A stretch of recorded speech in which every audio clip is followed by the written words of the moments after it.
Hello, hello, and welcome everybody. Sunday night here on the Surface of the Sun re-examination show. It is raining out here in the Midwest. Let's take a look and see what we got coming up.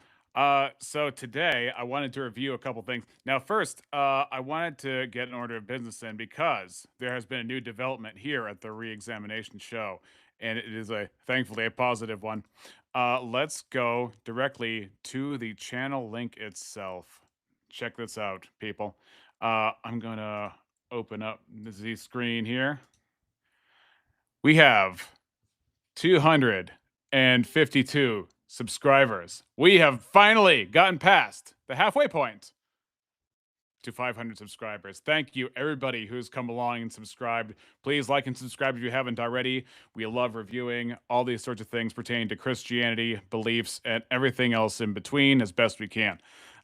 Thank you so much. Can't wait to get to the super chat land where we could get a little more business. And hopefully, maybe at some point, this is way far in the future, I could get some merch out. But what I'd really like to do is instead get better ideas and get better arguments out there. So I would like to first begin with talking about what today's video is. Today's video, we're going to be reviewing my first appearance on Breakfast Taco. Not first appearance per se, because my first appearance was very brief. But this is a first appearance that resulted in a panel argument over God's existence, whether or not my triage argument is any good. And so I wanted to touch up on that because the argument I put forth is actually not the, how do I put this? It is not the best version of it. I gave my argument to Simos Funk, and you can check out his stuff on his channel. I think he's an atheist, but he sometimes checks out racing car stuff, like at Formula One, I guess. I skimmed his channel. I didn't really look really deep. And I might go, in fact, I plan on going to review his review of what he received at Triage, of the many syllogisms within Triage. At least a previous version of Triage. And if you don't know what that is, Triage is an acronym for my transcendental it's a transcendental argument. Well, at least it starts with a transcendental, but it goes the truth, rational, imperative argument for God's existence, triage. That's how it works out. And then so they were looking at a previous iteration that I had at the time, and that was the iteration I gave, or one of the iterations I gave to Tavo Sanabria. You can also check out his channel where he has his CTF argument, gosh, I'm trying to remember if it's the cumulative. No, it's the the cumulative theological case framework. Gosh, I feel so bad for forgetting what it is. I can't even remember my own acronyms. Bad enough. But here's what I wanted to do. I wanted to review the actual debate I had with the panel, because they were reviewing my argument for the existence of God using normativity. And if you don't know what normativity is, normativity, oh my gosh, can I even hear? I don't think I can even hear on my headset. Oh, here we go. No, I had to check the media for a second. But triage is this idea that we have these rules to life, rules to how we ought to think, like logic and reason, and rules how we ought to live, such as morals and ethics. And where do these rules come from that can be violated and yet still exist? That they're not conventions, they're not emergent, they're not imaginary, they're not just societal. Where do these come from? And I argue that in order for them to be as they are, they must come from a necessary transcendent person, which is language we use for God, basically. And so I split them into two arguments. There's argument one, which goes to arguing in the case abductively about a personal God, a personal transcendent necessary being having the mind, which instantiates the rules that we live by on a day-to-day basis and that we can't get out of, just being as human beings. And then the atheists, I think what they're going to do is they're going to say that that comes from evolution, which I would say is just behavioral. It's not prescriptive, meaning it's not a law. It's just descriptive of how we tend to think and how we tend to act. And I don't think that that actually answers the call for what it actually is, because we can't account for people not acting like they usually act and then say that that's wrong. You can just say that that's different, but you would come down to preferences. But you can't say in and of itself it's wrong. So that's what the gist of it is. So I wanted to go to the Breakfast Tacos place because I think they saw me in the chat and they wanted to draw me up to the stage and wanted to have me defend and review my argument. And I think there are definitely parts of my argument that needed changing or needed abandoning. But the overall core of you ought believe that which is true and you ought not believe that which is false, I think that stands regardless. So I'm going to let that play a little bit where they're discussing it and critiquing it. And I'm going to share this, the actual show itself, over Discord while you guys are looking that up. Just give me a bit and I'll get that together for you. If you can't find it, I can read it to you. And it's just a premise. Just tell me where to go. Just tell me where to go on this. Try imagining a place. Oh gosh. Come in, she said. I'll give you Bob Dylan? shelter from the storm. This is why they want me to get YouTube Premium. I can see the argument for it, but you know. You need a network bills. that can my move massive gosh, how workloads quickly, annoying. securely, and effortlessly across multiple clouds. My bad, people. Was it early? It's early, relatively early. Atheism syllogism against atheism. This one? No, that's it says atheism is false, and it's the shortest one. It's I think you're past it. It wasn't on for very long. It's near there. It's that one. Yeah. Okay. It's a modus tollens. It's your favorite.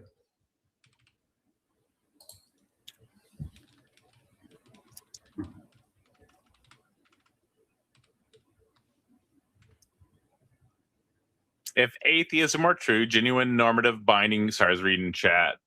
Plurpler, if you have a message you want to say, just send something chill in chat and we'll read it out. If atheism were true, genuine normative binding force would have no adequate ground. Premise 2, genuine normative binding force has an adequate ground demonstrated by its ineliminability from every attempt to deny it. Conclusion, atheism is false. So what are your thoughts on that, Kurt? So one of the things I like to say is I've been running this through AI, and while I can't specify the reason why, not only do I not exactly need that argument, but it has criticisms of that argument that say cut both ways. And I can't specify that right now, but I'm willing to abandon this particular argument.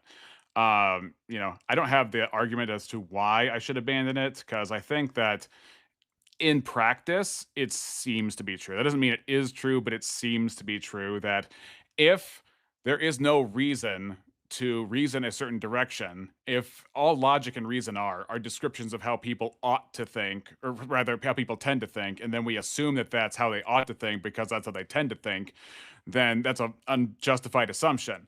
And so if it's an unjustified assumption, then all logical normativity just comes down to how do people tend to think, and then we're going to use that as the measuring stick for how people ought to think, and that's not the same thing. So, but let's just assume that this argument is invalid or it's just unsound or anything like that. I tend to think that the gist of it appears to be true, that if logic doesn't actually arise from something outside of us, then we can't, that is constant and transcendent and unmoving and unchangeable, then if logic doesn't do that, then we can think however we want, and it doesn't have to track with what the world around us is, because there's nothing binding us to think true thoughts or think that just because something is real, that therefore it is prescriptive to us. So therefore, if atheism tries to use reason, they're trying to say there's a law outside of us. But if that law outside of us is undercut by atheism's predilections, meaning that there is nothing that atheism allows to make logic and reason authoritative to our thoughts, then we don't have to follow any premises to any conclusions whatsoever. Well, let's analyze it to see if we can derive the conclusion validly from the premises, right? Okay. So it's is it a modus tollens here? It's if X, then Y. Y because reasons, therefore X is false. As modus ponens, right? I mean, if atheism were true. Well, let's just P, symbolize then it, right? P, If X, then Y. Now, you notice he says because reasons, meaning that He's not willing to give the strongest version of what's been said here. Hey, Macintosh Pro is on the show, ladies and gentlemen. He says, God bless you all. And he says, the most important news you could ever hear as a human being, through Jesus Christ's death and resurrection, God grants forgiveness and eternal life to all who believe. So turn from sin, surrender your life to him, and let his grace reign. And then it says, hands yellow, heart red. Like and subscribe to subscribe. Thank you so much, Macintosh Pro. So let's take a look at what the syllogism actually has. If atheism were true, genuine normative binding force would have no adequate ground. So that's one premise you could attack. So genuine meaning that it is not optional. Genuine meaning that it is inescapable regardless of your personal opinions, regardless of your observations, regardless of your predilections. Genuine meaning that it is independent of your personal thoughts. Premise 2, genuine normative binding force has an adequate ground demonstrated by its ineliminability from every attempt to deny it. So there is no idea that can dethrone it without utilizing it in the first place and relying upon its trueness, its reality, in order to overthrow it. So conclusion, atheism is false. So it's hard to imagine a world where atheism is true and that we have rules for how we ought to think that can be violated and yet still exist. Because what would the rules be derived from? Would they be derived from us? Well, then we're judge, jury, and executioner. Or is it judged by something abstract? Well, you could check out my episode from this past Wednesday about brute facts. And so if you want to have something cosmic ought with no mind attached to it, no purpose to us or anything like that, I mean, good luck. But I don't know. Again, AI had flagged this for some issue, and that's fine. So I'm willing to abandon this particular argument, but I have to confess, I don't know why. Well, the P, Q, right? Yeah, if P then Q, Q. This is Q. Is that Q? Oh, Q. I'm sorry. Wait. No, it's not Q. Sorry. It's like a double negative. It's not Q. Yeah, so it's this not Q. Yeah, so So it's if P then Q, not Q, therefore not P. Now, is that form valid when you run it through? If P then Q, not Q, therefore not P? That is I believe it is. That's Modus Tollens, yeah. I don't know why he phrased it. So that's weird. Okay. That is weird. They're right. That's weird. And the reason it's weird is because in this particular case, I've kind of dictated this to AI and AI spat it back. And it was weird because I think AI tends to put it in double negatives. So going forward, I'm going to look over it myself, put it in my own words. And I've been noticing that when AI takes my general thoughts and runs them through a synthesis, it tends to use negatives and double negatives instead of affirming things. I think affirming things is a lot clearer. So this is just my fault for releasing stuff and putting my faith in AI. You should not put your faith in AI. And the more I think through my stuff, the more I'm able to catch AI's errors, throw it back in AI's face, and then AI will continue to acknowledge, and then give up more ground, because they are not, AI just does not catch all of its presuppositions and the things that it rests upon. So ultimately the buck lands on me. And I think I'm going to be blaming myself too for a lot of the things that Simos and crew were criticizing about what I released from Triage. So that's why I think it's more useful to just have a debate, which is why recently I went on Taco's show and I had proposed both to, mainly to T-Jump, that we do a debate on God's existence from the standpoint of normativity, being that God is necessary for normativity to exist. And then I'm going to present an inference to the best explanation or sort of case, an abductive case, not a deductive mathematical proof, but an abductive inference to the best explanation. When you run that, okay, let's run it. If dogs were cars, they would have wheels. Dogs do not have wheels. Therefore, dogs are not cars. That seems true, right? Okay, let's... I don't think that's a fair characterization of the of the argument, maybe it is, but upon first blush, I don't think so, because these are transcendentals, right? It's not contingent things that can have mixing or matching sort of features to it. These are things that define the features of other things. These are things that define what features are. These are the things that cover things. And so for him to use the dog and wheel, therefore a dog, not a car, I mean, obviously it's not a very precise statement to make. I think that this is a little more precise. Macintosh Pro, I have to admit, I don't know where you're coming at with these people. I wonder if you are AI sometimes, Macintosh. Why are you still using bots for your meetings? How else am I going to remember what happened? Just use granola. Okay, what's granola? Great question. But what if you said what is if genuine, dogs if what dogs is- were wait a minute. cats? So what is genuine normative binding force? I have that's Well, that's where I'm still get trying to stuck on. figure out so are you assessing that, like, if P then Q, not Q, I think therefore this is a not modus P tollens. is valid? I think this is a modus tollens. It is, but he phrased it like backwards, and so it's just Wow. bizarre. Again, he made it extra confusing for no particular reason. Fair enough. Well, I think there may be edge cases where that form may have a problem.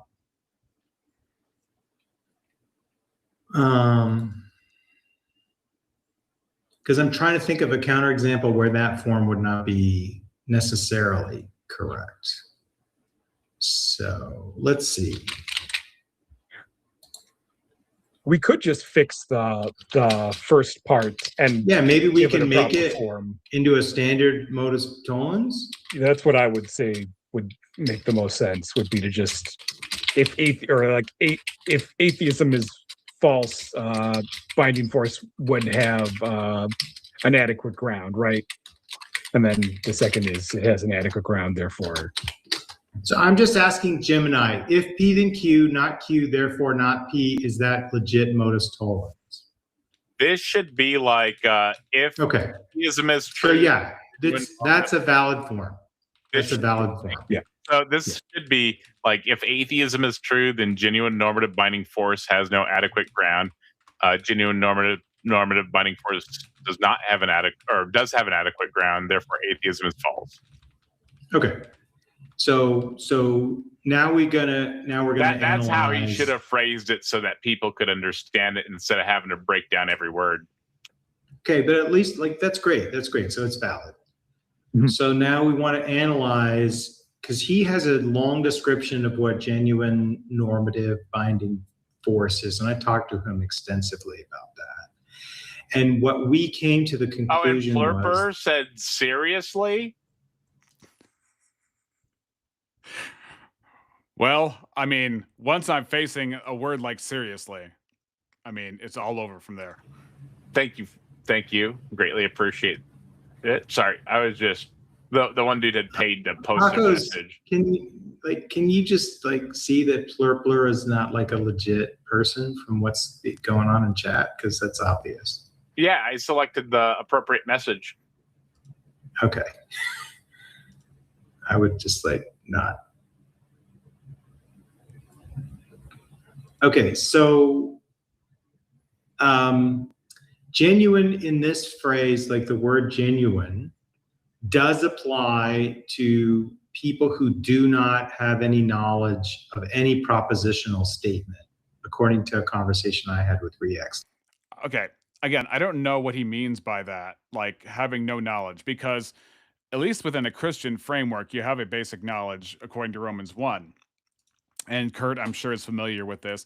But in Romans 1, it says that God has clearly revealed himself to everybody. And part of that has to do with their conscience, their inner witness, and part of that has to do with creation, meaning that the world around us, I mean, the heavens declare the glory of God, says the Psalms. But Romans 1, we'll start with 18, says, "For the wrath of God is revealed from heaven against all ungodliness and unrighteousness of men, who by their unrighteousness suppress the truth. For what can be known about God is plain to them, because God has shown it to them," ESV. "For his invisible attributes, namely his eternal power and divine nature, have been clearly perceived ever since the creation of the world in the things that have been made, so they are without excuse. For although they knew God, they did not honor him as God or give thanks to him, but they became futile in their thinking, and their foolish hearts were darkened. Claiming to be wise, they became fools and exchanged the glory of the immortal God for images resembling mortal man and birds and animals and creeping things." I mean, it goes on from there, but I also want to highlight Genesis 4:26. So Genesis 4:26 talks about a time where we didn't even have a Bible, we didn't have Jewish people, we didn't have a temple, anything like that. And Genesis 4:26 points to the fact that we all know who God is.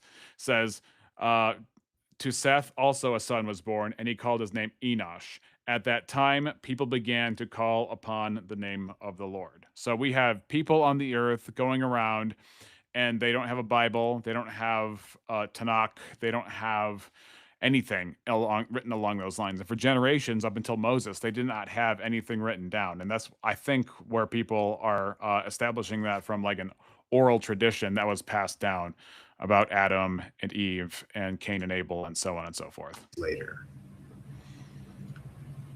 So I'm not sure the word genuine actually does any work there.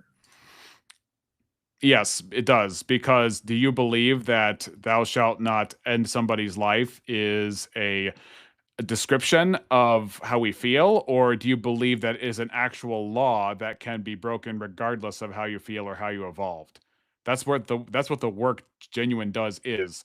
So if you load your questions to me, "Oh, I talked about this with him extensively," and then you come up with, "Oh, I don't think it's doing any work," it means that you have a loaded question, or you have an invalid question, or you have a motivated reasoning, or you're just not paying attention because you're so hyper to like get the answer you want that you forgot how to get the answer.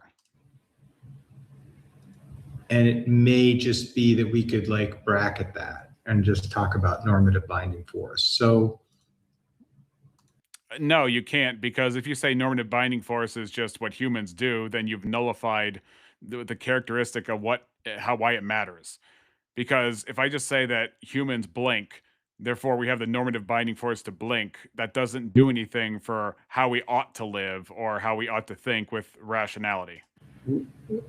When he describes normative binding force, I think is a little bit earlier, but what he means by that is that when people make a moral claim, it has force outside of their own existence and their own personal opinions. Oh, he's presupposing that's a thing. You have to presuppose that's a thing with rationality, don't you? I mean, if in order to call something a fallacy, then there must be an actual error to be made. In order for there to be an error, there has to be a way one ought to think. If there's a way one ought to think, then that ought does not come internally, because then it would be self-determined. And to have a self-determined error, you can just redraw the lines if you want to. So you presuppose it too, and you're presupposing it by your criticism. Yeah. Oh, yeah, that's not sound. What? Okay, just because I'm presupposing, that's a logical leap to say it's not sound. You actually have to prove that it's not sound by proving that you are assuming that I am wrong without actually proving I'm wrong. See how fast that was? That argument is unsound. Well, so I think no, it's not. I think it's a clever rewording of tag, and okay, let me take that back. Maybe it's unsound, but just declaring it unsound because I'm presupposing that there are rules. To call something unsound is to invoke a rule of how I ought to think. So it's a self-defeating criticism. I do think it's well thought about. But notice, like, it says valid in structure, so we've... Okay, I will give credit to where credit's due. Kurt didn't take a cheap shot there when he said it's well thought about. So even if he disagrees or he finds a structural flaw with it, which may be a real structural flaw, I'm totally open to that. But at least he didn't try and take a cheap shot and say I'm stupid So that's good. I appreciate that because most atheists, in my experience, aren't as cordial enough, and this is a cordial move from Kurt to not say, "Yeah, this is a stupid thing by a stupid guy." He didn't do that, and so I appreciate that. Agreed with that. And then it says premise 2, near transcendentally established, and premise 1, established by comprehensive analysis of secular alternatives. Now that's false because trivialism obviously would assent to any genuine normative Is that the binding next syllogism? force. I don't know what he means by trivialism. I would have to look up what. If he's saying that it is trivially true and therefore negligible, then he's just taking the rule for granted. He's not actually disproving that the rule exists. That it's a genuine. By genuine, I mean that it is not conventional or not merely descriptive of phenomena. You know, descriptive of phenomena would be like the average human doesn't like circular reasoning.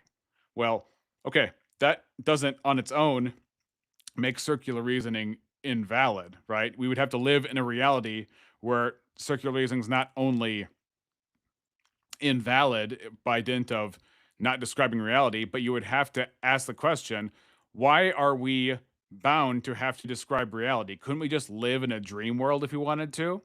Couldn't we just, I mean, that's the whole point of criticizing religion, is saying that religion is false and we ought not believe false things. And so we're going to use truth as a weapon to destroy false things. And we're going to convince people with reason and argumentation in order to convince them to leave their false thing in the first place.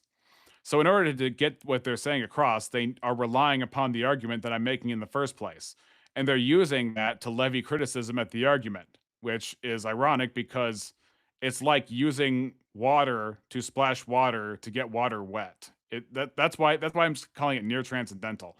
It might even be pure transcendental. I mean, again, the AI chose the phrase near transcendental. I'm starting to trust AI less and less with my argumentation in some senses here. No, this is on the bottom. You see it's on the bottom of the slide. Oh, yeah. Oh, I see. Yeah, so trivialism would, of course, assent to all propositions, right? So it would agree that there was genuine normative binding force, and would also agree there's no genuine normative. And real fast, we do have re-examination show in the back. We also have, great. Yeah, we also have 23 minutes left on the goal. I set it kind of high tonight. So if we hit 20, I'll move the goal down to 20. So there's that, because that's the normal goal. I don't know. I just.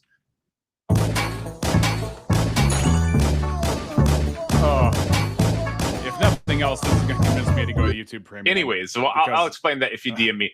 I think, anyways, we'll just go back into this. So I'll go ahead and pull up re-examination show. And if you love the show, please consider supporting with a super chat. You can ask a question. You can mute people, hopefully not kick people right now. This seems like an interesting conversation. That's more for when there's a full panel. Hey guys, thanks for having me on, and Hey. thanks for reviewing.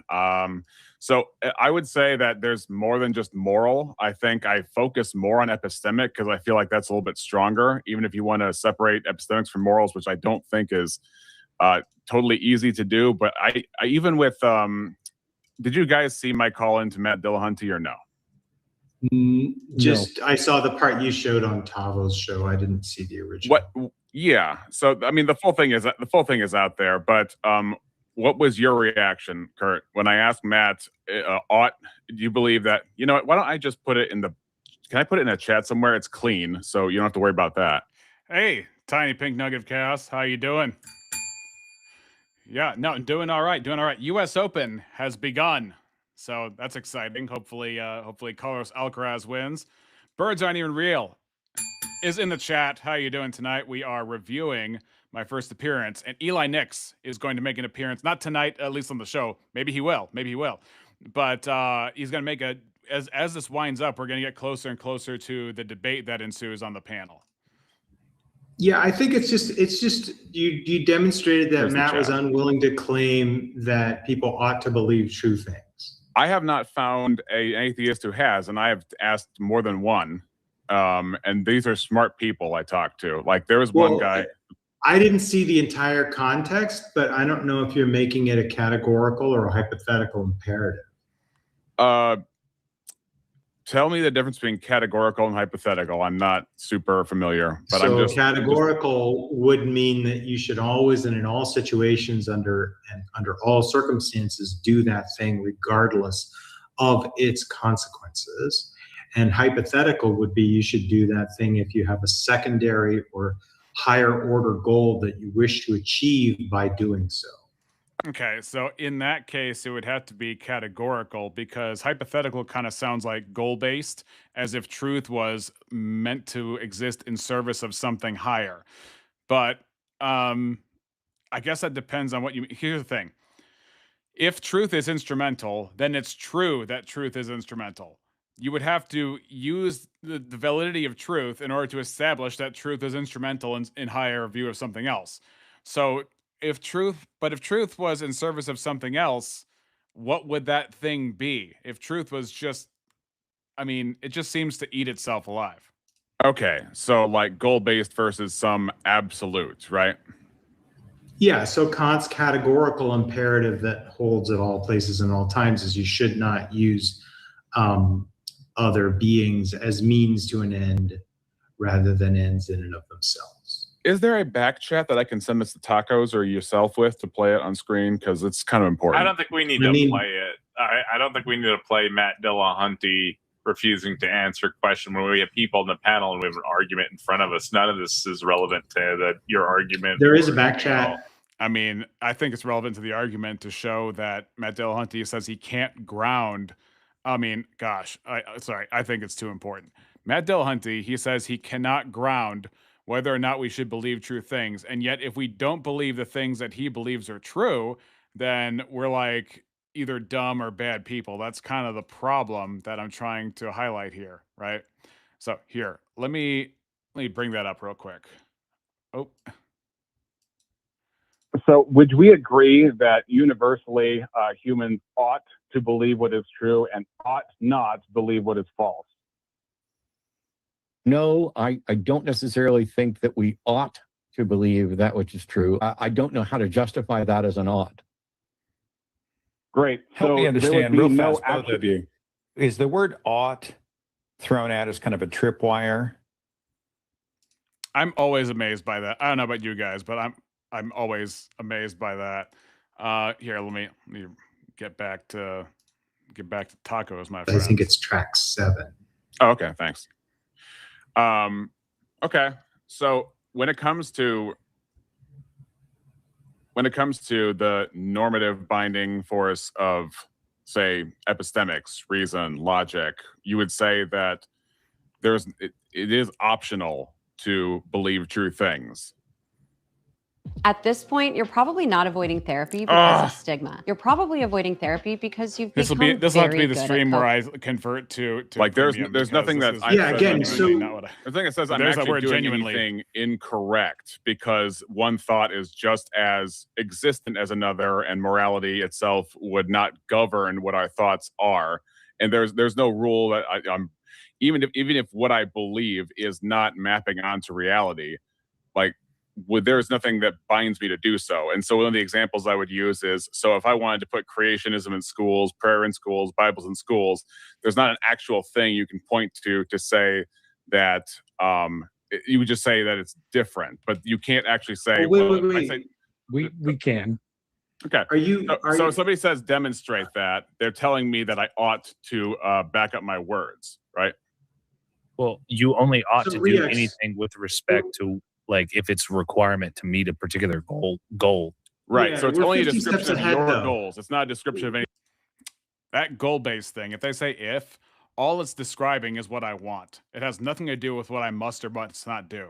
And so if they ever say if, like your only ought is if, then the if is always conditional. If it's conditional to a goal.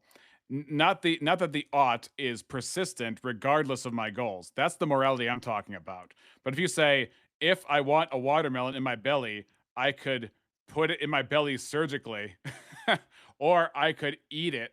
It's like, well, how useless is that? I'm talking about our purpose as human beings. I'm talking about if I do a thing, is it just circumstantial that people put me in jail for doing bad things? Or is it, do they just have goals to put people in jail?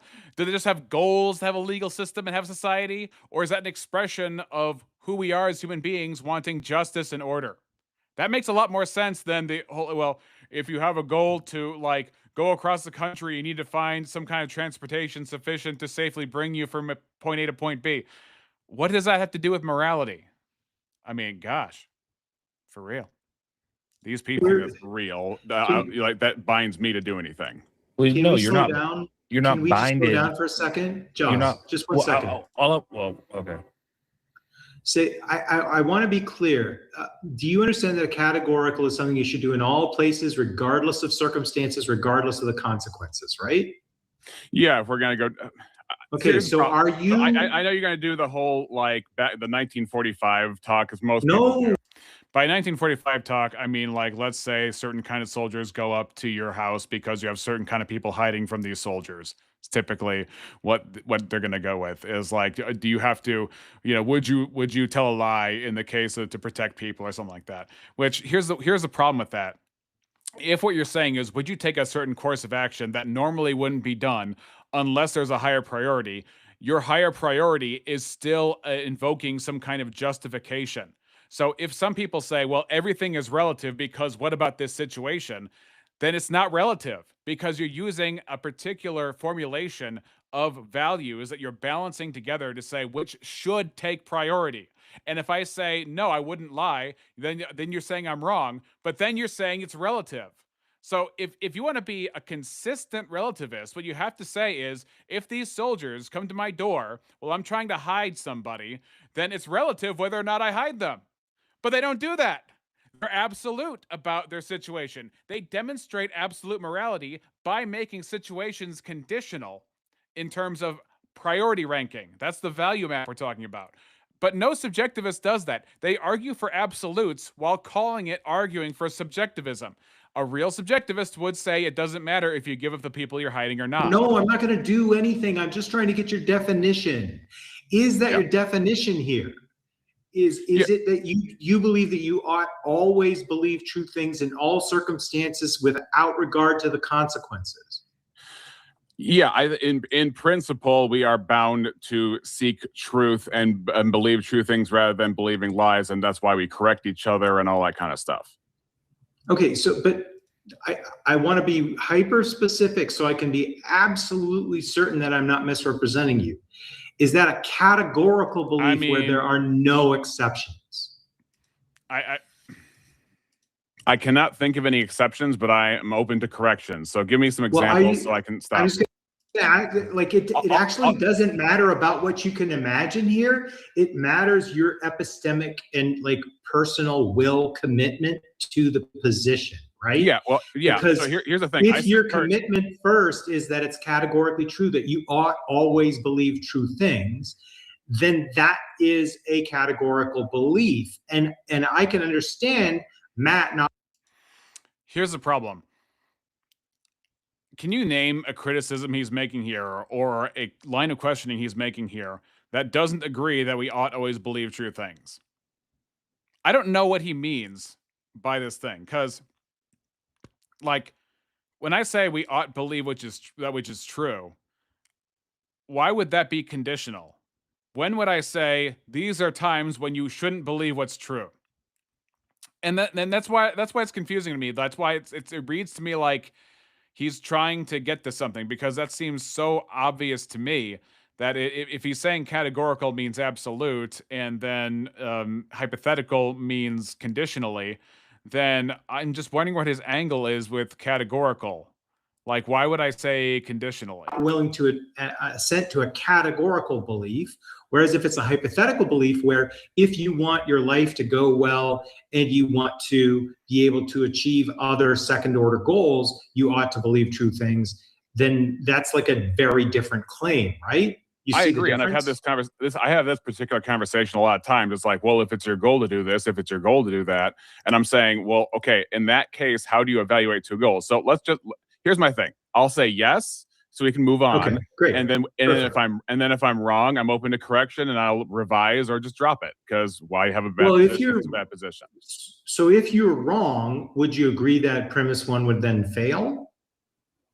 If atheism were true, genuine normative binding force would have no adequate ground. No, I don't see how that would fail, but if you could demonstrate that, that'd be great. Well, you would then have adopted a non-categorical ought believe true things. So you'd be willing to drop the I ought to believe true things as a categorical claim. It's weird, because if I drop ought to believe true things as a categorical claim, then I'm using the category I ought to believe true things as the reason why I dropped I ought to believe true things. So it's kind of a self-defeating idea. It's very bizarre. Which would mean that you could believe things without binding force, right? I believe it. I am not saying that people have beliefs that don't reflect the reality they live in. Obviously, everybody agrees that there are people who believe false things. I mean, I haven't met anybody who says that nobody has ever believed a false thing ever. I don't know if you guys in the chat have. However, it just seems to be like a meandering nothing to talk about what people have or haven't believed, or like it seems like a self-defeating proposition to say, if I could prove to you that sometimes people shouldn't believe true things, or in principle maybe people shouldn't believe what's real, then would you use that belief of what is true to debunk the belief of what is true? And possible to believe things without attributing it to a binding force, but here's a problem. This entire argument, this is the transcendental part, which doesn't actually start with the God of the Bible, which is the difference between this and tag. It's a lot of people call it tag repackaged because there's a transcendental part, but I think the transcendental part is the entire conversation we're having is, but if you're wrong, you ought to drop what is wrong. That's the problem I'm having here with these conversations. All right. So I feel fine to let Jaws go on to his thing. I just wanted to make sure you were making a categorical statement. It sounds like you are, so that's great. Yeah. I just want to know what you mean genuine normative binding force. Yeah, persistent of one's perception or a group's perception or any circumstance. Persistent, like an actual rule that if you fall afoul of it, morality, it would be wrong. And if it was like, say, epistemic, if we're talking about epistemic norms, then we're saying it's an actual error and not just a deviation from what's averagely done by people. Yep. Birds Aren't Even Real says, if you knew it was untrue, would you even believe it, or would you just be faking it? That's one of the questions. But here's the thing.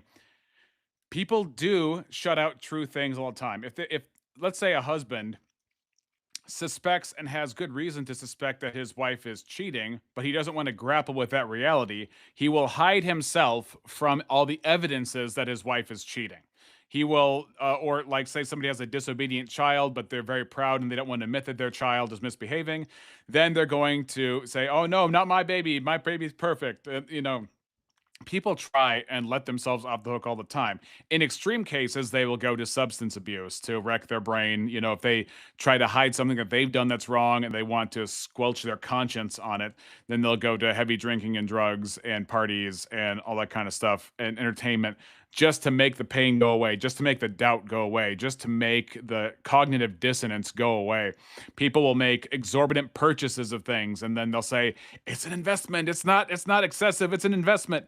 They do this all the time. They try and have debates with themselves in their head to shut out the obvious, or I mean, this is an uncomfortable one, but people who are not particularly, if you go the manosphere route, people who are not attractive to the most people, whether guys or gals, they'll go out there and they will try and fool themselves like there's no difference. I can just, try with everybody and have the same chance as everybody. And reality tends to not work out that way.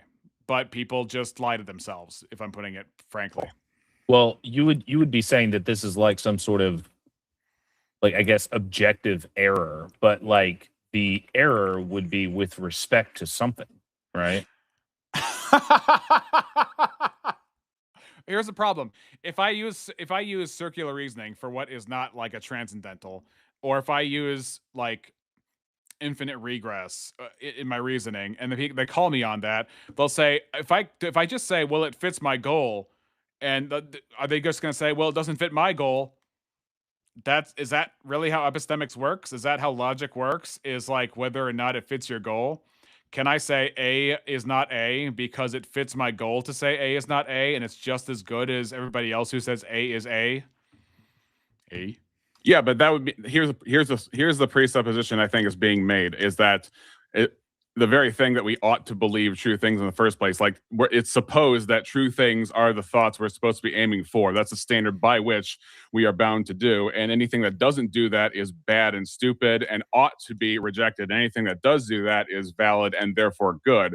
But the problem is, does that boil down to preference, or are there actual rules that we didn't sign up for and that we can't escape, that were set before us pertaining to our minds and our person and our actions? Well, I mean, if it's something like at the very foundational level, something like I want to live a good life, or I want to live like a healthy life or a long life or something like that, you can evaluate the things. You can evaluate the things that would actually help. Now, notice he uses words like healthy and good. Healthy is an evaluative claim. Healthy, I would argue, is a design claim. How a design ought to be, how the network of blood vessels and nerves and muscles and organs ought to be operating, as opposed to just a state of affairs, as opposed to just a commentary on what is happening most commonly, most average. Like, how does that tell me what healthy is? I don't think you can have the category of healthy unless God designed us, unless there is a way things ought to be, unless there is, to say that somebody is sick, it means there's a failure of a standard by which things ought to be. There's an ideal, but where do ideals live? Are ideals just things we see on average? I mean, we see death on average. Is death an ideal? Help and aid in that. And typically, people, whenever they evaluate their lives, they're going to say something like, well, me believing in true things actually aids in me. Who's saying hello? Somebody's saying hello in the back chat, and not the song. It's not Freddie Mercury. Anyway, sorry. I almost beat you to it, Kurt. I didn't mean to interrupt. It's just I kept hearing hello, both No, of us. you're good. You're good. Yeah, I'm just saying. Typically, it's like at the very foundational level. I am. What about it? Wait, is that PMars? He's probably talking to Tacos. I don't think I have now. Is my guess. Yeah, Tacos, we can hear that guy. You did? Oh, sorry. My bad. Oh, you're good. Anyway, yeah. So, like I was saying, if people at the foundational level want to live a healthy life, they can evaluate the things that would make their lives better. And if you have the presupposition that believing in false things or not believing in true things would actually make your life better, then go ahead. Okay. Then why do you criticize religion? I don't get this.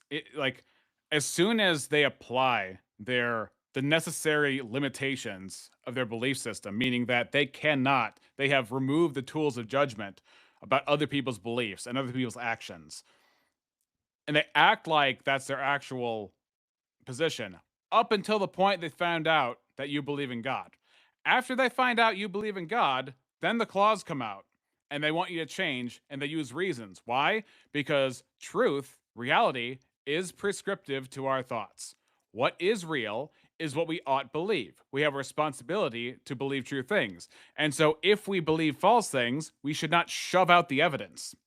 We are morally obligated to listen to the epistemic normative binding force, and the moral normative binding force. Not only is logic prescriptive to our thoughts and reason prescriptive to our thoughts, but also that would necessarily carry on in our actions with how we live, with how we treat each other, with how we think about things, and therefore how we act with things. This is why epistemics and morals are intrinsically tied together, because once we find out that something is harming somebody, we figure out new systems by which to leave those practices and still get our job done. There's a few words that'll help me out. When you say healthy, are you applying to what is just an average description of how bodies and minds work, or am I bound to your definition of healthy like everybody else? No, and then just we say whatever. good. All I'm saying is whatever you think would be beneficial in terms of like your own, because everyone's going to have their own things in their lives that'll actually make them happy and healthy. You know, I mean, there are baseline. Can you be healthy at any size? And health measures that, you know, are good standards for understanding curve. Okay, so people can decide what's healthy, and then there's also objective standards for what healthy is. Where are we going with this? Is there a middle ground? I don't understand. It seems like he's bringing out two different standards. Number one is leave people alone, let them decide for themselves, and number two is we have justified true measurements for what that should mean and why you should believe those things. It's like, pick one. Would know this better than anybody, but that there are baseline standards of what counts as like good health. But those are established statistically. They're not established by some sort of like. Right. I mean, you could have somebody that. The problem is if you say they're established statistically, then that means you have fixed notions of what a body should be. And then after those notions are applied to your thoughts, then you start running numbers upon what parameters those particular things you value occur at. You have already presupposed the value, and then you've done calculations based on the value you've already assigned to certain conditions the body can have. Yeah, you can have somebody that's like loves eating cheesecake all the time, and for some reason they have something in their brain that raises their Jesus is the truth. Birds aren't even real. Truth is a person. That's why you can violate truth. You can't violate an idea. You can't violate a brute fact, but you can violate truth by lying. Dopamine to a highest degree whenever they eat cheesecake, even though their health is probably going to take a decline. They may actually be extremely happy with that. But I'm just saying. Yeah, lots of people make that kind of calculus as well. Yeah. So yeah. But there's a specific question I have again, and I'm sorry, I know this is going to seem pedantic to people who didn't follow the Tavo presentation, but you specifically excluded the law of excluded middle as one of the laws of logic that atheists are required to assent to. What was the reason? I didn't exclude it like it doesn't exist. I just want to be here's what I wanted to highlight, and I think you're talking about the larger syllogism that was either the slide before or after the smaller one. Yeah. So if logic is binding to our thoughts, that error is genuine, meaning persisting regardless of anyone or a group opinion or popular belief. There is an error that transcends us if I fail to reason correctly, which would be a value claim and a bind to me in reality as if I ought to believe things are true. Then yeah, I talked so much, I forgot what I was going to say. I find that interesting because, of course, neurologically, as far as we can tell, the way neurons do calculations is in a paraconsistent fashion, where they do not allow the law of excluded middle to explode their calculations. So it's actually Okay, so the law of excluded middle, we're talking about a thing cannot be itself and, well, that's the law of non-contradiction, but a thing cannot be true and not true at the same way at the same time is what he's getting at. And what I was saying, he's bringing up the fact that I said that if you want to identify atheism, you have to use the law of identity. If you want to differentiate atheism from theism or something that's not atheism, you have to use the law of the non-contradiction. And I'm not saying that when I didn't use the law of excluded middle, I just think it didn't add anything to the conversation. Not because I didn't think it didn't exist. Not because I thought it didn't exist, but you know, fairly reasonable removal from your system. Well, but I got it now. I just wanted to focus on if atheism was true, then atheism would at least have a definition in the minds of people, right? And then, but if there is no normative binding force, then premises don't necessarily have to lead to conclusions. They can, but they don't have to. And it's of equal value. Even if you want to argue that literally it's not of equal logical validity, that would just be a description. That would not be a prescription to how I ought to think. Those are two different things. And then so atheism would have to have an identity, and atheism would have to differentiate itself from non-atheism. And So by, do you and, think and, not can I- having a can I- car can is I a car finish the brand? plane? Can I land the plane? Sure. And so if the normative binding force doesn't exist, then premises don't not necessarily need to lead to conclusions, which means that atheism would be self-consuming by denying the need or necessity for premises leading to conclusions, such as will be forced by the law of identity and the law of non-contradiction. I don't Yeah, know so- if this argument has as much weight to it that you think it does. I could say that about anybody's argument. The question is, can I justify it? That's fine, Well, and I'm willing to be corrected, because even at the beginning of the video, I said this is not perfect, and I fully expect atheists to review it and skewer it. So I didn't come out here being naive. It's like, oh, don't touch my argument. Just go ahead. No, yeah. Just what I want to know then is like, when you say atheism has to have a definition, like I don't know that it does have a definition. That Then when you say atheism, you're not saying anything because there's no content to the word at that point. is like a solid definition that's going to apply to all people who use that word everywhere, right? What up, Zill? Zill, were you in the audience when I was up here on tacos? Because Eli Nix came in later, and then it was like Kill Bill versus the Crazy 88.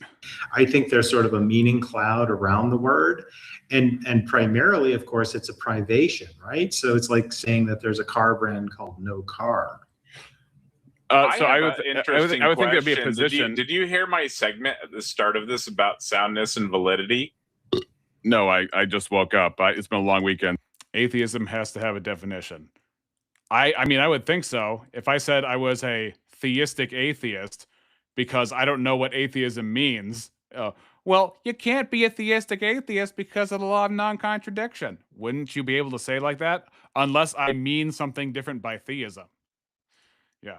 If not, I would be an undefined target. So as I was half asleep in the audience this time. This was a wild ride, Macintosh and Birds. This Zillzone sucker. And so I went to sleep earlier. Do you know the difference between soundness and validity? Validity would be meaning it follows in form, but soundness would be that it's true, and that's not the same thing. Gotcha. Do you think that argument is sound? I don't have vast knowledge on the like the depths of it. I'm putting it out there and seeing what happens. So I might be wrong, but here's the thing. So if somebody on this panel, yeah, here's the thing. When I look at that argument about self-consumption, it appears sound to me, but I could be wrong. And I'm willing to have anybody show me why it's wrong. I'm willing to drop it. And again, AI has flagged this that particular syllogism as being problematic in some way, but it's not exactly clear to me why. So I'm willing to back away from it and not use it. Panel tonight. There's 3 atheists here. So if somebody on this panel tonight was to demonstrate to you that that is not sound, which I think they kind of already did, but maybe they'll work their way through, right? But let's say they demonstrate the argument is unsound to you. Would you accept on this panel here it's unsound? I think, but that would be the question of if we ought to believe things are true in the first place. That's begging the question in terms of and if they responded to that appropriately in a way that you accepted. Well, I don't know why. Yeah, here's the thing. If they demonstrate that it's unsound, they're relying upon me to abandon it. But if they're relying upon me to abandon it because it's unsound, it confirms my transcendental. By their own admission, it confirms my transcendental that we ought to believe true things and we ought not believe false things. So it's kind of like not losing. I mean, Zill says, when we engage in philosophy, what are we searching for? I asked this on Objective Ethics panel about an hour ago and was met with a poll saying philosophers believe understanding is the goal. Okay, the question is, what gives understanding value in comparison to not understanding? If I got understanding on the right and I got not understanding on the left, what is the value claim tiebreaker between the two that gives understanding value that not understanding can't have and would make us want to understand and should want to understand, as opposed to not understanding and being like, well, understanding, that takes a lot of work and I'm lazy. And so I'm just going to not work, right? Zill says, but what do we even do with understanding then? Doesn't understanding entail oughts? The close second in the poll was to find the truth, a poll among philosophers. So understanding and truth, I guess, are two different things. I don't know. If I You accept something, the argument is unsound. well, if I accept something, that's a truism of Because me I would accepting like something. to see. What does soundness even mean if truth is just one option of thoughts among many? Macintosh Pro says, right, that gives ignorance is bliss a meaning. So the real reason to get into this now is, why does unsoundness obligate me to leave a position? If we don't have an obligation to do anything, if responsibility isn't real, then it's a logical leap for Tacos to ask me, will you abandon an argument that's not sound? It's like, why should I abandon unsound arguments? Zelzon says, both understanding and truth entail oughts. That is true. It just takes a little bit more time to flesh that out. But that in of itself, I agree with. That's true. Somebody change their mind. Because I mean, guys, atheists, if he convinced you guys this argument was sound, would you change your mind and become like a generic theist? I don't think arguments change people's minds. I think that people make choices ultimately. I think, like with Joe Schmidt, do you guys get the inkling that he was always kind of grasping at something, but he could never quite justify He actually it? just spoke about that. Oh no, I was. Are you convinced by the Catholic host miracles? Do those Catholic host miracles have a lot of epistemic weight for you, Rex? No, but the whole point of epistemic. All right, certainty exists. 888 is on the show. Where does Taco Bell think oughts emerge from? I don't know. Yo quiero Taco Bell, senor. Where? Ring the bell, Taco Bell. Where does Taco Bell think the oughts emerge from? I guess social force. I don't know. I can't speak for what Tacos believes in terms of like where he thinks they come from. I personally believe Romans 1 that he thinks that there are oughts that come with truths that he assumes and cannot prove, and his own worldview takes away the ability to prove those things or to even assume those things. And yet, because he lives in God's world and he's made in God's image, it's inextricable, the ought that comes with truths in the first place.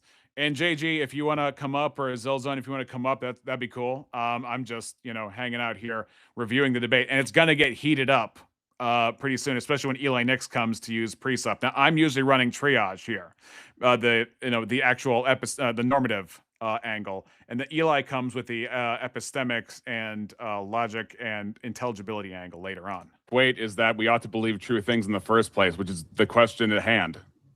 Right. So, do you think the Catholic host miracles are true things? I don't, but again, that goes back to we ought to believe that which is true, which is the presumption of every argument. So maybe before attacking this argument, why doesn't the panel attack that, or whoever wants to address that can address that, and then if you get through that, then you can go back to the argument, because it sounds like that's like the baseline, right? And so that other argument doesn't really matter, because he doesn't really know for sure about that other argument. Yeah. So I want to know that specifically. argument, I said at the beginning that this argument is under construction. I don't claim to have like a mathematical or total proof, but it seems to be a persistent thing that atheists appear to me to be under the presumption that we ought believe that which is true and we ought reject that which is false. And anyone who doesn't is, in some, not on this panel, but in some words like a fool and stupid and liar and should change and a hypocrite is a fake, and all this kind of stuff. And all this morally charged and epistemically failure charged language. So go. All right. What's it called? I do want to be a critic with you, Patrick, but I have a prior commitment tonight. Keep up the great work, brother.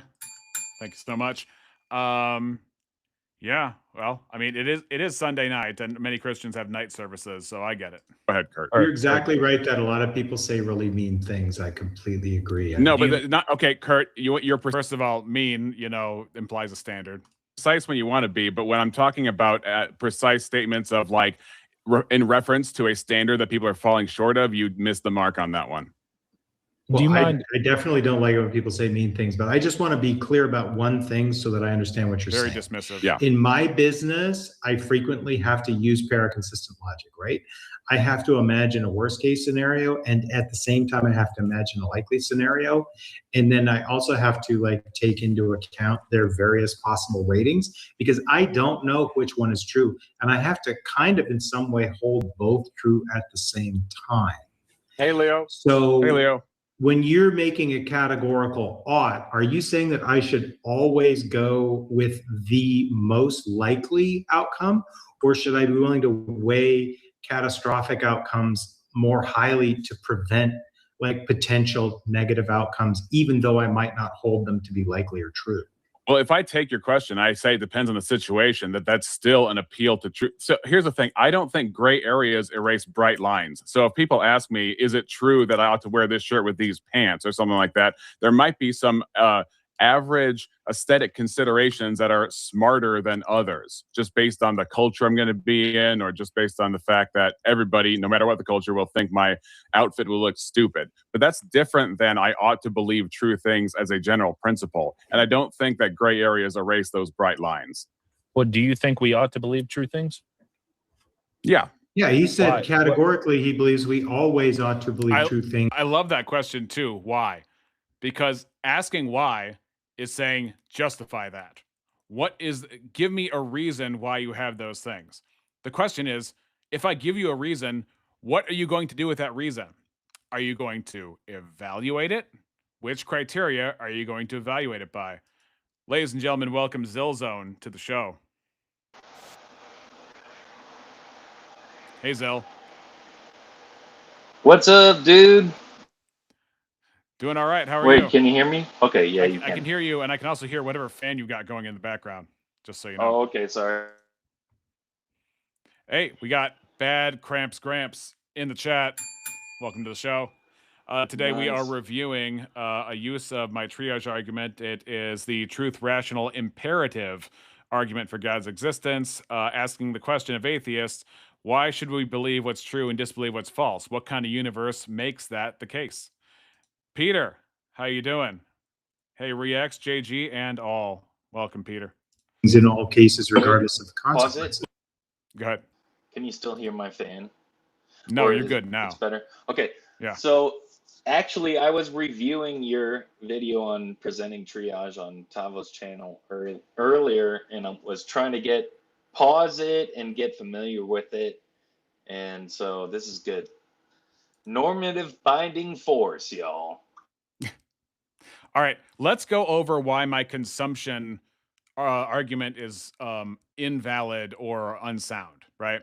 Because I asked Claude to put together why it's not sound, because I made a separate thread for reasoning about the past iteration of triage. And so let's go through it. I have not read this before, so we're going to go through it. So, how do I make this? I'm going to make this a little bit bigger. What's being illustrated? The consuming syllogisms were families of arguments from very early in this project that tried to say atheism can't ground the normative force it needs to even state its own position. Therefore, every category collapses. Therefore, the atheist isn't a philosophical rival at all, just a volitional stance. It sounded devastating. It doesn't actually work, and here's why. In pictures rather than in symbols. Failure 1, the word swap. So there's an equivocation, which means I'm using two different definitions for the same word in order to sneak in a premise that has not been earned. So here's what happened. Imagine you borrow $20 from a man named Jordan the banker. Months later, I don't know why he's got to have a name. Like, why can't I just call him the banker? Months later, you run to a different man, also named Jordan, a famous actor, and demand your $20 back. He owes you nothing. Okay, that's why. Same name, different person, and the debt doesn't transfer just because the label matches. That's exactly what happened with the word categorical. In one sense, it just means yes or no, true or false. Every claim, including God doesn't exist, is categorical in that thin sense. In the philosophical sense, the argument actually needs categorical, meaning binding regardless of what anyone wants. The heavy-duty moral obligation sense.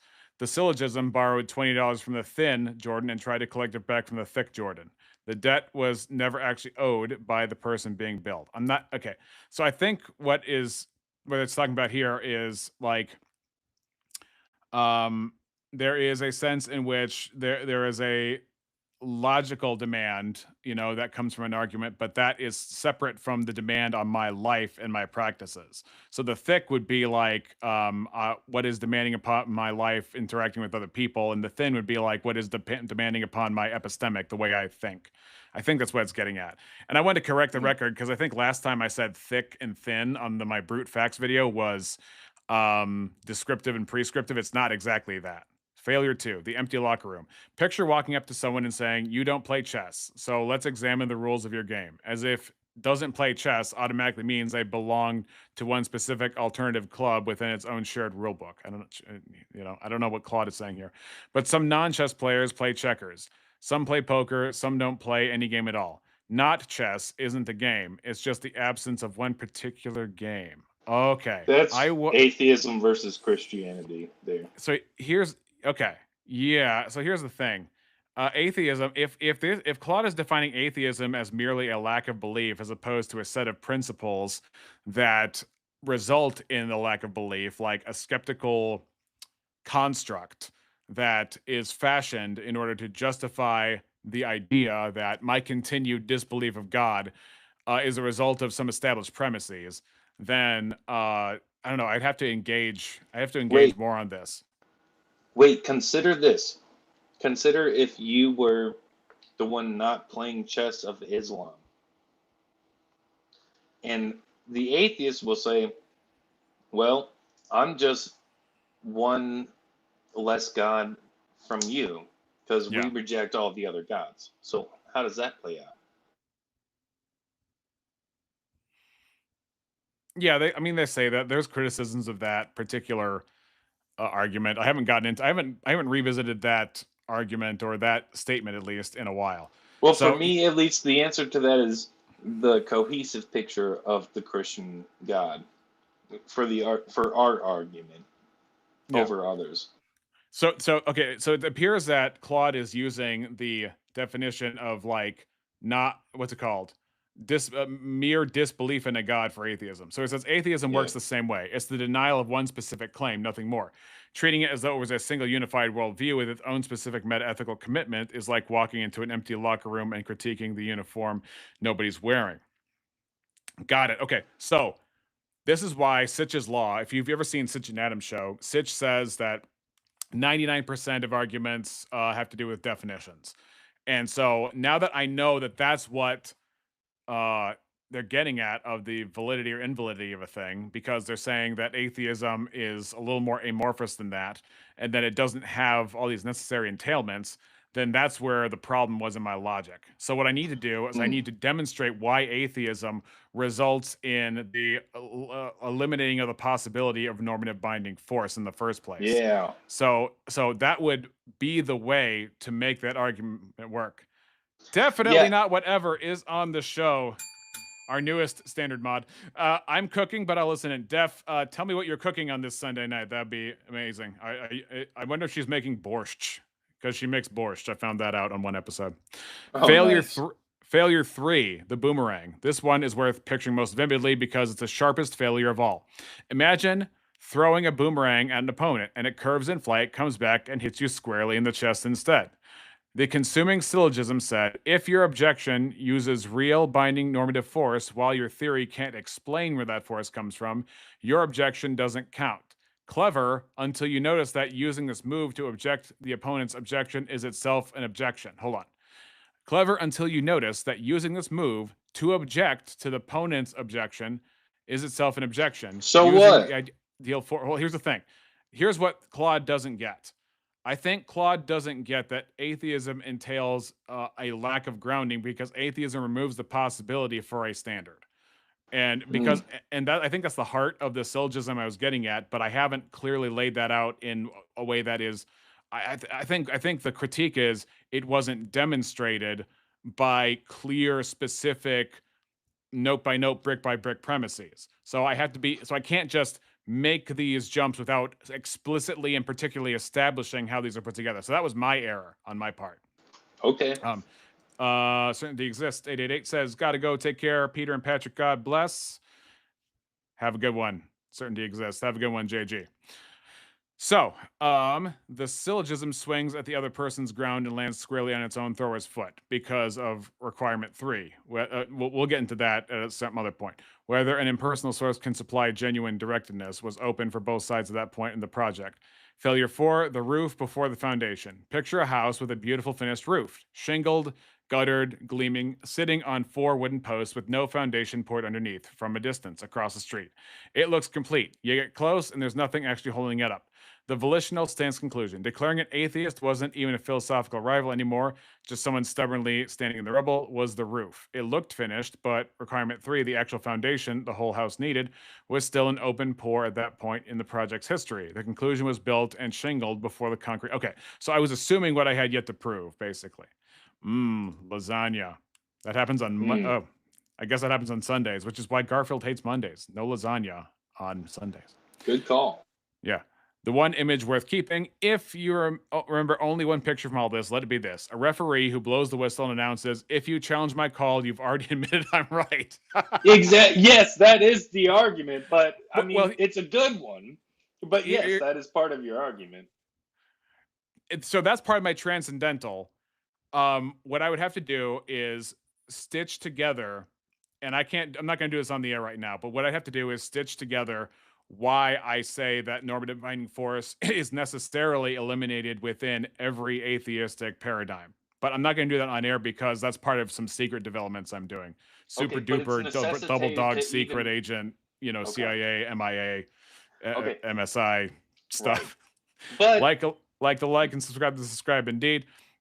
And oh gosh, I forgot to do because I'm not thinking about this first and foremost. So that's time for me to virtue signal and time for me to funding signal. I am going to drop this in the chat. If you like what you see and you want to see more of it more often, please support the channel. We have a Ko-Fi down there, and please join the Discord. And eventually, I would like to cover B.S. Lewis's suggestion for something that is triage adjacent, because in the Discord, B.S. Lewis, who is an atheist, makes a lot of animation stuff. You can go check out his channel for blasphemous animations. I don't know why I would say that, but I mean, you can. It's just what you do as a creator, is you be nice. It is blasphemous. So but whatever. I'm not trying to go out of my way to snipe, but it is what it is, and I think he would agree. But B.S. Lewis did put a suggestion in the suggestion box for me to review. If you also have something for me to review, go right ahead. Let me finish up here with Claude. So I said that's what every version of the consuming syllogism is quietly trying to be, a whistle blown to end the game before it actually been played out. So basically, assuming what I had yet to prove. Triage in its current corrected form doesn't need that whistle anymore. It plays the whole match gate by gate, candidate by candidate, and lets the result speak for itself, which is a slower, harder won victory, but the only kind that actually survives someone checking the tape afterward. Now, it's referring to developments I've made as of late. I'm not going to get into those right now. Those stay behind closed doors. So anyway, Zill, what are your thoughts?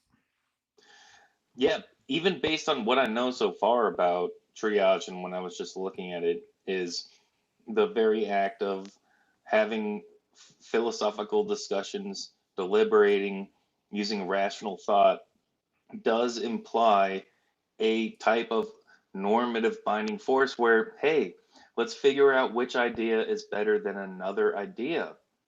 And philosophy involves like how entire societies should act as well.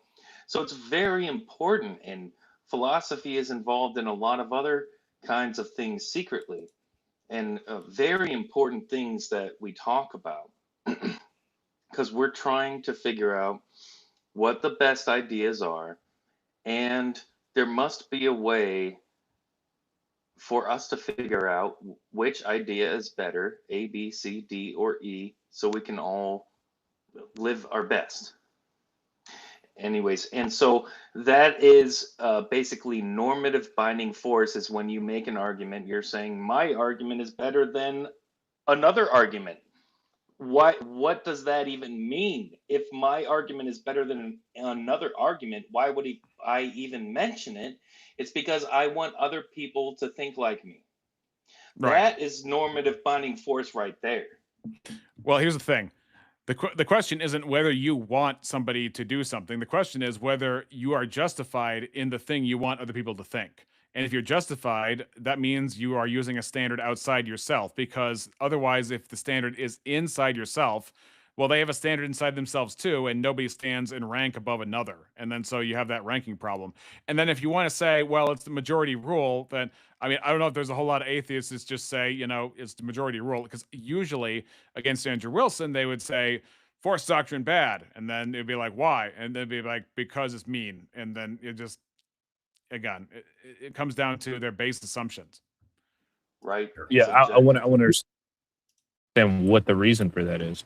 Why do you want to understand what the reason for that is? Because the whole here's why I chose this angle. Because I think we actually agree, even if we would propose the reason that we would disagree, like nothing that I don't think I think every line of questioning as to why I would believe that is presuming the thing, even if you would attribute that presumption to a different source. I'm not presuming that you ought, like, I'm not, whenever I come into a debate and I'm debating somebody, I'm not presuming that they believe or that I think that they ought believe true things. I'm going in with the presumption that they do believe that, not that they ought to believe that they just do believe that, mainly because they're okay. So what he's saying is, I'm using what they believe as leverage for what I want. Coming into a debate, and typically when you go into a debate, you're trying to come down to some sort of idea of truth and who has a better firm grasp of that. So I don't know. Better is a value claim. What? Better is a value claim. So why is one grasp of truth better than another? What's the tiebreaker between somebody who has a better and worse value, better or worse grasp of truth in your mind? What does that make? What does that Well, make? I mean, if something actually happens in reality, why does that matter? It matters to me. Okay, so see how fast that was? Yeah, that was crazy because atrocities actually happen in reality. So I don't understand. Well, here's the thing. Obviously, atrocity is a value claim of like what is really, really, really bad. Like there's good and bad, and this one's really, really, really bad. But in terms of like, well, because I like it. Okay, well, Christians like being Christian. Now what? Then the whole point of Atheist Channel just goes away. It just vanishes, turns to vapor. So, what was the point of that? It's goal-based, which is just a description of your particular preferences, but it's not actually binding in a sense. Like if you confront me with it, all you can say is, well, that's important to me. That's the best we can do. Yeah, it's the same thing as whenever you step foot inside of a place that has rules. Like whenever you step inside of a place of business, they have rules in place. These are their personal preferences with regard to how they want to run their establishment, and you can choose whether you want to follow them or not. It's not like it's not binding in the sense that you are just completely compelled to do it. Otherwise, unless you care about the consequences of your actions with regard to breaking those rules. Well, there's a sense in which it's true, and there's a sense in which it's not true. The sense in which it's true is that I am able to will myself to make errors. Or Macintosh, Ecclesiastes is one of my favorite books of the Bible. Or unconsciously make errors. Those are two kinds of errors. Like one where I'm willful about it, and one but I'm ignorant about it. But there's a sense in which it's not true, which I can't check out of reality.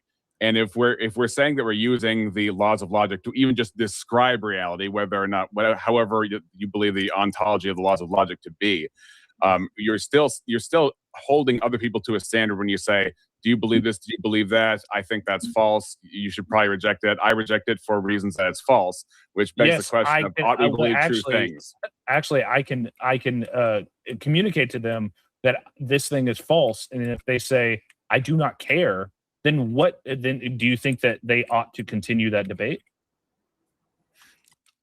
Do I think that they ought to continue that debate? Right. It is inescapable. Prescription is written on our hearts. Like, it's over. It is over. Wait. Is Cornifer this a is in the chat. Oh, okay. He says Esther is the coolest one. Macintosh Pro says, so Chabel to atheist. I don't even know what that means. Go ahead, Zill.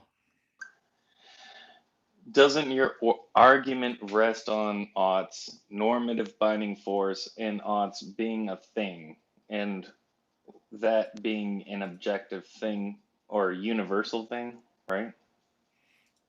Transcendental. Right. As far as rational and moral agents go, yeah. Right. So oughts are part of it. Okay. Anyways, sorry. Yeah, because if I show that your argument is invalid or unsound, then the implication is that you ought to abandon it. But why is that the implication? What causes that? Because the ought is different than the argument itself, or its soundness, or its validity. Those are four different things. Nice. True. Well, there's a difference between continuing the debate and then the general principle in general. Obviously, like for example, if you say that, do you want to continue the debate? It's like you could say all I would have to say is a value claim after that. Oh, it's fruitless. Well, fruitless as opposed to fruitful. Is there a value claim to that actually binds anybody or matters? Well, no. Now it's back to personal Why do you think that preferences, has weight? which is just description. Which is just description of personal phenomena, not an actual statement of the world around us and how we ought to think. Yes, but all right. Spoiler alert: Leophilus did not have anything different to say. No, why do you think binding force there? Like, There's a problem here. All is initiated, people. You know what that means. Kurt says, and thank you very much, sir. Kurt says, I'm very interested in the opinion of Leophilius. I'm always interested in the opinion of Leophilius. What's up, dude? What's going on? What's your thoughts? Like when he says there was a problem here, that means we ought to adjust our thinking. It all goes back to oughts. We live in the land of ought. Yes. Normative claims cannot tell you about the way the world is. Okay. So when you say normative claims cannot tell you about what the world is, and I say that they can, what binds me to believe what you're saying? So like the is-ought distinction? What binds you to what? So when you've corrected me, you've used reality to triangulate what I'm saying versus what? No. Okay. No, I haven't used reality. I've just used. So when you said something, understanding of... What? Okay, Zil, help me out. What does he mean by I haven't used reality? I think he's trying to be precise, is what I think, Chris. Yeah. It's just a weird phrase. It's funny. It tickles me. Let me back up. I don't want to be unfair to Leophilius, so let's back up and give that a. He's a precise dude. Yeah. Hold on. What binds you to what? So when you've corrected me, you've used reality to triangulate what I'm saying versus what? No. Okay.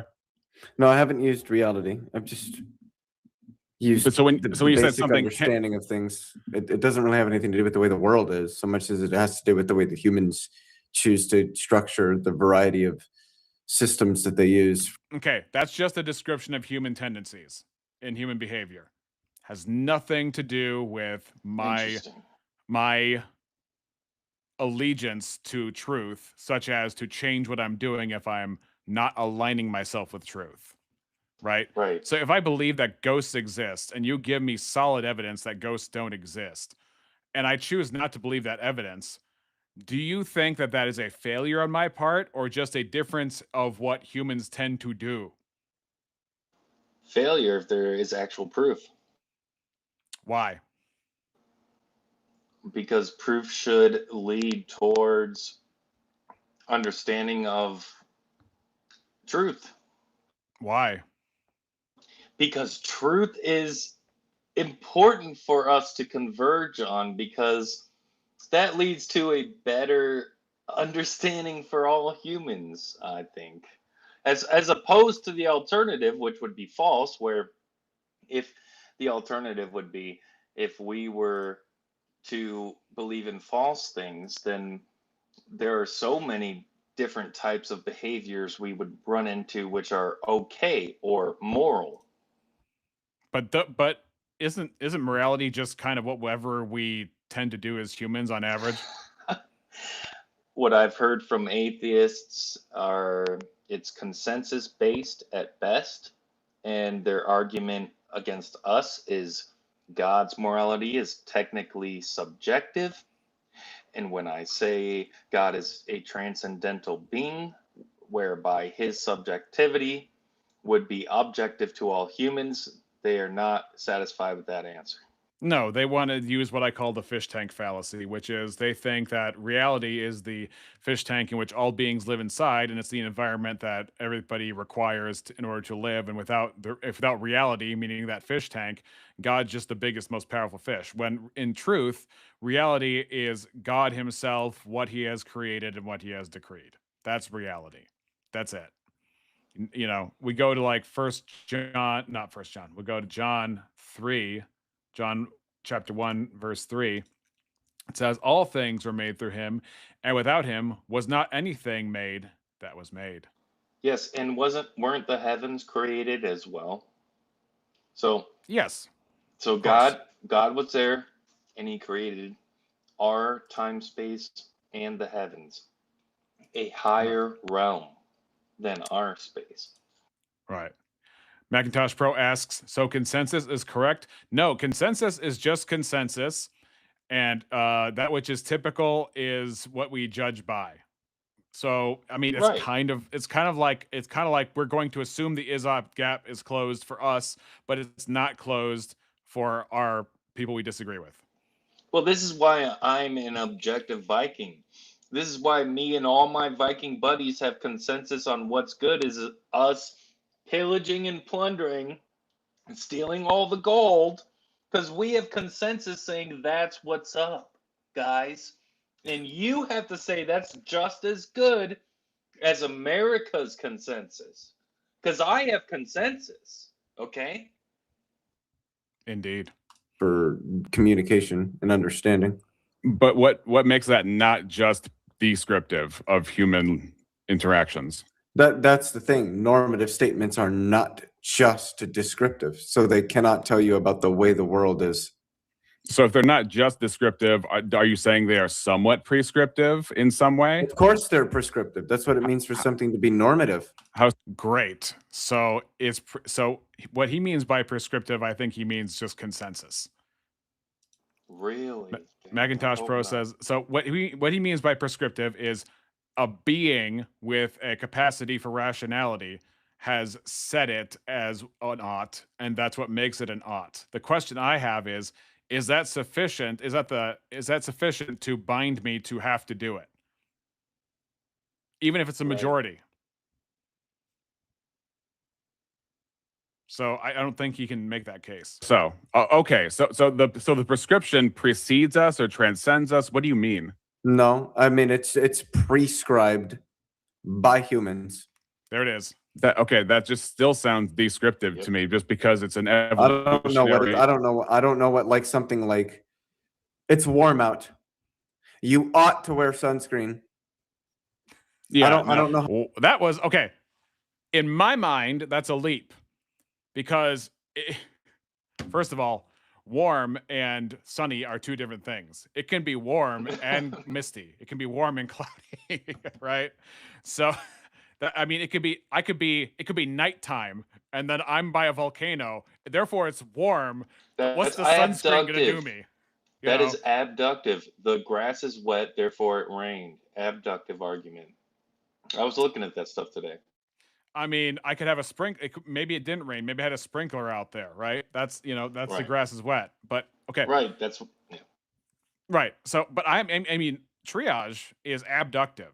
It's not deductive. It has a transcendental aspect to it, but it from the transcendental beginning point, I go to make an abductive case. But anyway, despite all of that, you move from abductive to inductive, right?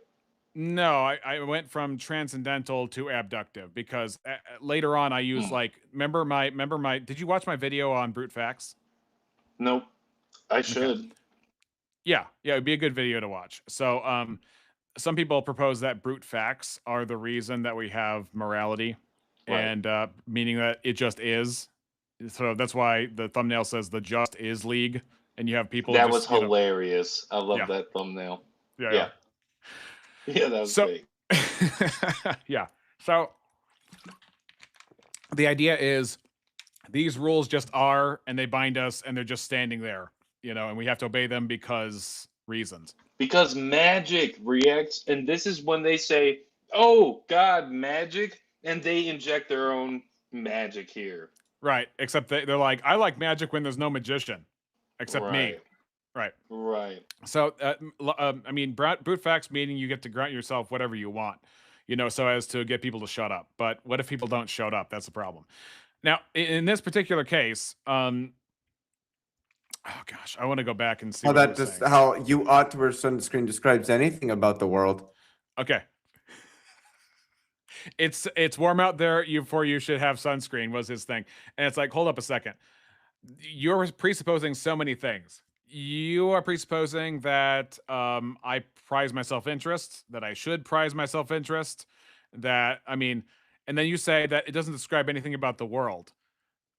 I don't it seems like he hasn't really thought through what he's saying. He's not really thought much on the value claims that he's depending on to say it's warm outside, therefore you should wear sunscreen. There's a ton of He's assumptions. presupposing self-preservation, right? Self-preservation, self-care, responsibility. Right. Because I've gotten sunburned due to just lack of, smartness or whatever. Who cares? Lack of foresight. Dubsy Dabs says, I always wonder, did God invent the spoon or did humans create the spoon by adapting? Now, if you replace the spoon with morals, it gets me thinking. Okay. The spoon is not an ought, Dubsy. That doesn't make any sense. So it's like, if I replace your dog or your fish with a spoon, have I said, well, you don't need your fish because there's a spoon? Or is there an actual difference in the value of a fish versus the value of a spoon? I think you would have to agree with me. There's a sort of a mismatch here going on. Wouldn't you agree? Value claim. Yeah, no, because that would be like a very weak claim. I'm talking about if we ought to believe things were true, which is what an entire line of questioning would. Ought we believe things that are true? Yep. Yes, I believe that. I mean, I think so. Generally, at least, I think most people do. Is that There's a reason why. What'd you say? Pause it. Let's go. They just agreed that.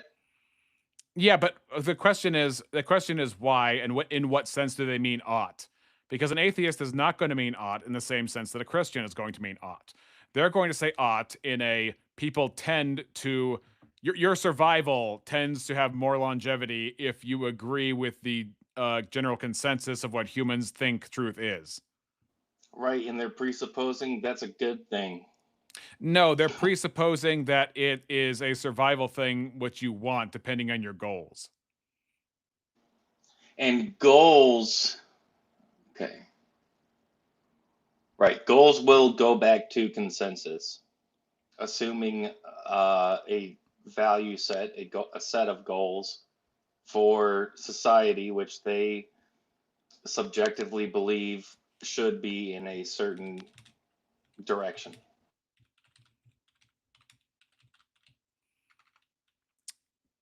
So yeah, my shortcut with that is just like, can you evaluate if you have a goal and then the opposite of that goal, like the contrary of the goal, is there a way to judge good goals from bad goals? And if they say yes, then they made a value claim. And if they say no, then it's all relative. And then you kind of lose any criticism you would have of Christianity, because right, my and Christianity, then I'm a Viking. If I or right, or if you're a Viking and I'm a Christian, then those are just goals, and goals are goals, and then there's no value attached to them. Everybody just has goals, and so all the ifs of like what the conditions of what the steps I take in order to complete my goal, those are just descriptions of how I do what I want to do, which is absolutely meaningless to the conversation. Completely meaningless, and there is no use in engaging in philosophy if we're actually not trying to get better and rationally decide which ideas are better than others. That is why people engage in philosophy. And if people want to deny that, I mean, you're going to sound really silly. Yeah. B.S. Lewis says, I love when Rex gives all his debate tricks away. You say all. You know nothing, B.S. Lewis. But welcome. This is just the tip of the iceberg. Dubsy Debster says, I have a pet snake and I feed it rats. Rats are much smarter than the snake, so it's not ethical to feed rats to a pet snake. I just choose what's ethical. Well, that depends. Dubsy, why do you choose intelligence as the thing that gives more value? I mean, isn't that just a description of brain mass and our observations that we already value? Like, yeah. I still can't get over this. He thinks he knows it all just because he knows the transcendental. If not for the transcendental, then it would be I think it'd be much easier to knock down, because it would just be dependent upon other things. But the ought to believe true things is just something that's part of debate. It's something that's part of reason. It's something that's part of the human experience. Is that transcendental right there? That we ought to believe true things right there. Is that transcendental? I don't know what he thinks. Bible says the snake is the smartest of all animals. Let's see what the actual Hebrew says on that, because I don't think what it's saying is that it has the most intellectual capacity. Usually it's like crafty or something like that when it comes to that. Yeah, so ESV says crafty, KJV says subtle, Geneva says subtle, Spanish says Empero la sierpe era astuta más que todos los animales del campo que Jehová Dios había hecho, la cual dijo a la mujer, con que Dios os dijo, no comas de todo árbol de huerto. I don't know what that means. See. So exactly. Let me see. It was more subtle. Passive participle of cunning, usually in a bad sense. Let's see. Yeah. So KJV Plus says the actual word is arum. Cunning, usually in a bad sense, crafty, prudent, subtle. So it doesn't say smart. So sorry, BS. That doesn't actually pass the sniff test. Right. The question is truth to that. The question, okay, well, the question would be then, if somebody says we ought to believe true things, and then somebody says the exact opposite of any, especially of that, we ought not believe true things. What's the tiebreaker between those two statements that draws me necessarily one and not necessarily to another? Your preference. Well, there isn't one. What draws you to one or the other is just going to be your preferences. Got it. So when people are cornered by reason, they're just cornered by their internal preferences. It's more of it's more human psychology than it is a description of the world. I don't think I know what it means to be cornered by reasons. Okay. Okay. If you believe that you have a Christian in a corner through argumentation, meaning that they have no moves left and you are about to dismantle their entire worldview into deconstruction, that's what cornered would mean. Yeah. So in that situation, would that mean that once you have proven their belief system wrong according to your standard, they would have to leave, right? Okay, so example, let's say that I am caught in some kind of contradiction. The pressure is on me to reconcile. What kind of contradiction? So, hold on. Whatever contradiction you want. Let's say I'm caught in some contradiction, and the pressure, at least socially, is on me to either reconcile the apparent contradiction or accept it as a real contradiction, and presumably. And then B.S. Lewis says, check your word for cunning in Proverbs, be surprised. Well, B.S., remember that context also does matter. It's used for prudent or wise. Well, there's also that proverb that talks about the shrewd servant. And remember the parable about the guy who sells his master's stuff for I mean, I don't think BS is just going to engage with it, honestly. So I'm just, I mean, so many of these tactics are just like, no, it's about the shrewd servant who finds out that he's going to get fired, but he's got to finish his job. So he makes friends with unrighteous mammon of men in order to make, So that's a whole other thing. Shaman Omar says, what's up, Rex? Love your philosophical panels. Thank you so much. Abandon the claim, or if I don't abandon the claim, I am charged with epistemic error, or I am charged with some kind of moral shortcoming in some way. Typically, right? Maybe there's neither, but typically that is agreed. So what do you do if can we agree on that typically happens before we move on? Well, I'm not really sure, but what would you do if somebody claimed that's not an epistemic somebody error? Else was caught in a contradiction and they said, well, I don't think it's a contradiction? I'd like an answer to my question first. Either or both or neither. Am I typically charged with an epistemic error or a moral error, or both, or neither? Or neither is probably the exception to the rule, but typically if I have a contradiction and I maintain that contradiction and it's proven that it's a contradiction, am I not typically held by humans to be an epistemic error? Well, it depends on what you mean by contradiction. So NT isn't in Hebrew. Well, here's the thing, BS. The context, you said the snake was the smartest. So I looked it up, and the snake, especially in that particular thing, would be in context of someone who's cunning. So that would, in the sense of a negative. So that would characterize what you're talking about. So your adding of the snake made the context for the thing. So when you say words don't mean words, it's just because you're ignoring context, not because you're making a valid point. Go ahead, Zill. What were you saying? Oh, I forgot it, dude. You got it. Okay, hold on. Somebody.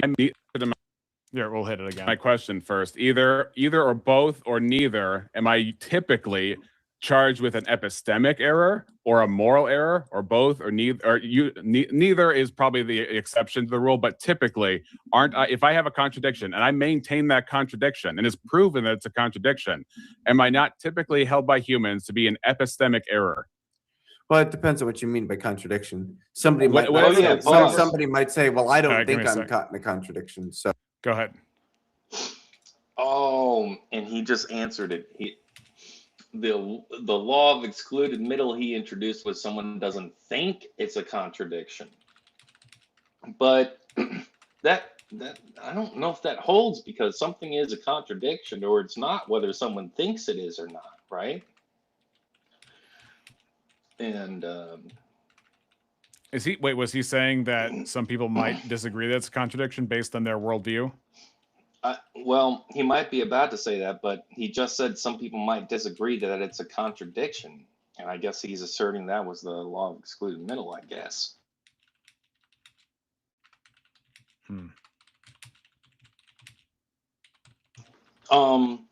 Also, let's see. I wish I was paying attention right now. No, it's good. So, yeah, Leo is going to be responding with normative binding force in his arguments, as all arguments have. There's no getting around that. That's why people make arguments. So Claude's problem with that being in philosophy is a skill issue, probably. Yeah, you kind of gotta like say exactly what you mean and mean exactly what you like. Make it as clear as possible. Okay. then what do you do? Now, check this out. So BS is using normative binding force to hold me to the truth. He says, you seem to misunderstand the broad usage of Hebrew words. You make the same mistake with calamity. Okay. I may seem to misunderstand something, but I'm asking you, BS Lewis, you know how when Christians say we should do away with fetus deletus or we should do away with gay marriage, and then people like you would say, why do you care? The reason you care is because you want to uphold what is true. You think that your belief system is true. Now, don't tell me you don't have a belief system, because everything you're doing is in regard to your belief system. But Wait, yeah. I call it worldview. And I've challenged... Yeah, I've worldview is talked to fine. Yeah. Yeah, but what I'm saying is the reason he's here is not because he believes in this relativism stuff. The reason he's here is because he's an absolutist like every other human is. He's made it his mission to do a thing because he believes that there is righteousness of some kind in doing a thing. That's the only reason he's here. He's not here because he's just having fun. If he wants to have fun, there's plenty of video games out there. There's plenty of Chuck E. Cheese's out there. There's plenty of Dave & Buster's out there to go to. But he goes on the internet and he makes it his life mission because he thinks to some degree what he's saying is true. And he thrives upon trying to correct people because he believes that their thoughts ought to change because they have an allegiance to reality. And any denial of such is saying that, oh, Rex, you're wrong because of this, and then he will use reasons to justify why I'm wrong, which presupposes my argument anyway. Which is normative binding force. So Yeah. BS, when you're trying to argue for your point, you are using your own normative binding force in the argument.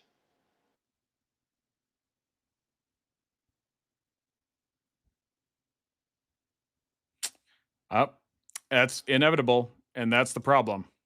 Because if they don't think they're a contradiction, clearly he goes, no, this is fun. He does That's- joke a lot, so he Oh, likes he the does joke a comedy. lot. He likes the I think we all like the comedy. So we like Right. that.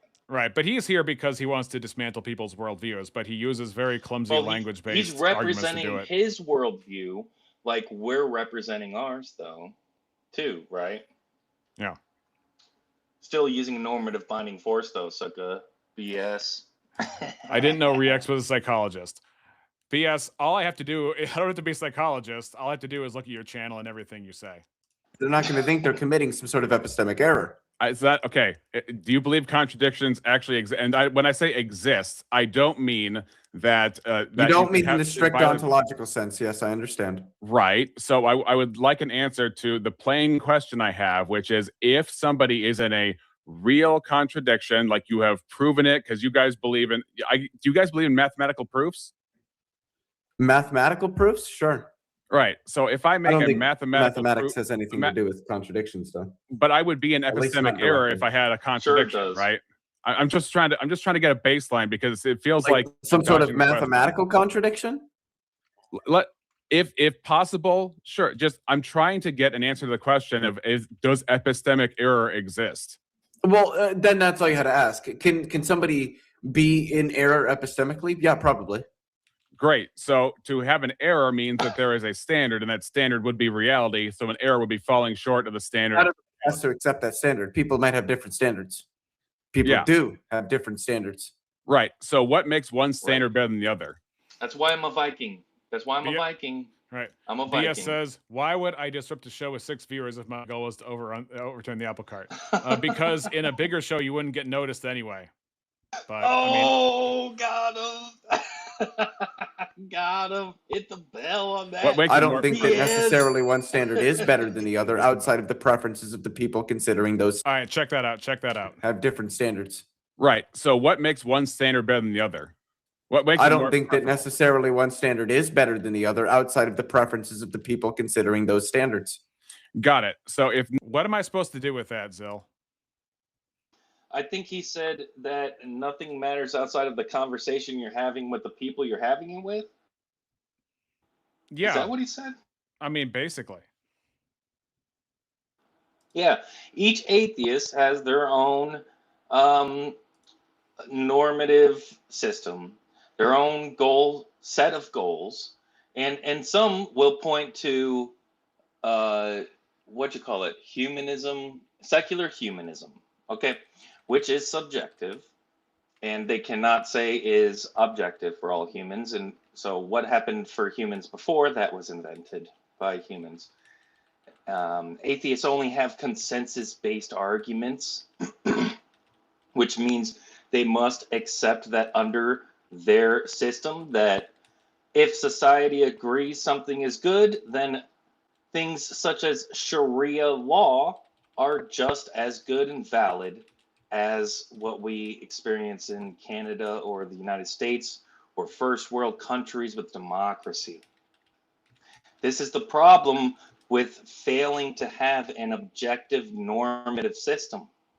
And this is the problem atheists will always run into. Robin Webster says, nope, that's not what he said. Let's rewind and see what he said. Standard would be reality, so an error would be falling short of the standard. Not everyone has to accept that standard. People might have different standards. People do have different standards. Right. So what makes one standard better than the other? What makes I don't think that necessarily one standard is better than the other outside of the preferences of the people considering those standards. Now, here's the thing. Robin, you're a fallibilist. You can't know that Zill's system is subjective. That would mean that you're omniscient, or that you have access to an omniscient mind sufficient to justify this claim. Now, a fallibilist, all they can say is that they don't know. What you can't say is that other people don't know, because your fallibilism prevents you from making such a claim. Interesting right there. Let that sit. Got it. So if nothing is better or worse than the other, how do you use reasons to convince people to abandon their theistic position? I mean, the Academy by of hoping Rigor, that they understand where it is you're coming from. I mean, but why would that matter? Reasons are going to motivate different people in different ways. I don't think there's any objective fact of the matter about what reasons are going to motivate some people to do what things or believe what things. Some people are motivated by to be convinced of a particular position through emotional reasons. Some are convinced through logical reasoning. Like any. I'm hearing a lot of preference talk. Some people like this, some people like that. Some people like to believe real things. Some people like to believe false things. Some people like to mix and match. Right. Why do you use reasons to convince people? to convince them of your view because you believe your view is better than others, or you agree with another view. You would appeal to another view that you agree with. So, for example, Christians appeal to a higher authority, God's objective moral standard. And that's a major difference because we appeal to a higher objective authority, whereby atheists have only subjective sects and or sects and consensus-based morality, which cannot be applied to humanity as a whole. For example, there have been bad guys with power and consensus in the past, and we can't have a system where that is actually valid because we all know, people with sense and morals, we all know that they are bad, right? Yeah. Robin Webster makes an interesting point saying some people prefer to farm out their morality choices to a book. Is that wrong? Is that a lesser way of thinking than your way? Is your way better? If you say no, then what are you doing? And then B.S. Lewis says, you guys have access to an omniscient supermind. You do too. It's called your conscience, which is what makes you in touch with your purpose as a human being. Robin Webster says, even if your God exists, his moral system is based on his subjective preference.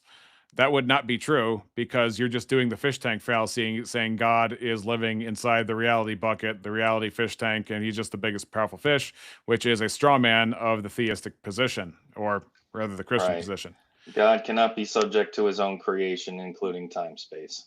You can't demonstrate your higher objective authority exists. You're asking for a demonstration proves that justification for ideas is required, which makes it a transcendental norm and a moral that I ought to have I ought to respond to my responsibility to justify my claims, which is transcendental. It's lazy. Lazy is a value claim. Yep. Wait. You gotta let this stuff. Explain it a little bit when you make these points too, and let it sit too. Okay. No, I think too fast. I'm not saying I'm necessarily thinking well, but I'm thinking fast. Okay. Everyone is a little bit different. Right. But scholarship, React, you've had plenty of time to talk. Scholarship has come across a set of principles called scholarly rigor that are generally accepted among scholars of all the universities. Generally, they're generally going to be the required things that you need in a paper to get it published, and they're going to be the minimum entry. My brain forgot how to drink water. Academic investigations have independently, without recourse to any specific outside of the academy standards, agreed upon many standards of scholarship for the explanatory virtues that they feel they hold. Got it. So they have value claim that we ought to believe that which is true, and then based on what reality is, we use these constructs to understand things because understanding things is objectively better, or at least preferentially better than not understanding things. I don't think such a thing as objectively better exists. I'm not really sure. Okay, so that would mean that atheism is not objectively better than theism or Christianity because he just gave up the goose on that one. Y'all just claim whatever is convenient. Is there something wrong with that? Or is that just like a state of affairs? Robin Webster says, so God has rules imposed on him. No, that's your claim repackaged as the question. You have not established your claim. The Euthyphro dilemma doesn't work. God himself is the standard. It's not above him, and it's not by fiat. BS says, my conscience is omniscient. Never said. See, this is why you're dishonest, BS. I never said your conscience is omniscient. Nobody ever claimed that.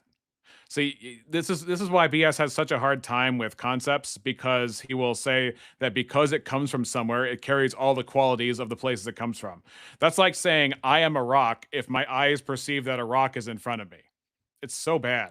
What that means. Great. So if we're not sure that objectively better what that means, then if somebody decided to listen to you guys' reason and you just expose their religion and dismantled it as not true, then their preference to stay with it is not any better than your position. It's just not from an objective standpoint. No. Yeah, it would be subjectively. I mean, it would be worse with regard to our position, because I mean, it depends on how tied you are to how bad you want to convince them. Professor Hizzle says Moral Argument Marathon 6. Oh no! It's a big discussion, Hizzle. Welcome, Hizzle. How you doing? If you're just like trying to have a debate with somebody, they don't want to listen to your reasons and they're not convinced, then oh well, it's not that big of a deal. Got it. So if I'm the mayor of a guys, town, One go ahead. moment. Hey, one moment. There's a couple super chats. I need to get to them real fast. Sure.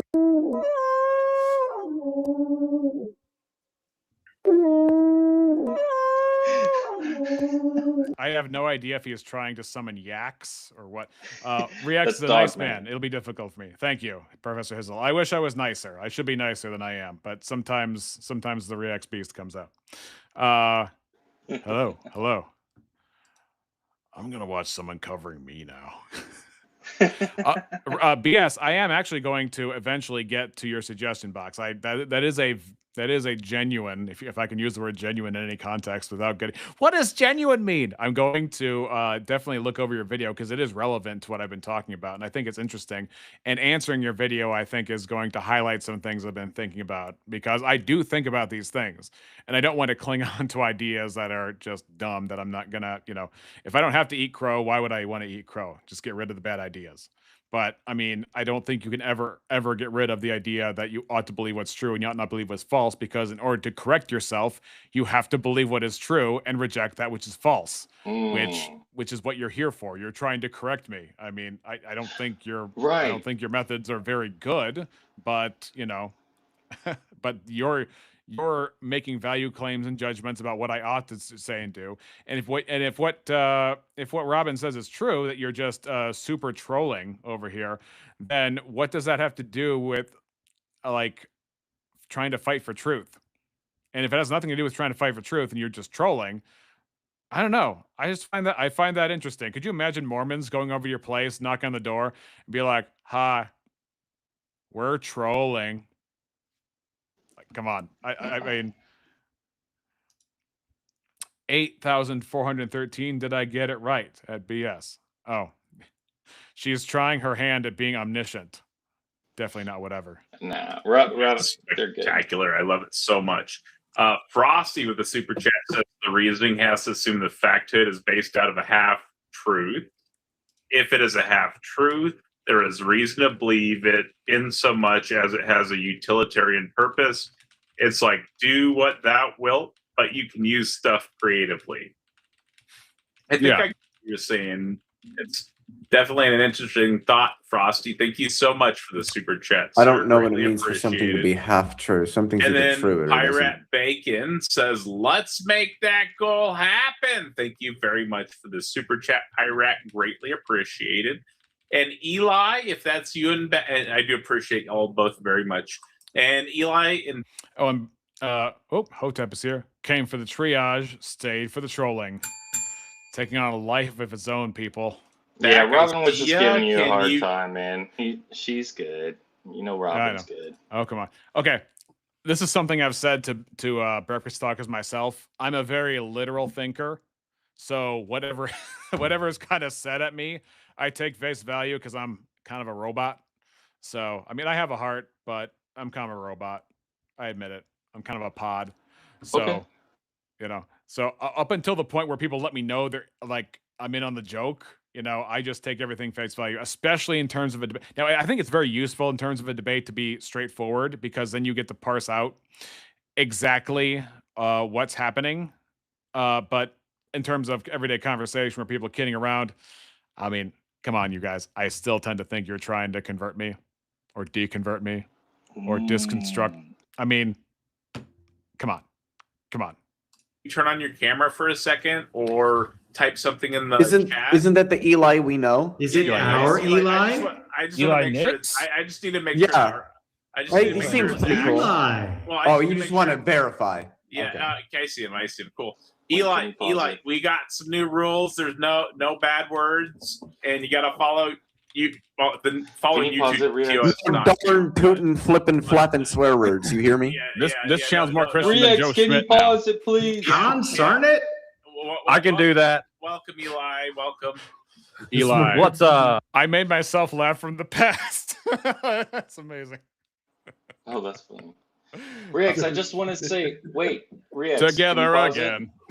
Also, Leo, whenever somebody he was talking about half truths or like partly true, I think they were talking more with regard to like statements that somebody would make and how accurate they map onto. Yeah, but I don't think a statement can be like either like half true or like 40%. Yeah, it's more colloquial. A statement or a proposition is either true or it's not. Like, Yeah, that's you're just saying the way you're that it saying is. you're saying Now, any the untruth level would break the chain. you might be able to look at a statement and understand that the statement sort of maybe say simpliciter is true, but given a variety of contextual analysis, there are certain implications from the truth of that statement that might not obviously there's a variety of context that we can ascribe to statements, but independent of that fact, any proposition is either true or false. Now, so I do hold generally, at least to classical logic, where I think a statement is either true or it's false, but it can't be both and it can't be neither. Yeah, I know you're being like rigorous, right? Like semantically rigorous. I just mean I think they're meaning in the more colloquial sense. You know, like when people talk about statements, like if you're in a relationship and someone makes a claim, everybody like, well, that's not entirely true, or that's only partly true. You know, I think they were saying something more along the lines of that rather than there's actually a thing called partly true. You know. By the way, if you guys don't know Eli Nix, he is a TikTok presuppositional Christian who does Orthodox apologetics as well as atheist apologetics. You can see a few of his debates at Breakfast Tacos. I think he debated Monkey Boy and he debated Danny Philtalk as well. He might have debated T-Jump, but anyway, Zil, you're aware that I did challenge T-Jump to a debate on September 16th, right? Yep, I saw that. Yep. We'll bring out, a little more of this. I'm not going to show all my cards, and the week of Labor Day week, I'm going to be taking vacation, so I won't be doing any lives for a little bit during there. All right, cool. Oh, and Robin Webster says, I met Eli. He was pretty cool. You met him in real life, huh? Whoa. Interesting, because he is out in Arizona, and I think you're in Kentucky. So I don't know how that happened. Maybe you guys had, maybe you met at the airport somewhere or something. And you met T-Jump, Rex? Yeah, on accident. I was taking a trip. I saw T-Jump. Well, this is why if you want to talk about like Providence, I kind of, when I ran to T-Jump and we had a very fast paced, interesting back and forth in a Jimmy John's somewhere. It was interesting because I look up to his intelligence because he's a smart guy. He knows, how to keep an orderly thing, but, I don't think all of his beliefs are accurate. And he doesn't believe that all my beliefs are accurate. But we had an interesting back and forth in the middle of a Jimmy John's that probably just doesn't happen every day. And I was kind of surprised because I felt like I was hanging in there. But again, that could be just my self-aggrandizing reflection. But I feel like there were things that he took for granted that I was able to point out. But of course, he has a very systematic point of view, and I wanted to respect the work that he's done to put that together in the sense of like he's not a dumb guy. It's not like he's not thought through big questions and tried to make a system to give answers, even if they are like tough pills to swallow. I mean, I think everybody with their system of thought has tough pills to swallow. Yeah. So and, Robin says nobody's rude. Robin says nobody said real life. Okay. Well, when I hear meet people, I'm like, well, I mean, yeah, of course you met Eli. You are in this panel later on. This is going to be a long stream, by the way, because I want to cover when it all exploded. Because Zil, did you see this thing when it exploded? Nope. I guess we're gonna see. I mean, it was me and Eli versus 5 atheists. I mean, this is a long stream, by the way. Whoa. But it ramps up. So you know what? Let me see if I can up the playback speed a little bit without. I already talk very fast, so let's see if I can make it where we're not chipmunking. All right. Well, there's also like falsehoods by omission. Like I was at Bobby's house, but also Karen was there. Yeah, like that. It's like, hey, you only told me part of the truth. Something like that. Right. So my thing is if I hear an atheist say, what I'm driving at is my preference for a thing, and it rises no higher than the ceiling of I use reason and I use truth. And if you're not convinced it's no better or worse than what I'm saying, then what are the arguments you would use that don't involve harm? Because harm would be appealing to a standard. It doesn't say error because error would be applying to a standard of how, in my mind, how we ought to think. And if it's not actually how we ought to think, but just a description of your opinion of how we ought to think, then what is epistemic error? What is moral error? What is normative error at all? That's what I'm getting at with the normative binding force portion of the argument. Which again, I admit isn't. These are still your standards too. I mean, at least the standards that you believe we should uphold, just the same as us. Well, okay, but your standards are appealing to like the Bible. But if I'm wrong, all it is just descriptions of what's going on in our heads, and not anything. It's not yours. You're appealing to a higher standard. Believe what's real. Then. Oh, wait, explain, Zill. You're appealing to a higher standard. This is not your standard because it's in the Bible. That is a higher standard. You're appealing to a higher authority. So he's wrong on that. He said it's your standard. So he said the standard was my standard, like my private standard. Yeah, but it's not yours. It's God's. It's transcendent, objective authority. Rob Webster says he, being T-Jump, was a jerk to you and Tavo last night. I can't disagree, and yet I have to give some grace because I don't know what's going on in his life to have made him done such a thing, because he was very nice, at least face to face, when we met in public and I took a selfie with him and everything like that, and we had some back and forth. He was respectful. I got a phone call, and we ended our conversation by shaking hands, and then Robin says, I kicked both your butts later. Well, of course it's easy to do. Of course it's easy to do when nobody's around. Oh, you mean in this panel? Not a chance. Logic doesn't actually corner me because that's just a description of preferences of thought. It doesn't corner anybody. Okay. Well, I mean, I don't think that like subjective normative systems can't be binding. I mean, I think chess is binding, but right. But like, quite frankly, any player of chess does not have to follow the rules. Right, that's what I'm saying. It's like if someone sat down at a chessboard and they take a big fat dookie all over the board if they wanted to. I love this example because chess is a voluntary thing. So does that also mean that logic and reason and morality is a voluntary thing? And if they say yes, what's the consequence of that? If they say no, then triage is afoot. Interesting. Okay, the consequence if they say yes, if it's voluntary, means anyone can opt out, and who cares? Right. This isn't what are new, they going by to the do way. then?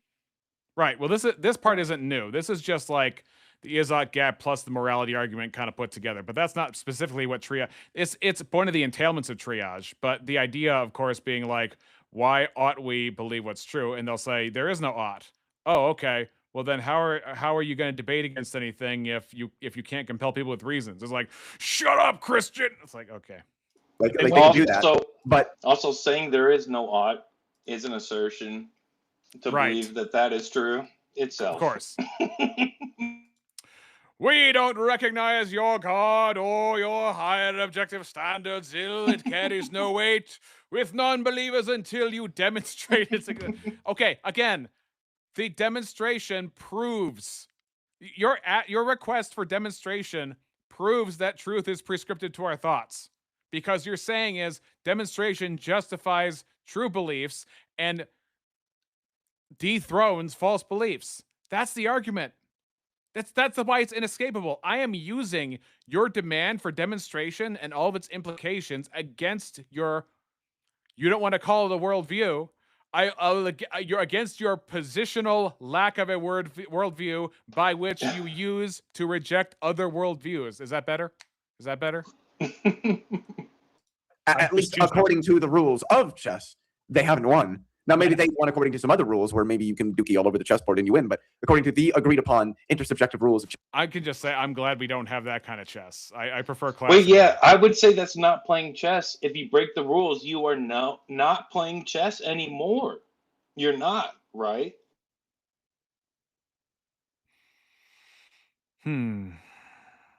Yeah, I mean, according to what chess actually is, yes. You are simply making assertions that have not been demonstrated from my perspective. You're just calling your preferer. Didn't you say everything was preferer? I mean, isn't everything preference, Robin? No, you said- but Robin, we appeal to a higher authority. Right, but Our so here's the preference thing. is appealing to another authority. Yeah, but here's the thing. In Robin's understanding of the world, what she in Robin's understanding of the world, demonstration is a triangulation by which there's me and there's her, and then there's demonstration of truth, which means that truth, number one, exists. Number two, we can know it exists. And number three, what we know to exist, or what we can justify or demonstrate believing that it exists, ought to change our minds. That the reality is prescriptive to us, which is the argument. Which Robin, I don't think there is a single argument you can actually make that doesn't affirm what I'm saying. In fact, it's my argument is tailor-made to feed off of arguments. Right. Yes, they have not won. Yeah, and I would probably choose not not an epistemic error, right? like those people I would choose not to play chess with, and I probably wouldn't choose to debate with someone who doesn't have a desire to be logically consistent. Sure, but you can opt out of a game of chess. You can't opt out of reality. You can live in reality regardless. Sure. But you can We're live in not allowed to reality. talk about that on this stream. What, reality? Okay. Opting out of reality. Yeah, I think he meant Come like on. I'm like But that's not normative, though. Like, opting out of. So basically, on Taco's channel recently, because he's he got demonetized, and this is his income. So when we go on his channel, we have to use very family-friendly type language and terminology. So if anything could be misconstrued as like something that is illicit or something that is awful or cruel or grotesque or macabre, we should stay away from it. So that's why we're getting that now. Yeah, because AI reads the stuff and he's trying to be real careful. Demonstrate your higher authority exists. The prescriptivity of truth that your demand relies upon. That's the demonstration. Thank you. the fact that you live in reality is not like a Go normative to feature. another dimension. It's What do you want me to say? I mean, again. No, he's not talking about with Literally, aren't You know, people who opt out of do not reality? tempt Is the me. point I'm making. Okay. Do not take me to go into another dimension. Okay, I will wick roast. Okay. Let me. I think we're chipmunking a little bit. So let me. Oh my gosh, hold on. Take into imaginary Let me slow this down ever so. time so fast you won't know what happened. Okay. Okay. Let me slow this down just a little bit because we're chipmunking a bit. Here we Yes, go. you guys are don't tempt missing the obvious thing people do to opt out of reality. Kurt, I'm No, not, no, I'm not I don't missing think he it. was I just talking think about I think it was carefully said enough that that maybe I'm wrong. Maybe the algorithm does look at every single possible way of saying what I didn't mean to say in the first place. But what you can't do is, you know what I'm saying, even though I didn't imply or mean to imply that thing. You can I mean, you can to opt say out of that a game you of can't chess. do it is like you can do it. So that's all I'm saying. And again, like the rules of so it chess wasn't- so it are wasn't agreed real? by convention, just like the rules of scholarship are. Okay, Just that like- What? Does he mean I ought to believe chess? How does that work? Like the analogy just falls apart on its face. Because if I say pawn to e4, does that mean that there is a binding on me if I don't play chess? If somebody else puts pawn to e4, that if I fail to respond to that move, that I've done something, I've made an epistemic error or a moral fault? Yeah. Now, she says, you guys are putting the cart before the horse, claiming a higher authority that defines your standard as objective before showing it exists. Robin, your very comment is reliant upon a higher standard binding me to it. That you cannot make an argument without demonstrating what I've already said. It's impossible. Because if you make any truth claim about the world whatsoever, you are binding my thoughts to either believe or disbelieve it based on how true it is. So is this an argument for objective truth existing also? Well, Importantly, I mean, the argument would be like, if there is no standard, why? I mean, like, again, their whole line of argumentation is you ought to believe what's true and God's not true, therefore you ought not believe what God, right? Right. That's the whole gist of atheism. At least, we'll put it this way: they'll say, "Oh, you can't define atheism. Atheism is just so elusive. It's this moving target. It's an artful dodger. Nobody knows what it is. It's like Bigfoot. It's like, okay, look. The commonality I see in the culture online that calls itself atheism is denial of God, denial of Jesus. So colloquially and conventionally, that's what I'm talking about. I'm not talking, and even then, Tavo likes to point out that, and so does William Lane Craig, that in the philosophical literature, atheism is characterized as an active denial of God, not merely somebody forgot at the store what their idea of God was. I'm not going to grant your assertions ever. I know. You don't have to grant my assertions, but you can at least grant what I've demonstrated by your arguments. But so you're saying Rex T-Jump was very much himself on tacos that night. He's kind of a jerk usually. Okay. Well, that's going to make for a very interesting debate. I'll say that much. Yeah. He was a jerk to me. Yeah. So, can we get a quick summary of triage? Explain to me like I'm a 10-year-old. I'm not smart enough to do gymnastics in the clouds. Okay. So, triage, the idea is we inescapably so, we ought believe that which is true and we ought not believe which is false. This is a demonstration of the existence of responsibility and accountability. And so because that exists and inescapably cannot be destroyed, and it is intrinsic to our thoughts, intrinsic to understanding, intrinsic to demonstration, intrinsic to right, intrinsic to all these things, then that means there is a standard by which we did not sign up for, we cannot escape, and that would come from purpose and intent that is transcendental and not contingent and not dependent, and that would be God in this case. If your God is real, you should demonstrate that, okay, the should is an ought, the ought comes from a design and a purpose, the ought is transcendental, therefore God. So you can feel free to reject that, but you're just going to keep making arguments that prove my point. I think you're conflating something that can happen in real life versus reality no longer applying to you. That's the Rex over halfway to 500. Indeed, Seahawk Daddy, welcome to the show. Happy about Nice, that. dude. That's not the same thing, Kurt. Oh no. I don't think you know, reality applies to people. I don't think that's how that works. I mean, I don't think reality applies to people. What is that? What even? That's some atheist garbo, bro. No, definitely not whatever says tag with extra steps. You're wrong. Here's why you're wrong. And every AI I've run has said that triage is not tag. If you say this, you don't understand tag. So tag is purely transcendental, whereas triage has a transcendental core plus an abductive case under that for criteria. So tag says that logic, the necessary precondition for intelligibility is God. Intelligibility exists, logic and truth and all that stuff. Therefore, God exists because a thing exists and it is necessary. God is the undergirding of that thing. Therefore, God exists. That's only transcendental. But also as opposed to the Megazord. Well, also too, Def. If you're calling it tag, then you have conceded the debate because all I said was that normativity exists, which everybody agrees that normativity exists. So if you say normativity is the God of the Bible, then you concede that the God of the Bible is the true God and exists. So it's not actually foundationally circular either. It's linear. So if you say it's tag with extra steps, I mean, first of all, you need to demonstrate it, which you won't. And second of all, you would need to either deny that normativity exists, which depends on normativity, or you would have to show me that normativity means the God of the Bible. Robin Webster says, my AI said it was very strong in some parts. Thank you, Robin. Got him. Yeah. Well, yeah. So I don't think DefNot is as familiar with tag as she thinks, because here's the thing.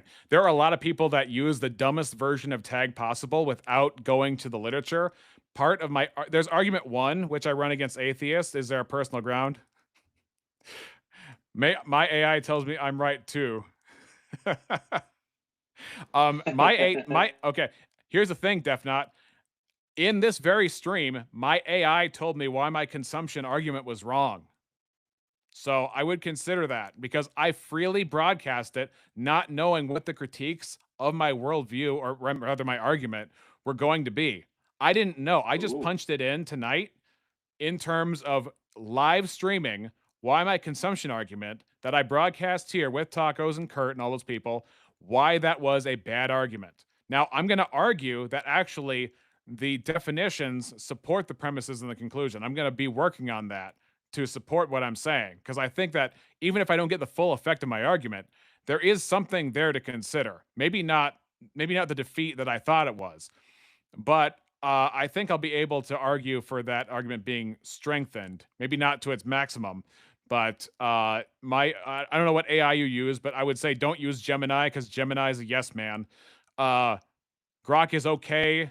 ChatGPT gives a lot of pushback. Claude probably gives the most pushback. I would also say work on your user pre-prompt. You can give your own user prompt for the AI to, for example, ask you clarifying questions before answering, or make sure to check and provide sources. And this is really what is going to lead us into better usage of the tools. Robin Webster says, yeah, but I ran React's argument through IYT, not mine. I don't know what IYT is. Do you know what that is, Zill? That's a virus. No, I'm just kidding. I don't know. Okay. I'm just kidding. I will say the laws of physics and chemistry certainly apply to people. I don't think they apply in a way that's not like a legal force. They just are the facts of you how just are chemistry what and physics results works. from them. Yeah. I agree that physics doesn't happen in error. I agree that a rock. Hey, I love Gemini, Missing Mod. Okay, Missing Mod. Try Claude. It might be very annoying for a while. But I love Claude. Claude gives a lot of scrutiny to what you put to it. So I've had certain premises that it took me maybe 100 turns to figure out what exactly I wasn't answering with a certain argument. So Seahawk Daddy says, I've never seen someone engage with a logical argument for God and be convinced. Right. Arguments don't convince people, but they do expose. Okay. They do expose problems with certain claims. Definitely not whatever says it was a joke. Well, let's put it this way, Defnot. A lot of people say if there's any transcendental aspect to an argument whatsoever, it is tag. So I'm very literal. Definitely not whatever says he meant it. Here's the problem with someone like me. I'm a robot, and so I love all you guys, but when I read chat, I take it face value because all I see is text and no tone. So, like me with a Rubik's Cube. Interesting. Oh, yeah, Claude and me is like you in a Rubik's Cube. I get it, yeah. Can't fall to the ground incorrectly, but where we all agree on is people can think incorrectly, right? Incorrect with regard to what? Based on some standard, yeah. If you've got some standard for everything. Notice he says some standard, not the standard. It could be anybody's guess or anybody's choice of what a standard is. You must announce jokes with Reacts. Unfortunately, that is true. I'm like Commander Data, unfortunately. Missing Mod says, finally the truth. Well, that's the thing. Part of me calling myself re-examination is I like to at least be honest with myself about who I am, and what is missing in terms of my humanity. Correctly, and somebody doesn't align with that, then they are incorrectly according to your standard thinking. That's what every line of question implies, unless we admit. Just like re-examination. Well, name me a food you absolutely love. Pizza. We'll just go with that. Okay. If I said pizza is gross, that's not like objectively true. Like, okay, so according to my preferences, pizza is gross, but according. This triage is starting to fizzle like Professor Hizzle when he trickles. Okay, so apparently Hotep is one of these Black Hebrew Israelite mixtape SoundCloud artists. So when Hotep says it's starting to fizzle, he doesn't have any evidence for that, because in order to apply evidence, that would mean truth is prescriptive to our thoughts, which is the transcendental core of the argument. So, I mean, I don't bother. Your preferences, it's not. Okay. And we're both perfectly justified. Here's the problem, guys. What we say. We can all agree that Detroit pizza is gross. How is that? So is Chicago pizza. How is that analogous to whether or not I'm about to believe true things? Chicago pizza is the best pizza. We have thin, we have thick, we have deep dish, we have stuffed, we have bar style. We have all kinds of pizzas, and our pizza kicks around the block. All the guys. Detroit, Colorado, New York. I mean, Colorado tries to have its own pizza. I'm sure it's just freezer pizza, But I mean, it is more than deep dish, but deep dish is excellent. And anybody who badmouths deep dish has not been to Illuminati's. And if they have and they don't like it, they stink. Leo is from Iowa, so take that from West. I guess. Hizzle for the win. And Hizzle says, I never joke. I'm always earnestly serious. Okay, from now on, I will take you always literally and never make an exception. Even if you tell me I'm no longer joking, I will take that as a lie. Things and how that pertains to No, I mean it's just like saying you philosophy, ought to like pizza. Okay, but if I don't like pizza, I'm going to be like, well, no, I ought not like pizza. But there's no like objective. How does do not translate to ought not? But okay, truth about how good pizza is. That's besides the how that point. works. Because even to make your argument, you would have to bind me to the conclusion that there is something subjective about that as opposed to objective. Well, there is something subjective about epistemology. I agree, but that's the point. That's the point I'm making. Is you are using reality to make persuasive points so we don't go off into error. Because I don't know if I'm doing that. So yes, you are. Hold on, I want to Let's step in complicate for the a second. pizza example. Eli, 1 second first, and then I just want to throw out the hypothetical. Would we agree that you ought not have cyanide as a pizza topping? Why would I agree with that? Right. Does that mean that I am relying upon the value of human life so as to not make motor oil and cyanide and ricin a pizza topping? Probably. Anthrax. Right. You should not take it as a lie. If I say I'm not joking, I'm being earnestly serious. But here's the problem. You just told me I never joke. I'm always earnestly serious. Therefore, every subsequent thing contradicting this thing going forward is a lie. Iowa stands for idiots out walking around. Nice, Robin. I didn't know that was the etymological origins of that particular state. That's very cruel for them to to make this state. Yeah, I'd agree with that. From a value claim premise, sure. You ought not eat a turd sandwich. Yeah, and Unless you I'll like tell you why. turd sandwiches. I'll tell you why. I mean, true, but how many people like turd sandwiches? You know, Not a lot. Yeah. Not a lot. So Yeah. My question is, if logical approaches to proving God's existence never changes minds, what are we doing? We are demonstrating that here's the thing. There's a logical aspect to this, but there's also a conscience aspect to this, because they know that they have value. They know that other humans have value.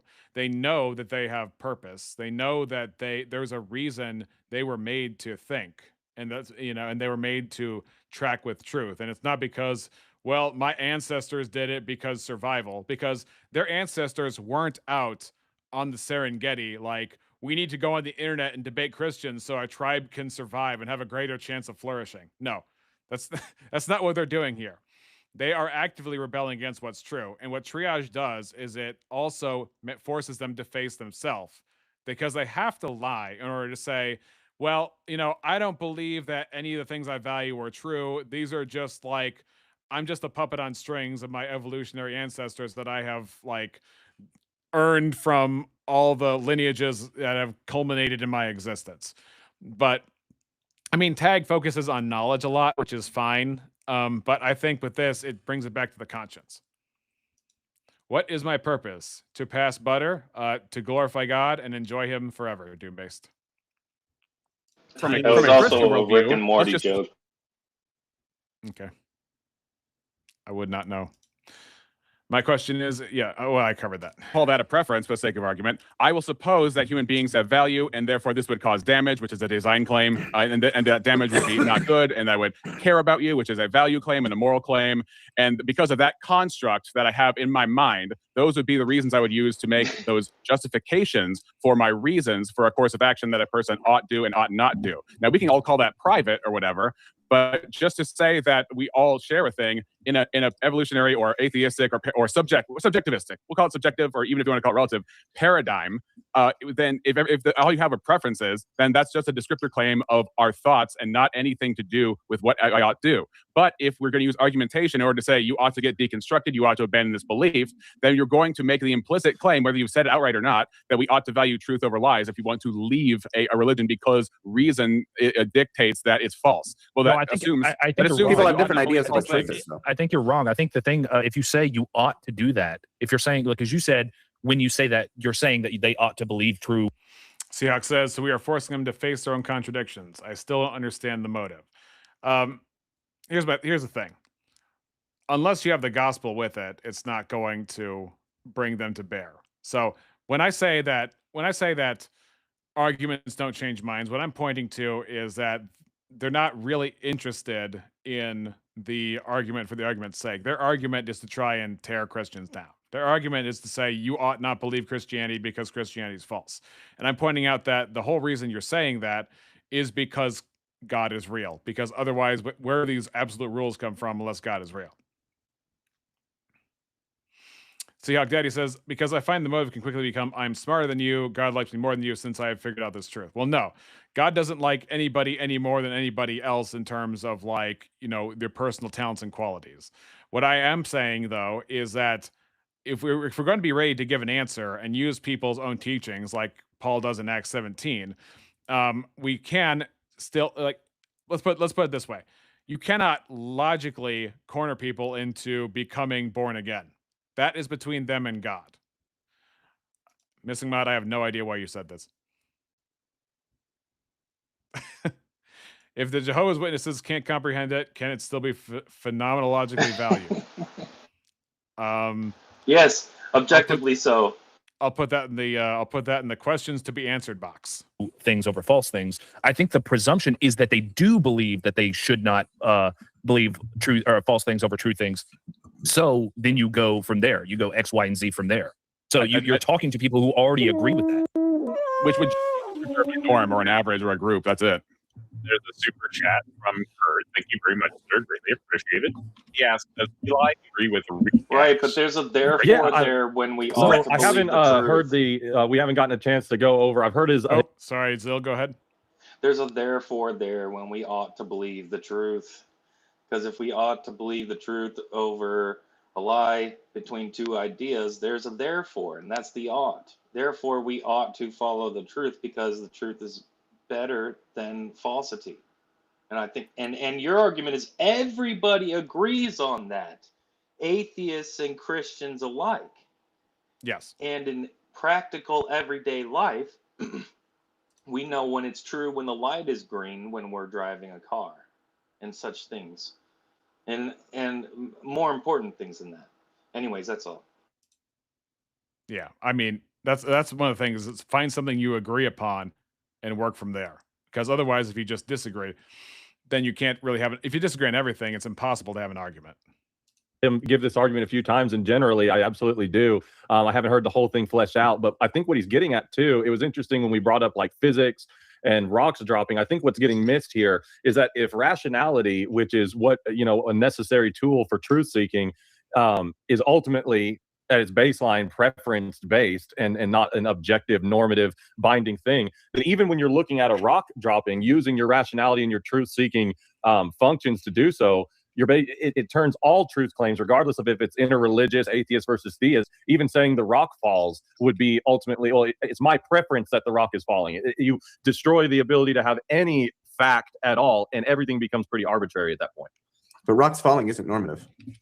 That's kind of the point. That's kind of the point, because there's no epistemic error from a rock falling, but there is epistemic error from a fallacy I make, and an error implies a standard by which I have to think. Fallacies are given by particular standards. Rocks falling aren't given by standards. Right. So if I say that I've committed a isn't that my argument?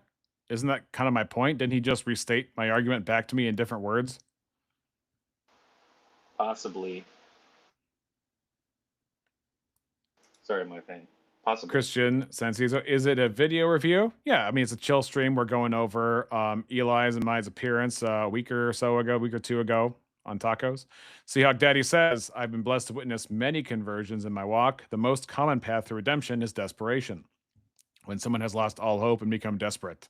When someone is singing at home with their favorite beverage and a comfy chair listening to some music, they're not seeking God. When the doctor tells them they have cancer, they start seeking him. Right, because they've lost faith in self and lost faith in the world, right? And well, they're in seek of help outside of themselves, since they cannot satisfy their own, all their needs. Then they start seeking outside of themselves, right? Right, because there's faith in God and then there's faith in the self. And if you don't have faith in God, you're putting your faith in something else. You are relying upon, because we're limited and not omniscient, omnipotent creatures, we're relying on other things. And our comfort is often our condemnation, which is why if you go to, say, Psalm 73, that's one of the talks about how judgment can often come in the form of riches. Or it says, Psalm 73:3, for I was envious of the foolish when I saw the prosperity of the wicked, for there are no bands in their death, but their strength is firm. They are not in trouble as other men, neither are they plagued like other men. Therefore pride compasseth them about as a chain, violence covereth them as a garment. And then, so Yeah. if you, And the camel through the eye of the needle, right? Yep. But later on, it says in Psalm 73:17, until I went into the sanctuary of God, then understood I their end. Surely thou didst set them in slippery places. Thou castest them down into destruction. How they are brought to desolation, as in a moment they are utterly consumed with terrors. As a dream when one waketh, so, O Lord, when thou wakest, thou shalt despise their image.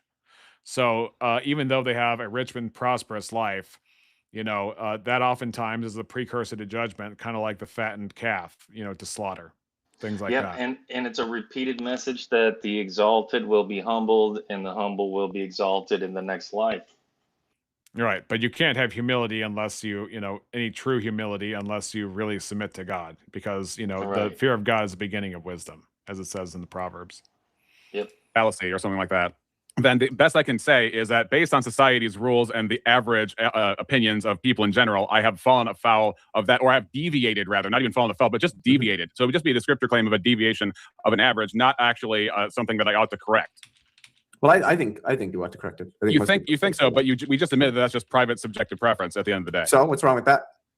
To ask what's wrong with that is to ask about a norm by which you would judge things. Yeah, sure.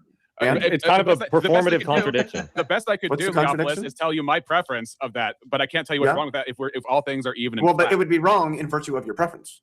Which would be. I don't know what it means to talk about something being wrong, but there'd be absolutely no preference tied to it. It just makes no sense to me. Great. So let's go with that. It makes no sense to you. So between my Christian theistic view and your non-Christian view, whatever that may be, there's no actual tiebreaker between the two. We just have two preferences. There's no ought to believe that which is true. I mean, fundamentally, yeah. Okay. And what I said, it's a performative. There is no. Hold up. There's no value. As I said, there's no value. There's no ought to believe that which is true.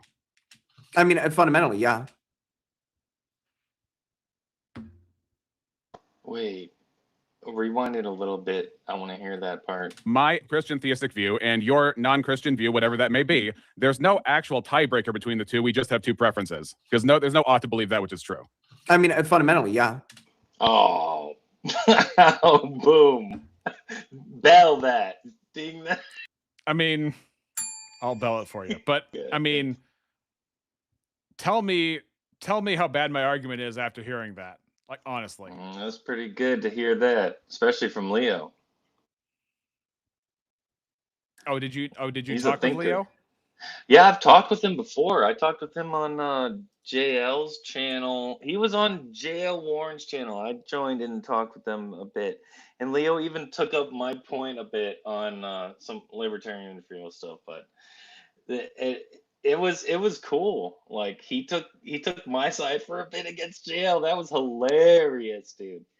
But yeah, Leo's cool, man. I think he's an honest guy. Like he'll take positions against other atheists and stuff like that, Yeah, I have nothing against Leo. I'm just saying that what he said, I have a hard time thinking that he actually lives his life based on the belief that he espoused by saying ultimately there's no value to truth. I just having a hard time with that. That is very interesting, and I know he's interested in philosophy, and I've talked to him about, or I've heard him say he values metaphysics in terms of our understanding of our reality, and yeah, very interesting.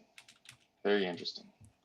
Yeah, I mean, okay. And what I said, it's a performative contradiction. That's like when what a person says goes against the rules or assumptions needed to say that thing in the first place. Well, I don't think you need to think that there's some sort of like realism about normativity to make normative claims. Well, but I'm saying, I don't think most philosophers would agree with that. Well, what if I said, well, I don't think I need to demonstrate that God exists in order to make God claims. Would they accept that? No, of course not. Nope. Robin Webster says fallacy ad populum. So fallacy means that there's an error of epistemic reasoning. See how unwinnable this is, Robin? Do you see how unwinnable this is? You're appealing to a standard by which I ought to think. Otherwise, all you have to say is, my preference is don't think that way. That's the best you got. That really is the best you've got. And you will never reach any higher than that based on your predisposition to this particular value set. I mean, this is how bad this is. This is why I use triage, because all it does is point out what your argument, every argument really relies upon in order to be meaningful in any way. Well, so then how is it a normative claim if there's no normativity? Because it's That's based on oxymoronic. preferences. Well, normativity does not entail objectivity. So this idea that there has to be some sort of objective normativity. Oh, she's talking to Seahawk. Okay, my mistake. I thought she was saying something like, well, just because everybody believes it doesn't mean it's true. It's like, okay, that even in that of itself still is a normative claim, but we'll just let that go. Standard to talk about normativity is straightforwardly false. Normativity does not entail objectivity. So, but if I believe that false thing, it's no better or worse than believing a true thing. It's just differences. Depends on whether it's better or worse. Depends on the standards against which you're making the consideration. Which would be my judgment to figure out whether just like which type of pizza topping is good or disgusting is going to depend on the preferences of the person. Yeah, it's like some people would say anchovy. Oh, I'm sorry. Did you say something? Yeah, it's always going to be consensus based in under his view, and it's just always going to be subjectively consensus based, which is why I am an objective Viking. And me and my consensus friends plunder the world because that's our consensus, and that's just as valid as democracy under their view. Yeah. So Doombase says the standard is logic. Okay. Does logic have normativity? Right, because under logic, me as a Viking, it's logical to me to plunder to get more gold. That's really logical to me, guys. Right. And if you ground your logic in the Viking ethic, the Viking presupposition, if you will, then the normative direction of your logic will be gold is valuable. I want it. I can use the power to get it. Therefore, because it's in my self-interest, I ought to plunder and get gold. Exactly.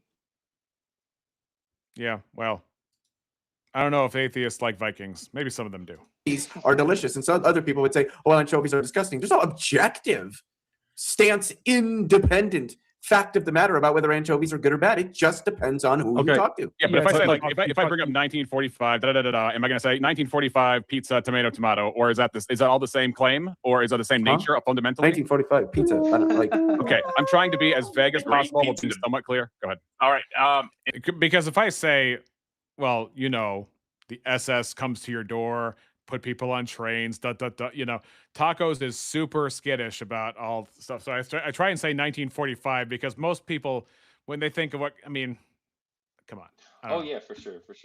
I don't know. It's if I can't say you can't opt out of reality, it's like you can't say that on this channel. It's like, but then I'm gonna have to be as vague as possible, hoping people will pick up what I'm putting down.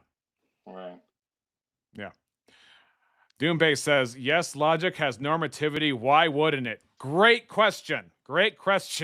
Why wouldn't it? Meaning there are rules to how we ought to think regardless of how we want to think. That's triage. That's the argument. Where do those rules come from? Why are they absolute? What do they have to do with us? And why is there value attached to them? Anyways, the great pizza debacle. Missing Mod says, raise them up for evolution. Thank you very much for the support. Greatly appreciated. Missing Mod, the Christians need support. Not saying that you guys are not arguing your positions perfectly, but they're outnumbered. They need a teammate. Missing Mod, you should be their teammate. Yeah, I would take it a step further because, math itself is derivative of logic. Math is not normative. Well, but when you're building a bridge that requires precise... Here's where I'm lost. That installs extra parameters and increases the complexity of the situation beyond math. When he says math is not normative, does that mean that I can make 2 + 2 = 65? Right.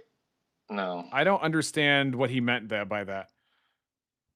geometry and physics. Building bridges is not Yeah, normative. but that's a hypothetical. Well, it's inference. That's not normative in order to categorical. successfully build a bridge. You see. Whether the bridge Right, but we succeeds or already talked fails about is normative because it hypothetical depends on discussion. the standards that you're using. But the building of the bridge itself is not normative. Well, here's the thing Okay. too, Eli. Here's the thing. Let's take a step back.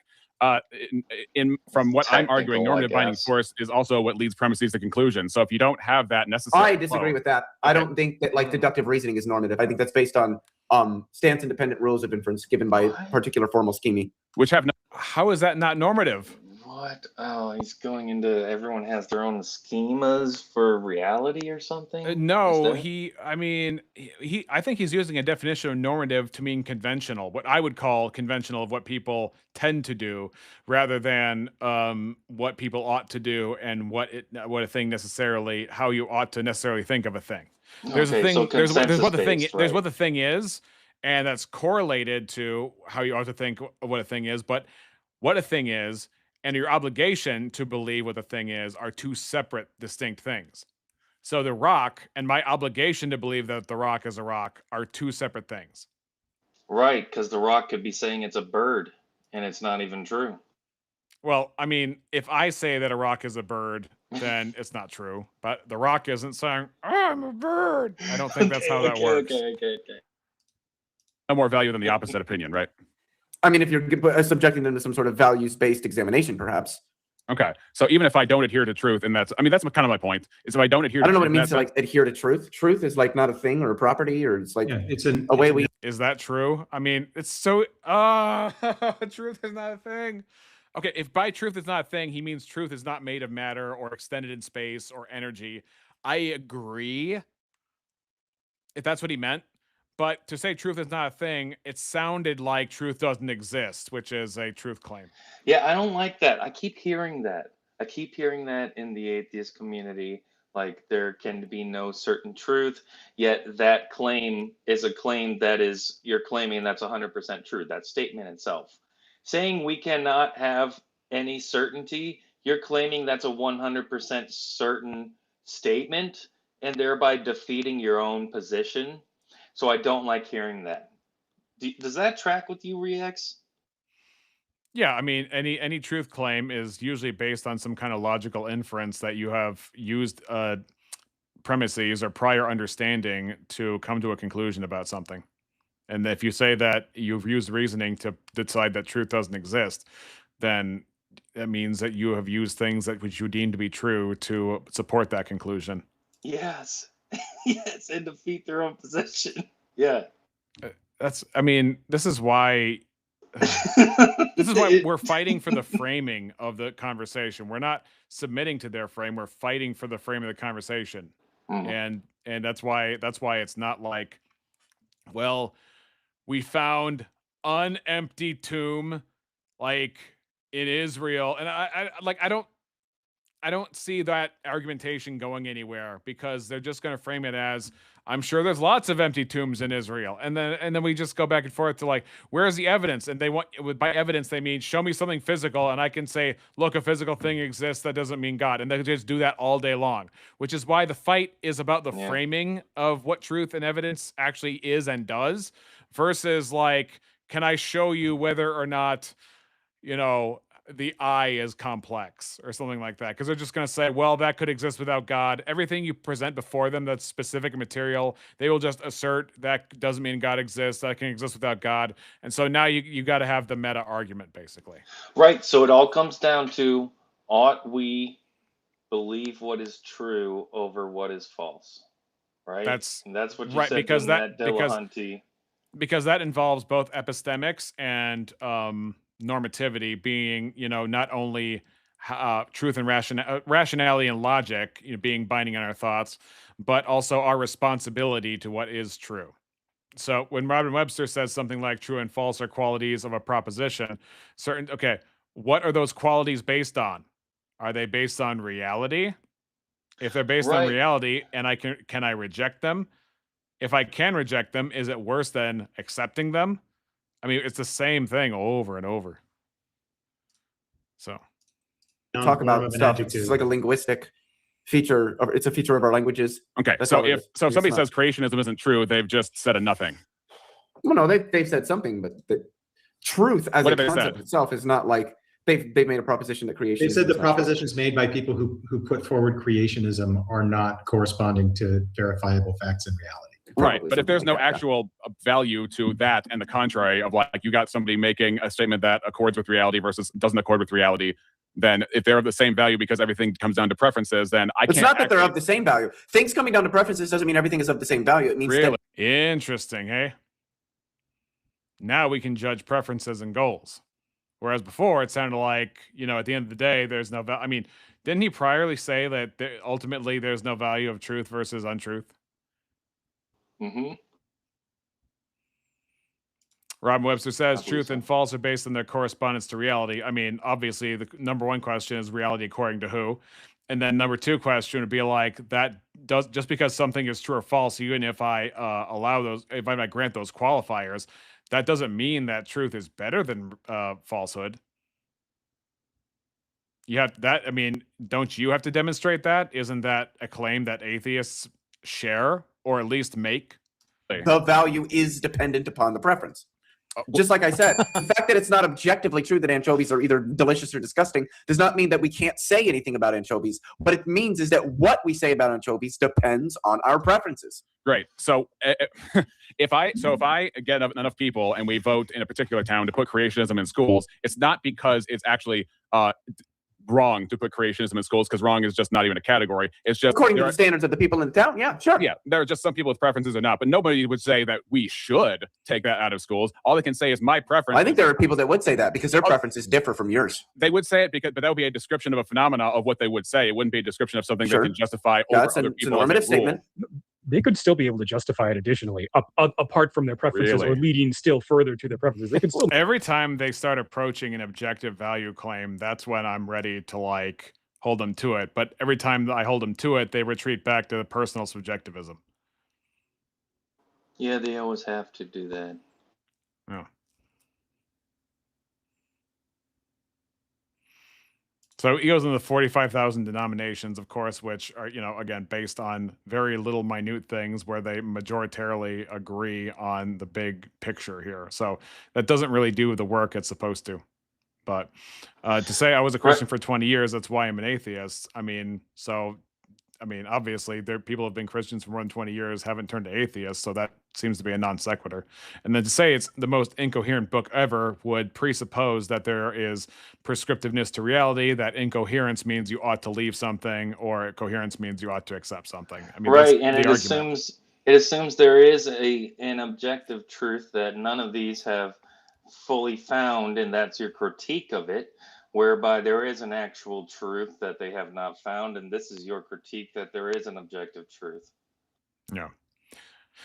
Rob Webster says, I was a Christian for 50 years. Well, I mean, if I found somebody who was an atheist for 50 years or 60 years and then left for Christianity, I mean, obviously that wouldn't persuade you. The question is, what ought we do? Rob Webster says, we have a shared reality and our preferences do not determine the facts of that reality. But then the question is, how does that change my life? I mean, everything you have said presupposes and presumes that we ought to do something with reality. Like reality has something to do with us that obligates us to take certain actions and thoughts. This is the launch pad, and most people have not left that launch pad. Make additional arguments. And right, but it always boils down to preference. You never escape that. That's what he's saying. Right. It's not necessarily a direct preference. It's not necessarily that they just prefer not. Yes, it is. It is not necessarily that. I want to hear Pirate. I want to hear him use justification that extends beyond his preferences that binds me. I'm going to grab some water, folks. I'll be right back. Mm-hmm. Yeah, I didn't understand that. I'd like to hear that too. Yeah, so Pirate, what reasoning can you use that would say that you are breaking a rule that I ought to adhere to? That my preferences I need to change because your preferences are more justified and therefore better. Well, it's the effect that they would have, right? So we're talking about different things. So you might have a preference for an X action, but I would say, well, hang on. If you do X action, it's going to cause Y, Z, Q, R. It's going to cause a cascade of other things, and those things will both negatively impact us. So we will. Why should I believe that impacts are negative? I mean, just because cause and effect happens, what gives those causes or effects value? I have no idea why we should even believe reality is true or anything about reality. I have no idea why we should do anything, actually. I mean, they would argue that it's inevitable to believe in reality, but the problem with that is they claim that Christians are lying or delusional, and then they make it their life mission to like remove the Christians from the Christianity because they were persuaded and they want you to be persuaded. And it's not so much you should think like me. They're not saying that you should think like me because I think like me. They're saying that what you think is false, and I'm going to use truth to pry you away from false things, which means that truth is prescriptive to our thoughts, and we ought to align our minds with what is real. But where does that obligation come from? Right. So that's special pleading, isn't it, Rex? How is it special pleading? Explain It's special that. pleading to their case where their truth is ought, gives normative force, whereby truth of other arguments don't. Right, right. Because once it comes, they have the privilege of privacy when it comes to their truth, but then we don't because we disagree with them. Right. Where we get to the shared preferences, we're both negatively impacted would be the idea. So like there will be some sort of negative outcome. Robin, I don't know why you keep doing this to yourself. Something you believe gives you eternal life. I used to believe that too, but I realized I had no good reason to believe that. What makes a reason a good reason, objectively speaking? Now, if you say subjectively, then all you did was change your preferences. You didn't actually come across anything that was real. That because obligations aren't real. Of course, that's the funny part is you use the obligations to stay not Christian. You use the rules of reality to stay not Christian as if you owe reality something. How does that make sense based on your atheism? Additionally, outside of our the preferences that we disagree on, there's going to be shared preferences that we agree on that will both be negatively impacted would be the basic. But is negativity something that's based outside of preference? Well, yeah, I would say that negativity that is shared is just. I mean that we would agree on that part. Well, yeah, you're agreeing to a shared preference. Again, what we asked was to make an argument against any ought claim that is going outside of just mere preference. I'm saying that from the position of the atheiist, again, in the argument he's laid out. Mere preference, but there you have a bunch of preferences. That's the whole. But it's still mere. What preference extends outside the self, such as to bind somebody else that they ought to do otherwise, and there's a real either moral or epistemic failure that is a standard we're held to. And one moment, DKB, I see in back we've got 4 atheists on the panel right now, though. Oh, real quick too. I saw modern atheism. I just want to address. I saw modern atheism in the chat. He says it's crazy. I would suggest that crazy is a design claim because it would be compared to sane, and that if you want to make a value claim or design claim, how we ought to think, that it would, in my preference, it would require justification such as to convince my subjective brain. Go ahead, Joseph. But this is yeah. So actually, no, we do have a way to determine crazy, and it's done listed.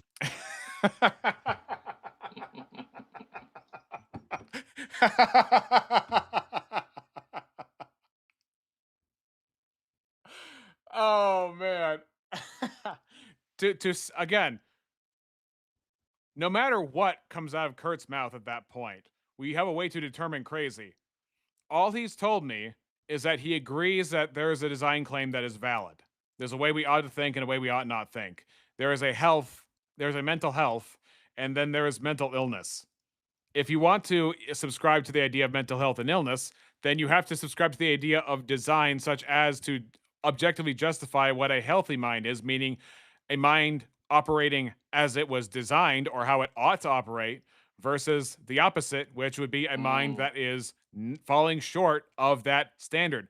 Why do you suppose that there is a standard by which an organ is supposed to operate? Right, because if but the statistical norms are just descriptive. Yeah. You're saying something, Zill? Because if it's subjective, then that would make it so strange how the brain is supposed to work or something like that. Yeah, but they can't say that it's supposed to work one way or the other. They can observe what is happening. I'm not even going to say how it works because there is no how and there is no works. There's just the is. There's also the hard problem of consciousness, points a lot to a spiritual realm and this kind of stuff. Raise them up for missing mods, Zill. Raise them Yep. up. raising them up. On opens, feel free to pop back in, DKB. I'm just trying to keep it kind of balanced, and they're kind of overwhelmed right now. But what I was going to say, it's this distinction between a categorical and hypothetical imperative. Obviously, if we're coming at it from a hypothetical imperative to say that you ought do things that are necessary to reach a particular goal, of course, whenever an ought is mentioned, it's going to be with respect to some sort of preference or goal. Yep. Okay. So just goals and preferences. Cornifer says, I have a preference for God, but I choose atheism. Therefore, I ought to be a believer of solipsism. This is I mean, that's not my argument at all. In fact, every criticism you levy to say that there is a logic that can be flawed means that there's a way we ought to think in the first place. Oh, sorry. I always have an urge to rage bait. That's fine. It only helps, I think, because it just gives me more examples to show that people believe we ought to believe true things and we ought not believe false things. I mean, you guys keep pointing that out. Like it's okay, Robin. The pattern just keeps coming back. Why do we see improvements? What's an improvement? Of the quality. What's a quality? Of life with mental health. What's health? Treatments instead of demonic exorcisms. This is not okay. This is not re-exorcism. Okay, this is re-examination. I'm looking at this logically here. You're not establishing anything other than my point. More people are beep than ever now, says Missing Mod. Some sort of gotcha, but that's baked into our conception of what an ought But here's is. what I'm pointing out too. If somebody has an opposite goal with another person and there's no tiebreaker, then what are we even talking about when we reason with each other? Let me say it like this. Nobody's Right. actually wrong. We just all have different preferences. But then again, there's this entire panel talking about how Christians are wrong. And that's why I'm pointing out it's a performative contradiction to use this kind of language as if it's a type of fact when all facts boil down to a preference-based type of thing. Like you said, anchovies or I can pineapples. show you. Okay. Christianity versus atheism is just anchovies or pineapples. One second. It is not based on 100%. Eli was correct. Christianity and atheism is just anchovies or pineapples. Therefore, we ought to have books and tours of people saying pineapple is not great by Christopher Hitchens. You know. You can't have facts if logic is preferential. Let's listen. Everybody calm down. There's a lot of people on the panel. Stop yelling over people. It's too much when everybody's talking at once. Yeah, just give me 1 second to respond, please. Sure, go anyway, what I was saying was, it's like this. If you ask somebody, hey, do you want to have a good meal tonight? And good there just means, hey, do you want to have a meal that you enjoy or a meal that actually tastes good to you? And they say yes. You ask them, okay, what are the things that would apply to that particular goal? If they like anchovies on their pizza, then you probably should go to a place that sells anchovy on pizza. Then they sit there, eat the pizza, and have a good meal. You can extrapolate that exactly to what we're talking about now. No. There are presuppositions. 1 second. No, because okay, I'll let you finish, but I want to respond. Yeah, but I'm showing why how this ties into our conception of ought. So, if most people agree, okay, we want to live in a society, we want society to function X kind of way, and X kind of way is like in a way that is good with regard to the things that we like. Somebody that's an atheist is probably going to say that Christianity is bad, or Christianity doesn't meet. When they say Christianity is bad, they're just communicating that it doesn't meet this particular preference that the people in their group all agree is what they want. That's all. And so when they say you ought not follow Christians, or you ought not follow Christianity, or you ought be an atheist, or any of those claims, that's all they're saying is that they're appealing to that standard. But I think what we're trying to point out here is that when you're talking about toppings on a pizza, which is just a preference of taste, everybody can have their own taste. There's no right or wrong taste. And then you go to the more granular level of reasoning for truth, which is a deductive chain. The ought of following a deductive chain holds significantly more weight for tracking reality and making truth claims than what kind of pizza topping you like. So if those are the same, if following a deductive chain in logic is just based off the same type of decision of what pizza you put in your mouth, then you can't say in any type of meaningful way that somebody is wrong versus somebody is right. Well, I was meaning more so with regard to like the effects of Christianity. I wasn't even talking about the truth tracking, but if you want to talk about that, that's fine. Well, that's the argument he was making. making. A value claim of your own evaluation of what is a good effect or a bad effect, which goes back to pizza. Yes, and this would agree. Like you would have people around in your circle who agree this has X effect that I don't like, which is just a description of the phenomenon of opinion. What does that matter? Exactly.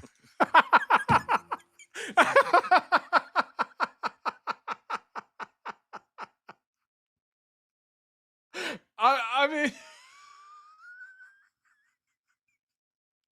come on. Come on. Oh my gosh. I mean, he agreed with me as if it was an argument. Zill, are you still there? Did you catch that? I did not catch it. But Okay. I rewinded a bit. Let me back it up. Let me back it up. Okay, check this out. Well, I was meaning more so with regard to like the effects of Christianity. I wasn't even talking about the truth tracking, but if you want to talk about that, that's fine. Well, that was the value argument claim. he was That'd be making. a Value claim Yeah. of your own evaluation of what is a good effect or a bad effect, which goes back to pizza. Yes, and this would agree. Like you would have people around in your circle who agree this has X effect that I don't like. Which is just a description of the phenomenon of opinion. What does that matter? Exactly. What does that matter? That's back to the whole subjective He's making thing. my Wait, point for me. all right, explain. Okay. So I said, basically, people say, okay, let's start with what he said. He said people don't like the effects of Christianity. And they're not liking it is their self-justification of not liking it, right? And I would Right. say, well, that just tells me they don't like it. That doesn't tell me that they're right or wrong in not liking it, or that Right. even right or wrong even applies to their opinion. And then he says, why does that matter? Oh my goodness, that's saying why does right or wrong matter? Right. Okay. Right, that's Right, our odds. so- Our odds are what we should or do over what we should not do. That actually is rights versus wrongs related, right? Directly. I mean, think yeah. odds are rights here's the versus thing. wrongs? If I say that something is just people's opinion, and then you say, why does it matter if it's their opinion? Then what you're telling me is it's impossible to emphasize how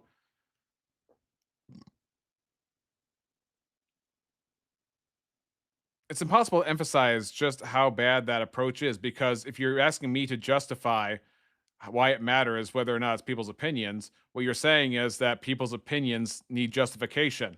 But if people's opinions need justification and people's opinions never rise above their own private brain, then what is your argument against anything, let alone Christianity, Right. in terms of what people should leave or what people should stay with?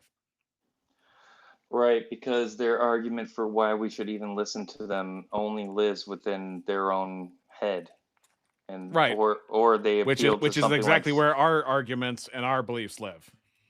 So there's no qualitative difference that they can point to say this is why you should leave it.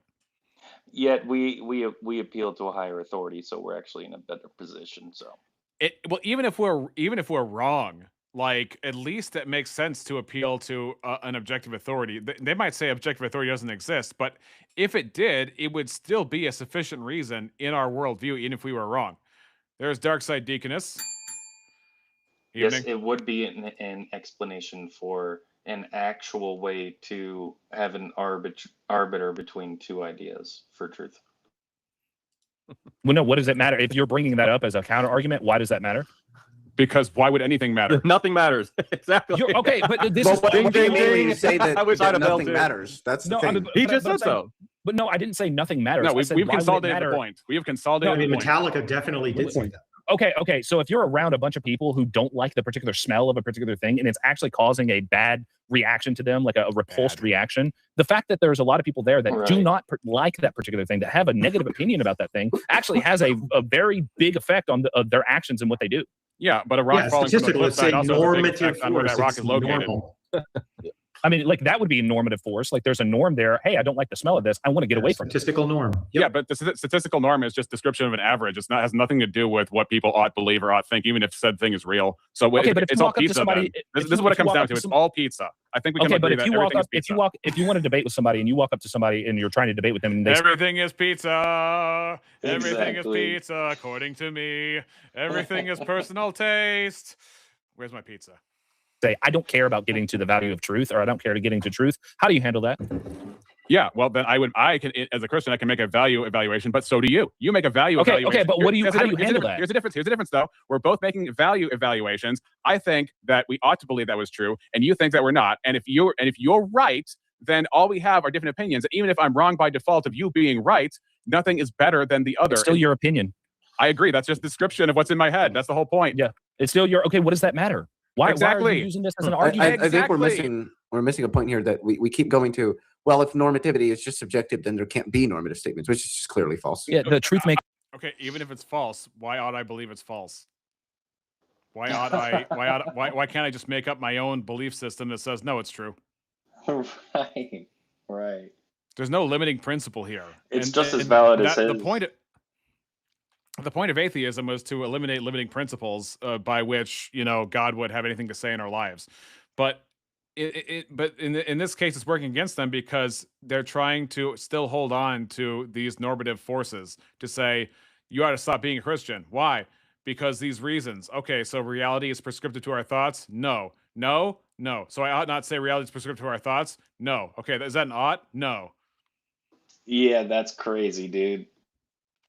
It's like that's crazy. Where is it?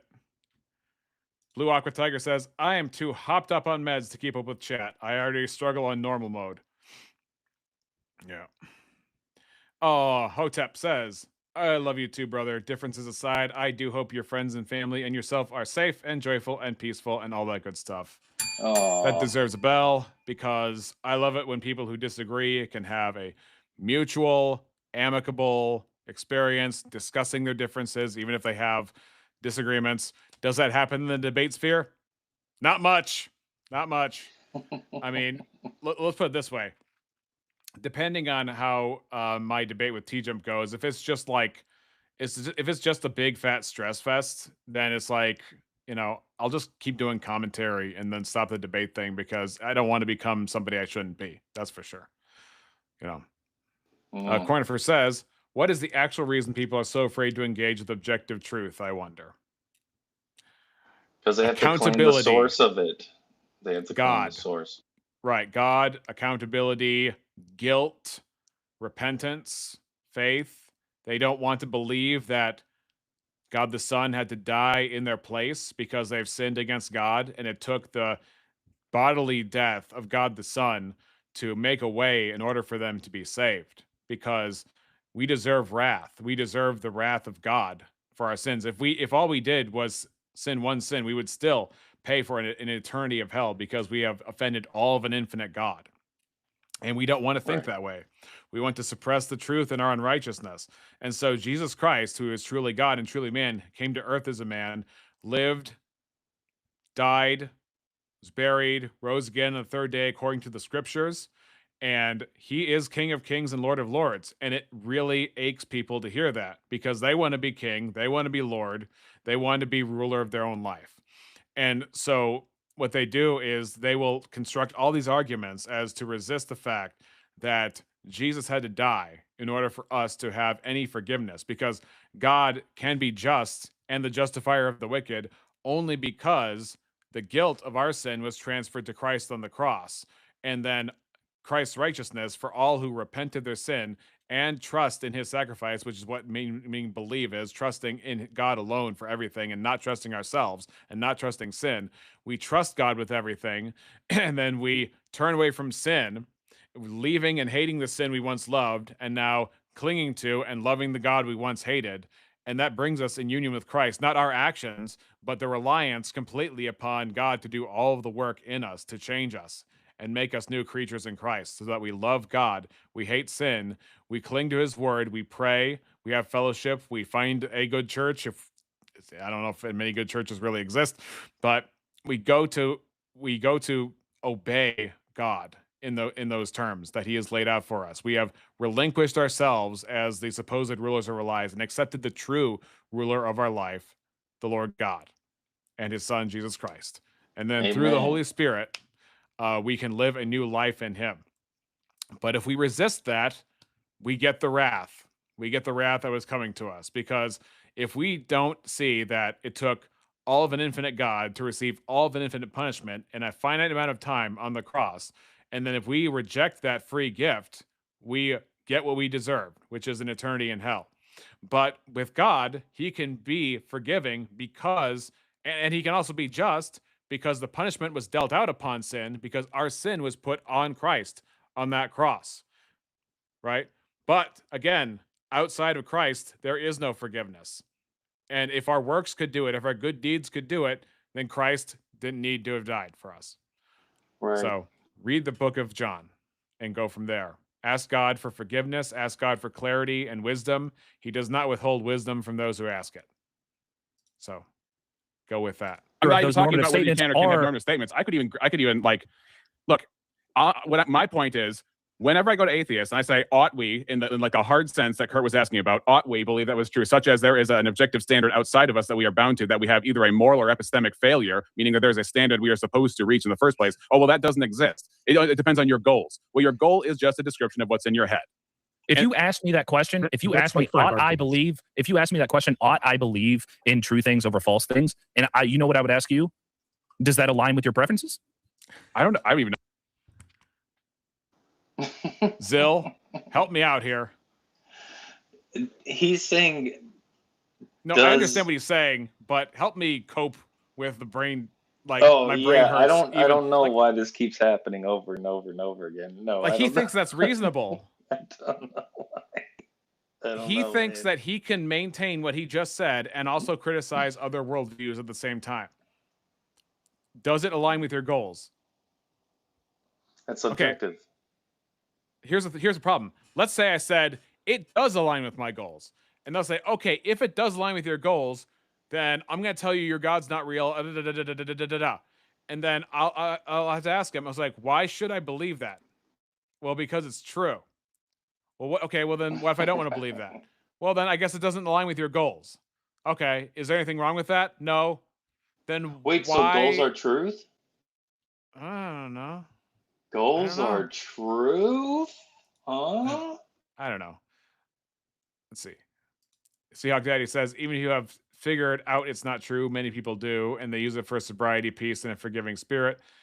So use it with repentance and prayer and test your motive. They are words that free souls. I'm not entirely sure what all that means, but I'm moving on. I'm moving on, people. And why you would ask me that, but you even if I want Because to if believe it true aligns things with your over preferences, then you probably ought do that. What if somebody said, I don't care if the things that I believe are true or false, I just care Why about did he say probably? Why did he qualify that with probably? Not sure. whether they make me feel He's good. saying that. Wait, if I did you believe just the- say if I it believe the thing, I aligns should with your do- preferences, then Yeah. you ought do it? That's a very problematic no, I'm statement. saying, I'm saying, That's wait, what? Yep. Yeah, Yeah, I How mean, is that if- problematic? your That's your like preferences are literally your the whole thing of what preferences. You do normativity you. is. I mean, you If could you- talk about some if really you bad pre- people in if you history. I mean, they prefer were X- aligning with their preferences. I don't think they. Yeah, ought to have yeah, done those yeah. things. They were. They absolutely were. That's And why in I virtue say- of that, Did you catch that? He agreed with bad without asking for any qualifications of what bad or definitions of what bad means. Mm. That's begging the question or in some way of assuming their own worldview is correct. Or that we even agree on what good or bad means. Right. Because Seahawk Daddy says confusing. Sorry. Yeah, I guess what I'm getting at, Seahawk Daddy, is Christianity is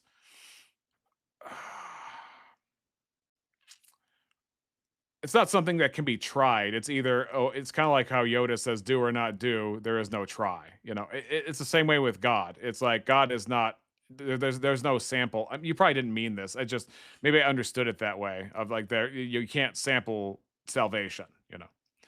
Oh, just speaking to Hota about the ethics attached to sharing scripture. Yeah, Christian ethics are the correct ethics for sure.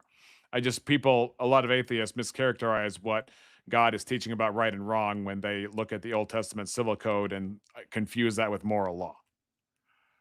You know, it's my fault, Seahawk, because I'm focused more on the video than the chat.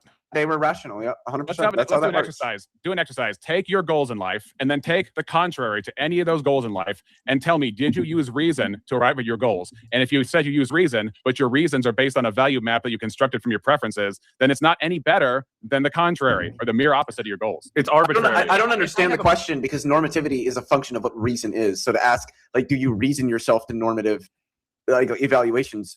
Just trivially, yes. No, I want to simplify this too, because in the realm of debate, if it's okay, in right, a sense, reasoning is going towards what makes sense to you, which is what you tend to go towards, right?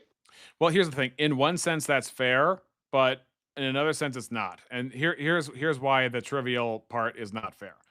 Obviously, you have to use a line of reasoning in order to get to your conclusions. The question is, are there invalid ways that you should not reason? Are there ways that anybody should not reason, even if it follows a certain pattern? What if it's based on false preferences? You know, and if there is no should to how you reason, it really doesn't matter that you're using a normativity. Are you using a correct normativity? Is the question. Methodology of reasoning, right? Yeah. Arbitrary at baseline. Ultimately, it's just a preference, and mine's just a preference, and we're having a debate. Well, no, hold on. If it's not based off anything that is, if it's a preference, which is ultimately fluid, by the way, too, and you're basing something off your preference, and that's what makes it right, and I'm basing it off of my preference, and that's what makes me right, then there isn't actually any winners or losers of debates. There's not actually points being made. It becomes almost illusory. It makes there is, just depending on how you evaluate the debate. There are it makes you right with regard to your preference. So everybody's right because everybody's right according to your preference. No, not everybody's right. That's not like when somebody says the earth is flat. I mean, I don't know how they were trying. Go ahead. I just don't know how everybody's not right based on what they just said. Go ahead, Zill. They were trying to make a point about how you technically score who wins a debate, which obviously is not who is actually correct, but whoever, I guess, the crowd thinks won or anything like that. You know. Well, that's the thing. It's like they're trying to derail. When the crowd thinks somebody won, do they think that they had better reasons that were conforming to reality? Conforming to their perception of reality, but do they see it as their perception? Yay, he gave me what I wanted to hear, regardless of whether it's true or not. For every debate, the guy who agrees with me is the one who won, right? Now, that is what people tend to do. The question is that what debate was meant to do? Because then debate becomes no better than a boxing match.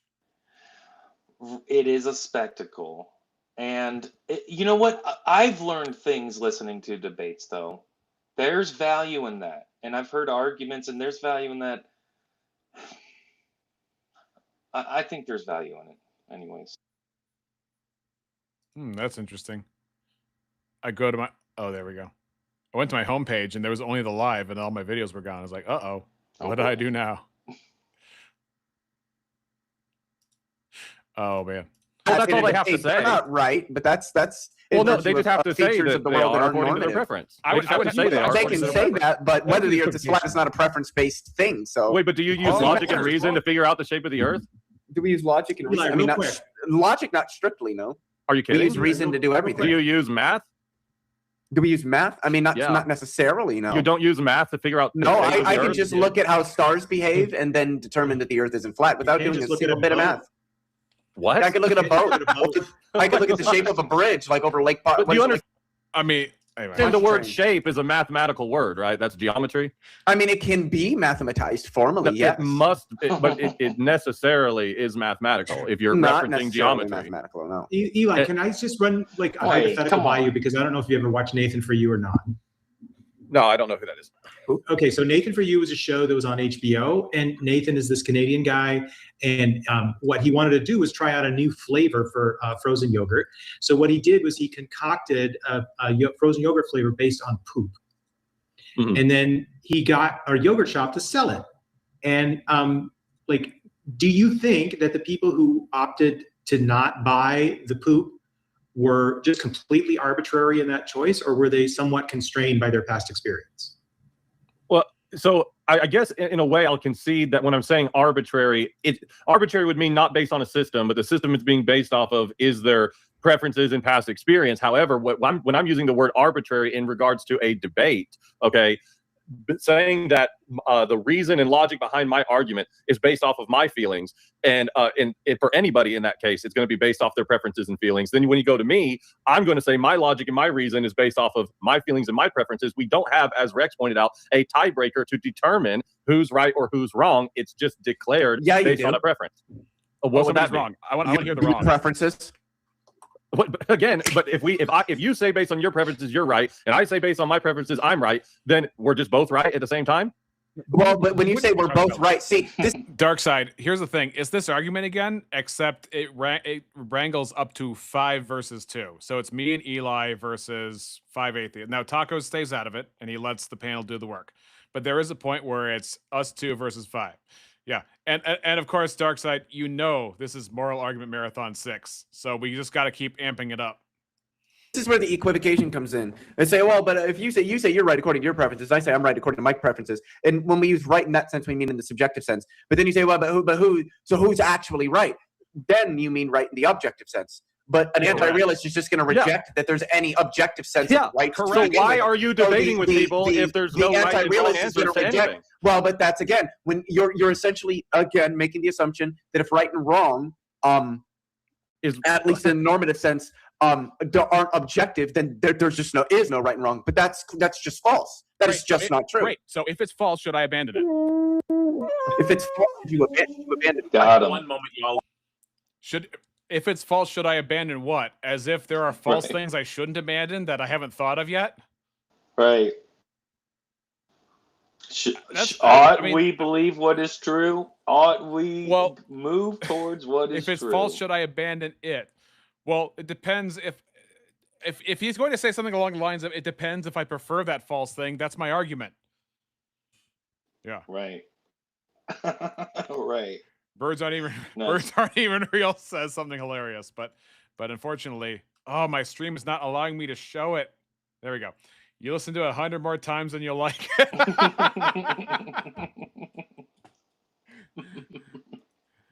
Sounds like an argument ad hominem. Is that an upside down N you typed as a U, Darkside? Leo got a 2-minute mute from Golden Arm. Well, it's almost 1 o'clock in the morning, so I'm just gonna go ahead and take off since it's almost 1 o'clock in the morning here. I should probably get to bed. All right. Well, have a good one, brother. I'm starting the timer now. Bye. I will pick up where Leo was left off, but I greatly appreciate. He's saying the statement, Eli. If you make the statement, you got a cheap kick. Yeah, if you're making a statement, I am right or you are right. What he's saying is that statement, just because it's with regard to preferences, that doesn't make that statement not true or false. He's just saying the truth maker of that statement. Okay, so what makes relies on a preference? Statement? What makes any statement true or false? Well, I'm not going to. This is a totally common event. Can I just this is a common event among kids, right? So kids will argue with one another and they'll come from completely different points of view and they'll disagree. And then what they'll often do is they'll say, okay, well, let's test it. And if I'm right, this will happen. And if you're right, this will happen. And they may construct their test really crappy and they may do a bad job of it, but then they'll run their little test and something will happen. And then one of them will say, see, I was right. And the other one will either agree or not. That kind of thing happens all the time with kids and mom and dad and their sister. That's all just descriptor of phenomena. That has nothing to do with any normative binding force that I should prove. I should have. That I should believe. Or rather, I should prefer truth over lies or falsehood. This is all these commonly held, what I personally believe, or what we converge on, all the kind of stuff. This is my point. Is all you have are descriptor claims, and therefore you to say that I have come to this reasoning conclusion here based on these premises to conclusion, and therefore your idea is not smart and this idea is much smarter. The implication, at the very least, is that I should abandon the not smart idea and come to the smart idea because the smart idea has an intrinsic value. And if you're not saying that, you're not saying anything. Look, it's leading you to a it's leading you to a poo sandwich and telling you, hey, don't eat that, and then you eat it anyway. Descriptor. You can do that. You can totally do that if you want. Exactly. So when Elijah, he doesn't understand that what he just said, it sounds like he's making his argument. All he did was make mine. Right. Because if he says you can do that, what he's trying to imply by not leading the witness, what's a power of suggestion, imply that it's possible to do things that are objectively bad. But that and then the other unspoken part after it, kind of a ghost of a sentence not uttered, is, but you ought not do it. But he doesn't say it because he can't afford to say it. Well, he uses that example because everyone knows that's gross. Well, everyone knows it's gross, but also everybody knows it's bad and stupid because you shouldn't do what's bad and stupid. Right. It's not about the experience of does a thing taste good. It's about the harm it does on top of that. Not only does it not taste good, not only will you vomit it, but it's detrimental to you, meaning that you weren't designed to do that. And they'll say, oh, no, you weren't adapted to do that. Okay, even if I wasn't adapted to do that, you're still going to have a harm understanding out of that. But harm implies a way things ought to be, just like health implies a way things ought to be. Right. We reduce harm, including to ourselves. I think most people would agree we should reduce these things, right? Yeah, but that would be a prescriptive claim. Yeah, sorry. Yep. I don't know what Blue Aqua Tiger is saying. I don't know what's going on. Contest with the prophets of Baal. Did they agree in advance to like the laws of logic, the law of excluded middle, and the law of identity before they figured out which altar was going to get burnt to the ground? Or was that just a test? He is treating the test of Baal like it was a scientific thesis as opposed to a supernatural event. This is what Kurt does with everything, is he conflates a secular scientific empiricism with Christianity, tries to package them as they're like the same thing. It's like, well, if God was real, couldn't we like test and repeat everything about God? And if not, then, then shouldn't we believe he's not real? And it was just like this huge, just energetic jump into this like multifaceted non-argument. And it's like, right. As if we could control God. That's silly. Like what made you think that internal to Christian belief is the testability and repeatability of God and such things? I don't know. It's like he's trying to say he's using the Christian understanding of things while actually just continuing to use a secular metric for what is true and what we ought to think. Like a brother and sister would do. That would be in a paradigm where truth ought to be preferred to untruth, but we don't live in that paradigm, at least not on this panel. And Kurt, I mean, it's funny you bring up that question because that All right, Zillzone, very great having you. Thanks for dropping by. It was chill with the Zill. Check out Zillzone's channel. You want to put that your link in the chat? Yeah, I'll do that. When are you doing a live stream next? You used to do live streams more often. Then you just like, shut up, Aiden. Shut up, sucker. I know. I should do some. I don't know. I've been lazy, but thanks, man. Yeah. It's always great hanging out with you, dude. And I'm excited about Triage. I enjoy it. It makes sense to me, and like what you're doing, bro. So keep it up, man. Hopefully, at least the transcendental opener is enough to make sense. But I'm working on more things in the background for it, and I'm not going to display all of it here. I'm mostly what I'm displaying is past material that's been developmental for where I'm at now, and some of it's still very usable, or at least like a good teaching tool to get you up to speed. But it's I'm not going to give away all the trade secrets. That's for sure. Awesome, dude. Looking forward to it. Take it easy, bro. Bird says, see ya. Dark Side says, bye, sucker. See ya, suckers. And off he goes on a Sunday night, ladies and gentlemen. Amazing. Absolutely amazing. Actually works the other way from the atheist position, is that if what you guys were saying is true, we all ought to be making sure that we're using these autonomously constructed methodologies before we do anything. But yet people normatively agree on things, or normatively use laws of logic, typically what you would call classical logic, in a way that it doesn't have to be asked and it doesn't have to be said. But whenever it gets broken down in the atheist worldview that ultimately this is not something normative but is like a preferential choice, then that's where I was pointing out that it's like a performative contradiction, that in order to talk about it, you have to talk about it as if it's binding and objective and stance independent. But then when your worldview is reductio, it's not. Yeah, well, no, I'm saying it's not putting words in your mouth. It's what we have to do to have meaningful communication. No, we can have meaningful communication using paraconsistent logics. That's done all the time. Have you ever heard of poker? Okay, well, no, I understand that, but I'm first of all, not just that. I don't even think that paraconsistent logic. I think that in order to even do that, you still need the foundations laid out in classical. I think they're all right. Paraconsistent logic is dependent upon logic itself in order to make it make sense and give it order and direction in the first place. Double timed it and caught up. Wait, Blue Aqua Tiger, did you start from the beginning and then just zoom all the way in? Impressive. That's some dedication. Related. I don't think they exist in vacuums and you put them on like hats. But so that's why I'm talking about something more fundamental. Do you understand that neurons in the brain use paraconsistent logic and like contradictions do not explode logic structures in your brain? That the law of excluded middle is not used when you are doing calculations and when you're doing like optic corrections. In fact, there is no law of the excluded middle. There's just a difference engine that makes a determination for an output. That's why the blue dress looked white to some people.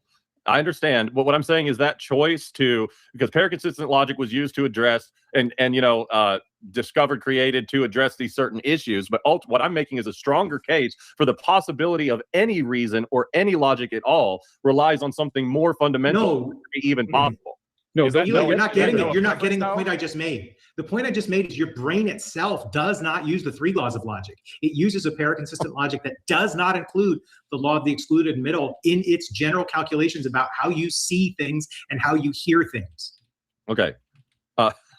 Okay, so that's just even if true, that'd be just a description of what's true. That's not any binding that I ought to believe what you just said, right? I could be a big jerk and say, okay, Kurt, we've got you on clip saying your brain does not use the three laws of logic, but I'm not going to do that. That would be. You would be perfectly free to do that. That's fine because it's the case. Joke. Like we have like studies on this. It's like not difficult to sort. What's your reason for why some people saw the dress as blue and some saw it as white?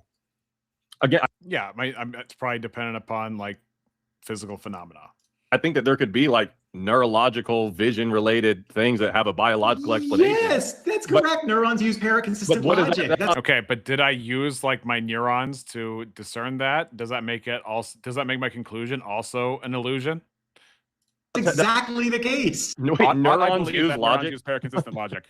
Ought I believe that? There we go. Great. I ought to believe that. Why? No, you don't have to believe it, and clearly you don't. Wait, so things that aren't conscious agents use logic? I believe neither of you have like a basic understanding of Re-examination. biology at all, right? Just like I said earlier. Do you want to believe true things? That's just goal-based questioning again. No. Oh, okay, exactly. If you say why, so it's not categorical. You don't have to believe true things. No, I'm saying okay. This is where Kurt doesn't understand that he just flipped himself on his head and then declared victory. I am saying that their position is subjective, and thereby, by their own declaration, they have withdrawn their bid for anything of which I should think. That's the point. You're unwilling to believe something true. You're wrong. Kurt, you're wrong. Hold on, Jojo. I have to address Kurt's strawman. I'm describing your worldview for you because that's what everybody's been feedbacking to me about whether or not I need to believe true things. I'm highlighting the absurdity of the idea that it's right. Right. I'm not describing my worldview. I'm describing something everybody experienced, which is the white dress, blue dress thing. I'm not describing my worldview. I'm just describing what's true about the world that's undeniable. Okay. And the neurological explanation for that, which Eli's exactly right, there's a neurological explanation, is that your visual but you said neurons use logic. Wait. So what does that have to do with? Okay, just because neurons use logic and some people perceive one thing two or more different ways, that doesn't mean that I get to use my own kind of logic and say, no, everybody saw the same thing and then get it wrong. No, if I did that, I would get it wrong and you would correct me. If I was colorblind and I couldn't tell what was red or wasn't red, that doesn't mean that my colorblindness trumps or is equal to your non-colorblindness when you see red things. So his point doesn't actually, what they try to do is they'll say, look, a gray area. That means everything is a gray area, which is a black and white statement, ironically enough. Bird says, if you aren't trying to find truth, then it's just word games, I guess. Right. Everything is a word game with this sort of paradigm.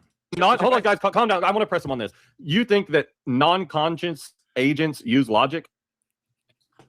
Or, I'm sorry, non-conscious, non-agents use logic. Is an agent? Yes. Do you think a computer is an agent? No. Well, no, when I'm saying agent, I mean like you a conscious agree that a person. computer is not an agent. Do you think computers can do logic? I think computers are doing a mechanical function. Computers don't do logic in the sense of like they are conscious of what logic is. I mean, goodness, you could even say like if DNA is being repaired by the healing processes of our body. By the way, healing is also a design claim. The healing processes of our body, and there is a logic to how they construct each other back together. Does that mean they're doing logic because we can detect logic? I mean, if I have an abacus and the abacus, the way I've constructed it, is reflected in a concept that I'm using in order to illustrate a calculation, does that mean the abacus is doing logic? If I have a phone or calculator I have input output where a system that has been constructed by an intelligent source has been calibrated to give certain results after responding to my input. Is it doing logic? And if it is, does that mean that my encounter with reality, when I process something that is real and true, does that mean that reality was doing logic on my brain? Doesn't that kind of sound like purpose? Doesn't that kind of sound like meaning? Doesn't that kind of sound like God? If you're going to use that analogy of input output, and reality supplies the input by which I do logic, would it not also follow that reality, the world outside of us, has something doing logic before we are? The logic that was programmed into Do them you comes think from a people. computer can do logic? And I don't think a computer Define is doing logic the same define way do that a logic. computer Okay, does. well No. then we just disagree, so that's fine. We just But have you to said a disagree, neuron right? This is- uses this logic. is So your how does a opinion, neuron yeah. how does a neuron use It's logic? a logic fucking circuit like in a computer. But you said it's Sorry, but wow, Yeah. it's like amazing. but that no, you can I'm get just this. trying to pin you down on this. So but when you say Do you know use, how logic works? Like a logic circuit Yeah. and what its like structure is? but I'm just imagining Structure, how it works. I mean, is it too obvious to call a circuit design claim? like a neuron doing this thing called using logic. Birds Aren't Even Real says, do you mean logic permeates so much that it's easy to find logical things? What I'm saying is that God is the truth. He communicates to us through our conscience. He has made reality as such that it is intelligible and it makes sense and it is evident to our human minds, so much so that we take it for granted. And that the input is what God communicates through our conscience and creation and each other by how we think, how we look at things, how we process things, how we make value claims all the time. That part of my argument is exposing the value claims being made in the first place. So what I'm saying is I believe that God communicates through reality as a whole, and that's the input. And the output of that is the thing we call logic and the thing we call reason and the things we call morality in order to stratify what is and isn't an ought or ought not in our view. So that's what I'm getting at. It's just it seems yeah, it has a set of anthropomorphic to me. inputs that it sums and then it gives an output, just like a computer chip does. So neurons are doing math. Oh my God, like again, like this is the point. You guys think you ought to believe true things and you know nothing about how life works. It's amazing. Wow, Yeah, it's almost as if we're failing a standard. I did want to say earlier, you asked him, ought I believe that? Oh my gosh. And again, the question all Kurt had to ask you is, do you want to believe true things? If you say yes, Kurt is going to communicate to you something that he believes is true, that maps onto reality. Yes. Okay. We're talking about Tested and that you justification can of literally beliefs. look up the research on right now. Again, here's the problem with that. If I say yes or if I say no, let's just say I say yes, all it describes is a commonality. It doesn't prove a prescription according to your worldview because everything is just an internal. What do you mean? Okay. Yeah, a prescription would be a rule that persists that we can fall afoul of. But if you're saying that all we have are preferences, then it's all we have are descriptors. Then all we have are descriptors of the phenomena in our heads. At the end of the day, and that's why the best atheists have to say is, if your goal is this and if your goal is that, it's like, okay, well then if that's the best you have to say, then you can't object to creationism, you can't object to Christianity, you can't object to creation in schools. Yes, I can, because I can say that it doesn't map onto reality. Okay. I can say So it then doesn't we map onto ought to reality. believe that which is true, right? I'm not saying that you ought to believe something that is true. In most saying cases, that. yes. I'm saying literally, you can be in transit. There are solipsists, guys. There are solipsists who believe they're the only thing in the universe. You can't move them off that. It's just if you want to play the game, you play by the rules of the game. More you guys are speaking. You're going from being philosophically rigorous, and then whenever I say something that you believe is ridiculous, then you just become colloquial. You're like, oh, he's just saying look, you shouldn't believe true things. Obviously, I'm saying that if someone wants to believe things or someone wants to have a good life, you probably should apply yourself to a standard that you are trying to believe true things. But if it doesn't map onto what you believe in reality, like it doesn't map onto the way that you want to live your life, go ahead. Don't believe Hold true up. things. Are you implying that there is some kind of tie between truth and goodness, or no? What do you mean? You just said if you want to have a good life. Hey, guys, settle down. Let him land his plane. Settle down. Are you saying that it is more likely to have a good life the more truth you believe? I'm saying you're more likely to have a more whatever productive life you feel like you would have. I feel like you would have a better life if you believe true things. What do you mean by better? like better, just what anybody would typically consider better to be, like happy. So better is an average. It's not actually a standard. I don't believe that there is an objective better. It's a norm. Okay. And just like I don't believe that there is an objective good. Okay. Again, I wish that you guys could see that when you say things like, I think that the more truth you agree to, the better your life will be. But my definition of better is anything you want. Then you're not saying anything. Okay, Exactly. better is get anything you want. Nobody said that. Yes. Oh, dude, if it's not okay, so then what is better? It literally was in a sentence he said, whatever you subscribe to that makes you happy. Well, what if better for someone isn't to be happy? It's to be ultimately miserable, and that's better. I mean, for them. there literally there are people who do that. Eli. Okay, Exactly. exactly my point. Exactly. There's people who believe better is anything. So that serves my point that that by better you literally mean anything. Let's lower the volume. Well, no, because it's still 10% as well, please. It's not a boom. It's not a boom. Is it objectively true that's not a boom? Whoop. Whoop. When you find someone who is comfortable in their delusion, enjoying the sin and pride in life, looking to bicker just for the sake of bickering, we are failing them when we feed into it. Yeah, I can see that. It's just part of it coming up too is like if they're going to say, well, Christians have no answers, and then we point out that we have answers, at the very least, where not giving them the impression that we don't. It's just at the same time, like what would we do? Would we just not engage? I think here's the thing, Seahawk Daddy. We have two options: engage or don't engage. If we engage, we're going to engage well. If we don't engage, then they get to move ground, right? I mean, they get to be the only one talking. I think for many generations, Christians have been like, well, we just don't engage, right? We just don't engage. We don't have answers. We don't do apologetics. If we do all this kind of stuff. But who's going to be on the atheist side engaging more? The people who are more passionate, the people who are more active, the people who are more vocal, the people who are more loud? Probably. And so what we've done for generations, and we just justify to ourselves is, well, the opponents of Christianity, they're just going to do what they do. And then we just have to be nice and then back off, go to our suburbs and never engage the culture, never talk about these things, never answer the questions that the atheists have. And then that's going to be better somehow. I don't think that that's necessarily better. I think having answers is better. I think engaging the culture is better. I think not engaging the culture has been part of why we're at where we're at in some sense. Do I agree that we need revival? Yes, absolutely. But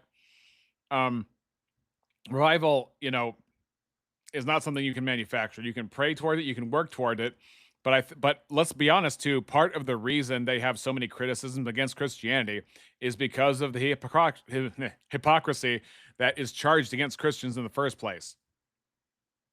You can't say that the church shouldn't be doing a better job of kicking people out of it, right? I mean, even Moses appealed to God when he said, what will people say? That people say that God couldn't bring Israel, to their homeland, to their promised land. People will say, if you destroy these people, that God couldn't do what he wanted to do. And same thing, like if we look at Christians, and if Christians are characterized as people who never have answers, I mean, you look at Acts 17 with Paul going into the culture, they're going into synagogue to synagogue, going into the temple and reasoning from the scriptures. It says in Acts 17, 2 and 3. So we're supposed to be reasoning with people. And Paul even used the traditions of the people themselves, which is kind of why I'm using Hume's guillotine against their argumentation power. Their argumentation power is we got to believe what's true. And because Christianity is not true and something else is true, then you ought to leave Christianity. And I think leaving a gap and saying, oh, we're just not going to engage because people, are vocal and they're mean and they're not interested. Well, if we don't, here's the thing, even uninterested people, at least as far as we can appear, there is this discernment part of like, when are you putting pearls before swine? And when are you engaging somebody who's going to be saved? We don't know that. But what we do know is that everybody has an eternity in front of them. Everybody has value. Everybody's made in the image of God. And it is true that these things get heated, but at the same time, is that going to get better because we backed off? I don't know. I tend to think that engaging with the culture is better than not. I mean, I could say the same thing about clinics. I could say the same thing about fetus elitist clinics. It's like, well, these people are so hard in, they're just going to, fetus elitist. So I'm going to leave, and it's like, well, no, we have to, the same thing with politics. Well, these people on the left are just so bad that, we can't, we're not going to change our mind. So we shouldn't go out there. We just need to do, I mean, we tried that and I'm not sure if it works, and we can't make revivals happen. Yeah. So he says, right, that is the line. Are we feeding the pigs? Well, here's another thing to consider, Seahawk, is that there might be people who are watching who haven't heard this argumentation before that might be reached otherwise. So I don't know. But either way, these shows happen whether we're on them or not. And if the only Christians that go on there have no answers, aren't we doing a disservice by only letting those Christians go on who just go up there and get steamrolled? Not lower. There are literally people I prefer to who adopt like any position that you can imagine. Anyway, that's not a guarantee that I'm always going to be on these shows, but that's where I'm at. People who adopt it, right? So like to say that there's some normative thing that governs that everybody will believe the same things if they're doing it all right. Like I don't want to call into question. I don't want to call into question you guys' position, but I'm willing to bet that there are things you two who both agree on the Gospels being true disagree about what they imply. Which would only be a description in your worldview of our state of mind, not an appeal to anything that I ought to change my mind about if I'm wrong.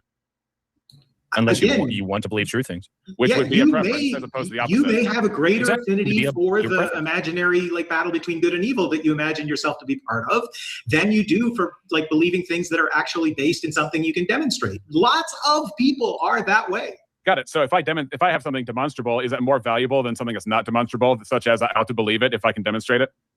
If you're not the kind of person who thinks demonstrable things are worth knowing, no. Every time somebody says if, a goal-based claim is about to be made, not an objective claim about how I ought to think. And if there's no what weight does this have? This argument that you're saying has no weight. What weight does anything have? What do you mean exactly? Your argument has zero weight. Thank you. The argument has zero weight is his point. Because what you just told me is that there are arguments out there besides mine that do have weight. What is weight? Things that would apply to our standards. So he's only right if he agrees with you. Oh, okay.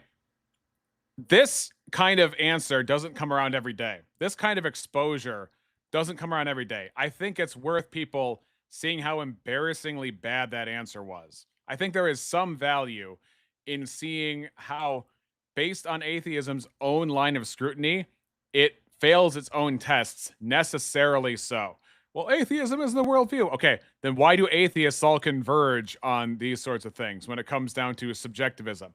It's because they've denied the necessary tools, the necessary scaffolding in order to establish and maintain that kind of system by which they are using to dismantle Christianity. Well, I'm saying that would go our shared towards our standards. That's just an average. That's all that is. We don't share standards. Okay, if I walked into a crowd, if I walked into your guys' house and I said, "Wow, these walls aren't yellow," ew, you guys would be like, "Well, what are you even talking about?" Well, Adrian, all these people on this panel, I have no doubt that these are smart people, right? Here's what I have doubt for after continuously getting the same answer from swaths of different atheists, is that everything is subjective, also demonstrated for me, or would you abandon your beliefs if it was demonstrated? Okay, that means that truth is prescriptive. No, it doesn't. That means reality tells you how you ought to be. No, it doesn't. Okay, then why would a demonstration push me back?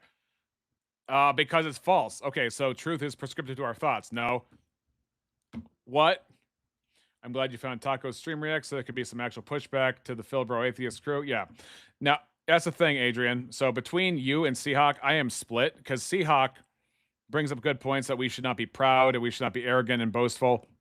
And that can come up in these really heated debates. However, at the same time, it feels like a disservice to the gospel that only Christians who have no arguments go up and get demolished. That's where I'm at. Adrian, also, if you want to come up, let me know if you want to come up on the panel. You didn't want them to be yellow.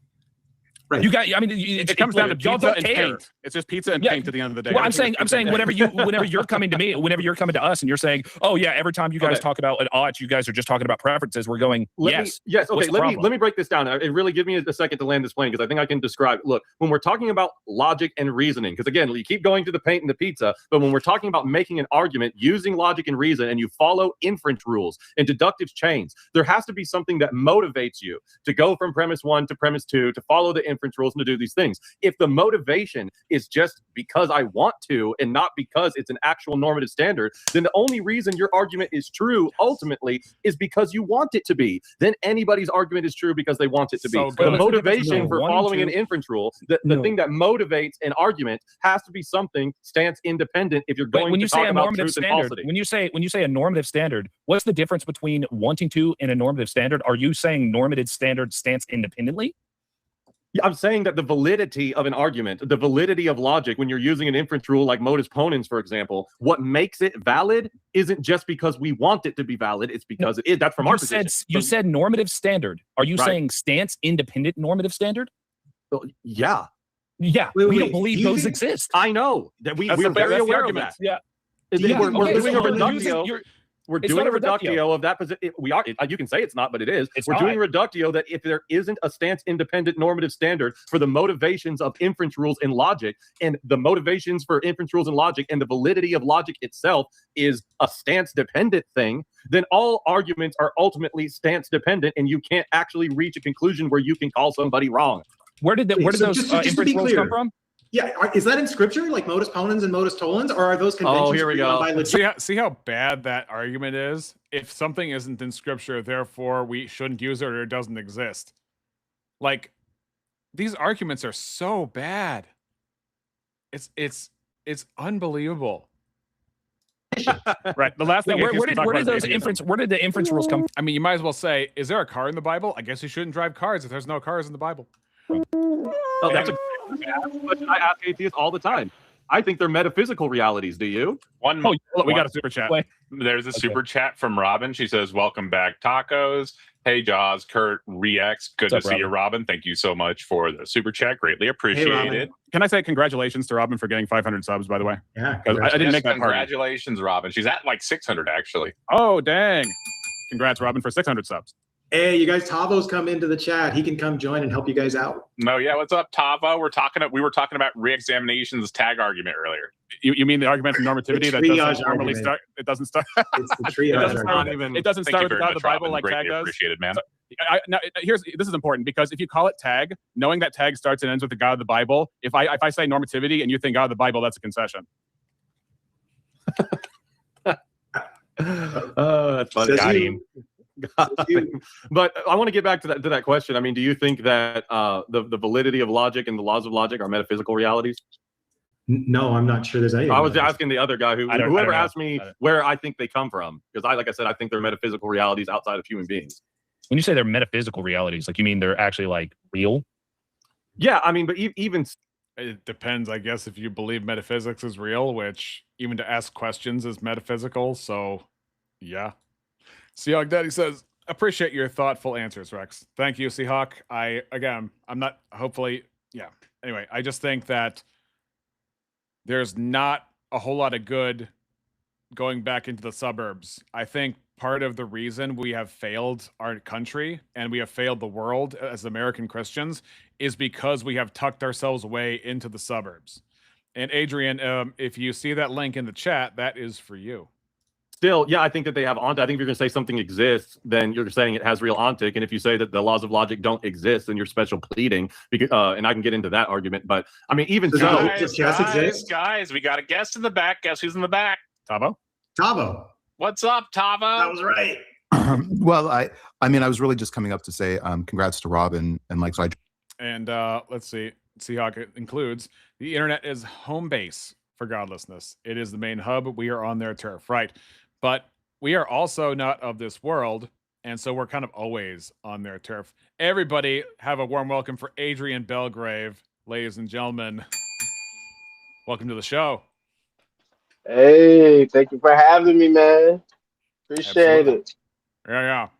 So yeah, I again, these are the times where I do wish I try to be as scripture based as possible, but because we get into philosophy a lot, it really does deviate from scripture and the gospel, and so it kind of leaves the show a little dry spiritually sometimes. Because what I probably could do is incorporate more scriptures into the points I'm using. It's just that a lot of my videos are very involved and very into the weeds of what people are saying, and so I think it's good to give people the tools here to dissect every single claim that can be made and what category it should be thought of. And so that's basically what I've been doing here. And are you familiar with, when I say the triage argument, are you familiar with what I'm talking about or no? Vaguely, I know you brought it up, I believe, when you came to Taco Spot last time, and I know that you and Dr. Tavos talked about it in another vid, but I haven't really gone over it. No. Yeah. So, but I do want to say I do appreciate you coming up for like things like me that just strictly with Bible. Like I don't get into the philosophy talk, so this is edifying for myself. No, that's good. That's good. It's not that I don't have Bibles like around or anything like that. I do, but and I usually use eSword. It's a free software. It's kind of like Timu Logos a little bit. But if you want to save money by paying nothing, that's a good way to get some free commentaries and some free ESV, KJV, and some Greek and Hebrew here and there. But Okay. yeah. So right now, so basically triage, the opener for triage is that we ought to believe that which is true and we ought not believe that which is false. So we have the converse there with that. And so that is basically a demonstrable proof of how we ought to think and therefore how we ought to live. And every argument against it is demonstrating the proof of it, which makes it inescapable. So a lot of times with moral arguments, people will say, well, these things are bad and these things are good. And an emotivist, somebody who believes that what we believe to be bad and good just comes from our human emotions, they're going to say, well, we might feel that way about it, but how do I know it's bad? What justification do I have to know it's bad? But in order to ask me for justification, you're telling me that whatever is true is how I ought to think. But in order to say that, what I should do, that's an ought, which everybody relies upon to do anything in life. I heard you say that ought stuff before on one of your clips when you was talking to what's it called? People at the line. I think. Yep. I heard. I seen your clips when you were talking about oughts and stuff, and it got them all confused. Like, oh, you trying to catch me in the trap? And, yeah, Dylan Honey and Andrews. I think that's his name. Yeah. Right. So I am familiar with that a little bit. Okay, so basically, what you ought to believe and what you ought not to believe. That's the beginning of it. So basically, So basically, if you want to take, so there's like, when I say normative binding force, normative being like a rule, where we get the word, part of what we establish as like normal, binding meaning that there's no way out of it, and then force meaning I have to do, there's an imperative that I have to do that, and if I don't do it, I am in the wrong. Either in the mind I have made an error, which is not the same thing as like committing a sin. Like if I say 2 + 2 is 5 by accident, that's not a sin. But if I like hurt somebody when they didn't deserve that, then that would be a sin. If I knowingly hurt somebody or I was negligent, that would be a sin. And then so there's from my philosophical research, there's thin normative binding force would be an example of making a logical fallacy, and would be a violation of that normative binding force. And then there's thick, where I actually have a wronged party. And I would argue that from the Christian worldview, every sin is thick normative binding force because there is an offended party that would be God. But it's not a sin per se to have an honest mistake in your thinking, like having a bad argument or getting a math answer wrong. So, Seahawk Daddy says, good point about the whole world being broken in their home turf, but the numbers tell us the ratio of godlessness spikes online compared to the real world. That is true. That is very true. So I'm gonna play some. Oh, we have Abe Dinkus in the chat tonight. Abe Dinkus, how you What doing? up, Abe?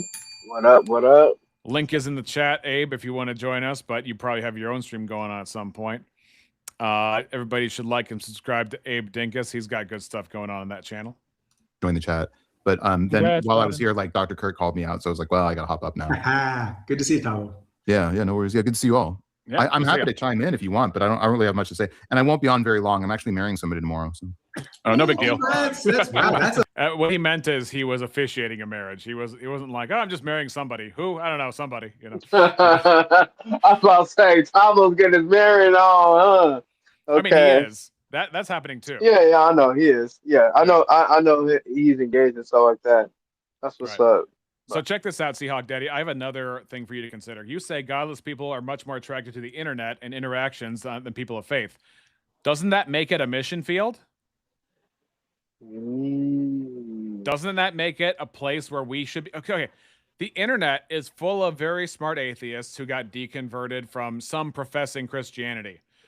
Part of the reason they do that, if I'm going to be like dead frank, is because their pastors were dumb and their congregations were dumb and couldn't answer their questions and couldn't be bothered to do any research about what skeptics had, right? I'm not saying that these atheists didn't make excuses and didn't have their own sins and make their own choices. I'm sure all of that's true too. What I'm saying is it's also a fact that if you don't have answers, that's bad. So if you live in a world with lots of objections and you couldn't be bothered to do research, I mean, there's a part of me that actually believes that God allows people to have sophisticated answers as a means to teach Christians more about himself with that challenge of looking up the answers to those mysterious questions. And thus by doing so, I'll give you another example, and this is going to be a controversial example, but we think of bullying in schools. Bullying is bad. Bullying is always wrong. And yet, bullying does make stronger kids, which makes better adults. Bullying is not a virtue. Bullying is not necessary. But what men meant for evil, God meant for good. I'm not saying we should have a campaign to bring bullying back into schools. But what I'm saying is, this argument in particular, what David Hume said, you cannot get an ought from an is. This argument takes that guillotine and puts it back in the other direction. You can't get an ought from an is.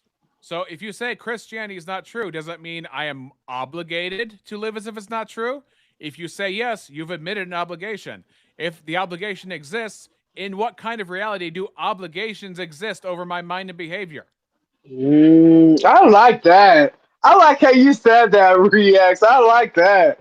That's a good little mind exercise right there. Yeah, that's exactly it. That's the little conundrum that we got. Yeah. Seahawk Daddy says, my flesh wants to be offline. Good. I'm not telling anybody they should be online. I'm just saying that for those of us, let's put it this way. When I go out witnessing, the average person, it's my fault. It's actually a lack of skill on my part because I should be able to say things that are plain without thinking about all the objections that could happen and like trying to hedge all this stuff. So the average person, I've tried, you know, I've gone out and witnessed the average person, but most people don't know what I'm saying because most people are normal. And so they just, they talk as if normal people talk and they think as if normal people think. So it doesn't even occur to most people, except people who are keen on philosophy, which, you know, if I say, just because something's true, ought I believe it? The automatic answer is, duh, yeah. But they don't realize that there's a difference between the obligation to believe something and the something itself. Those are not the exact same thing.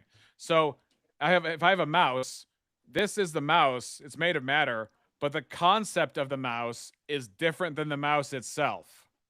So my idea of the mouse in my head is different than what's made of matter outside of my body and my head and my imagination.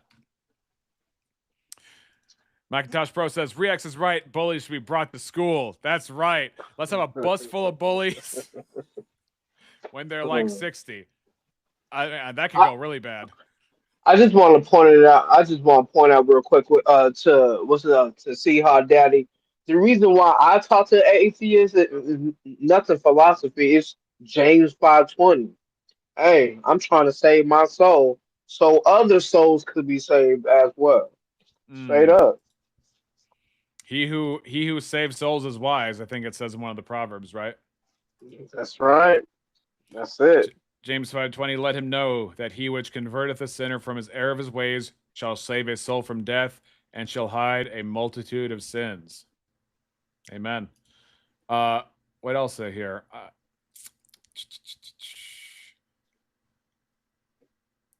Jude 1:21. Now this is more for those who are professing to be believers.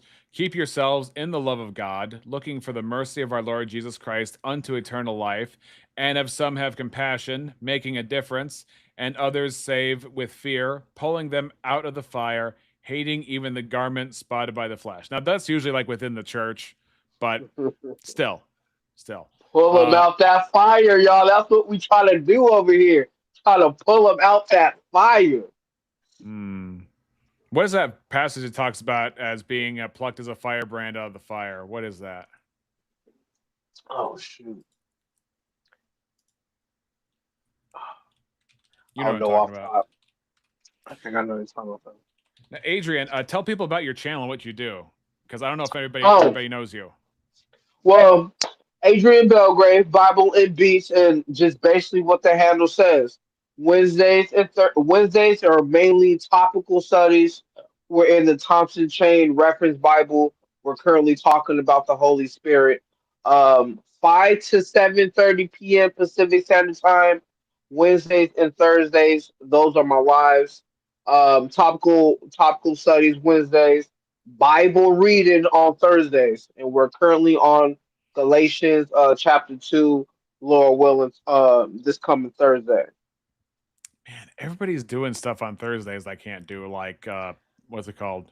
But there's a guy called Potato. Oh gosh, what does he go by? I gotta go find his Discord.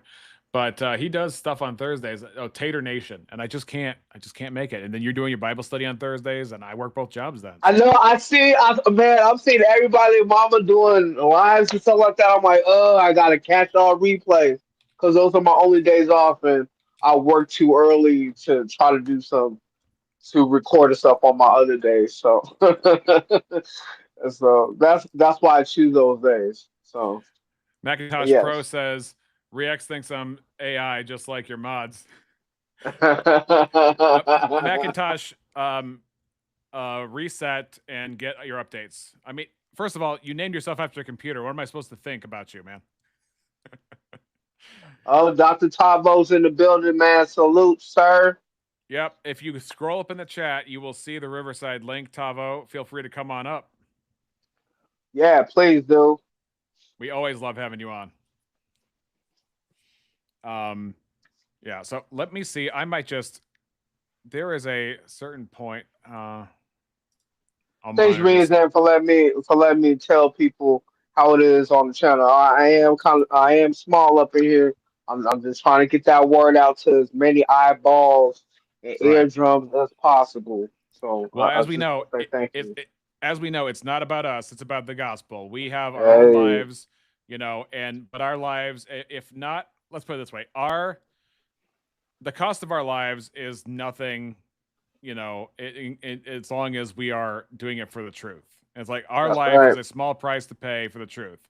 Because here's the deal. Jonathan Edwards, in some form or fashion, made it. Jonathan Edwards is one of the Great Awakening preachers, and he made it. You got a study Bible before you start? Do you have his latest study Bible? I do not. That would be awesome. That'd be awesome. Okay. It just came out, so I think I might get it and do an unboxing. That's why I brought it up. Go ahead. My name is after an amplifier, a high-end sound amplifier. You mean like a guitar amplifier? Tavo is a hoot, says Macintosh. Hoot, hoot, hoot. Oh, God. Okay, so yeah, Tavo. Tavo, if you scroll up in the chat, you'll see the Riverside link. Go ahead and join us if you'd like. I might just skip to the part where we're like getting more into it because there's a part where we get past a certain time in the panel, and let's see, I think it's when Dad Knows Best comes on because I'll be on for like up until at least midnight, if not further than that. Man, tacos be online for like 8-9 hours. Or I at least know. he used to. Oh my gosh, man. Do your thing. I know. Let me see where that was. Oh, so there's this guy and he was in the UK and it was daylight for him, so he's walking around while this, it's more he gets a morning show. The rest of us get late night, so he gets to draw in some UK people. Oh, don't forget to subscribe to Adrian Belgrave's channel. Yes, please. Thank you, Mac. Don't forget to subscribe to Tavo Sonabree's channel. Bunch of research going on there. Bunch of gospel going on Adrian Belgrave's channel. All right, let's play from this other spot. Seeing as, we already.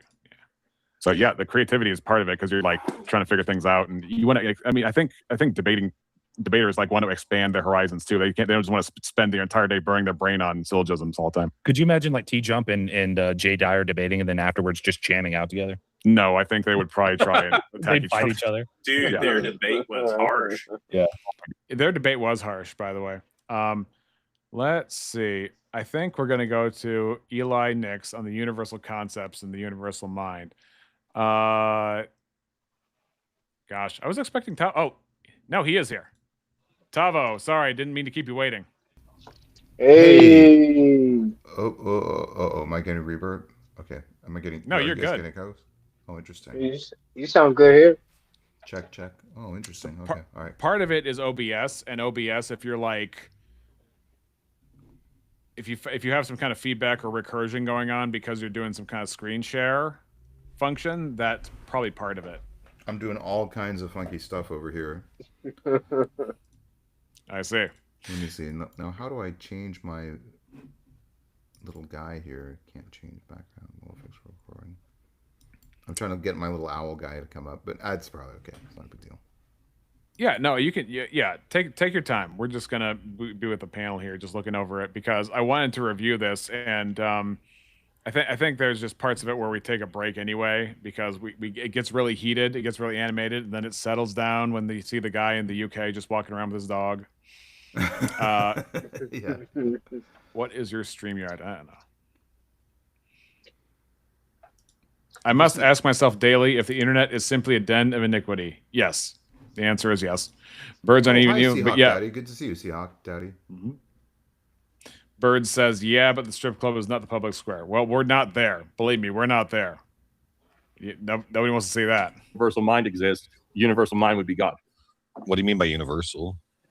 Instantiated across multiple particulars would be the way I'd use it for universal concepts. The same definition can be applied to God, but also that would fall into like omnipresent. But what is the universal mind? Real fast, just for clarification for everybody here, what is the inference rule? It's a modus ponens. Gotcha. So you said universal concepts exist. Universal concepts must be grounded in a universal mind. And then conclusion, a universal mind exists. Yeah, what's the universal mind? Like, what is that? So it is using universal instantiated across multiple particulars would be universal concepts. Yeah, and you could also apply that to universal mind, and you could also use the colloquial definition of everywhere present. Universal I think for the universal mind too, that would be defined as like creator of the universe too. So isn't that smuggling in your conclusion into your premises? Because basically you're saying how was that the case? Universal is just another code word for God, a God mind. Well, no, that's if universal is a code word for God, then that means as long as reality exists, God exists. So his contention with it, assumed too much, and thereby calling it circular made it an argument against atheism. Like the same thing happens when people say that my argument is Adrian, are you familiar with the transcendental argument for God, presuppositionalism, tag? When I barely started talking with atheists, like I say a year and a half ago, they brought that up. I'm like, what? Tag? What? Tag you're it? But I've heard of the acronym, but not really like the substance of it, no. Yeah, so tag is unless God exists, you can't even know what is true because you have no basis of making the universe intelligible or understandable. There is no basis for logic unless God exists. So that's and so if somebody makes a claim, you ask them, how do you know that? Right? Because if your mind is just matter in motion, then matter in motion doesn't have thoughts, doesn't have knowledge. It's just something that stands there. So, but my argument, so with tag, it's usually like, unless you start with the God of the Bible as your basis for knowledge and build up off him, you're not going there. But Romans 1 says everybody knows that God exists, and that's why you are able to assess truth. That's why you are able to make truth claims. So tag says that the basis of logic and truth and reality and knowledge is God. And so in order to make any arguments with knowledge at all, you have to appeal to God's existence first in order to make your attempt to deny he exists. Does that make sense? Makes sense. Yeah. So my argument doesn't do that. My argument, that like their argument is purely transcendental, meaning applies in all places at all times. In one way or another. Mine is transcendental only insofar that when it comes to every evaluation, you are making a value claim of, I ought to believe true things over false things. Well, you've just made a value claim about how I ought to interact with certain things. So that has to do with normativity, that has to do with morality, that has to do with rules. So one has to do with making sense of things, and the other and mine has to do with rules. And so I just grant that these rules exist without stipulating that God is the basis of those rules, because I think that the rules themselves on their own point to God eventually in the argument.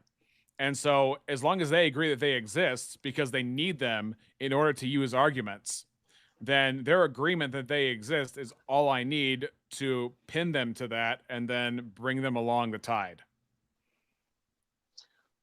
Contingent on them agreeing from the first thing.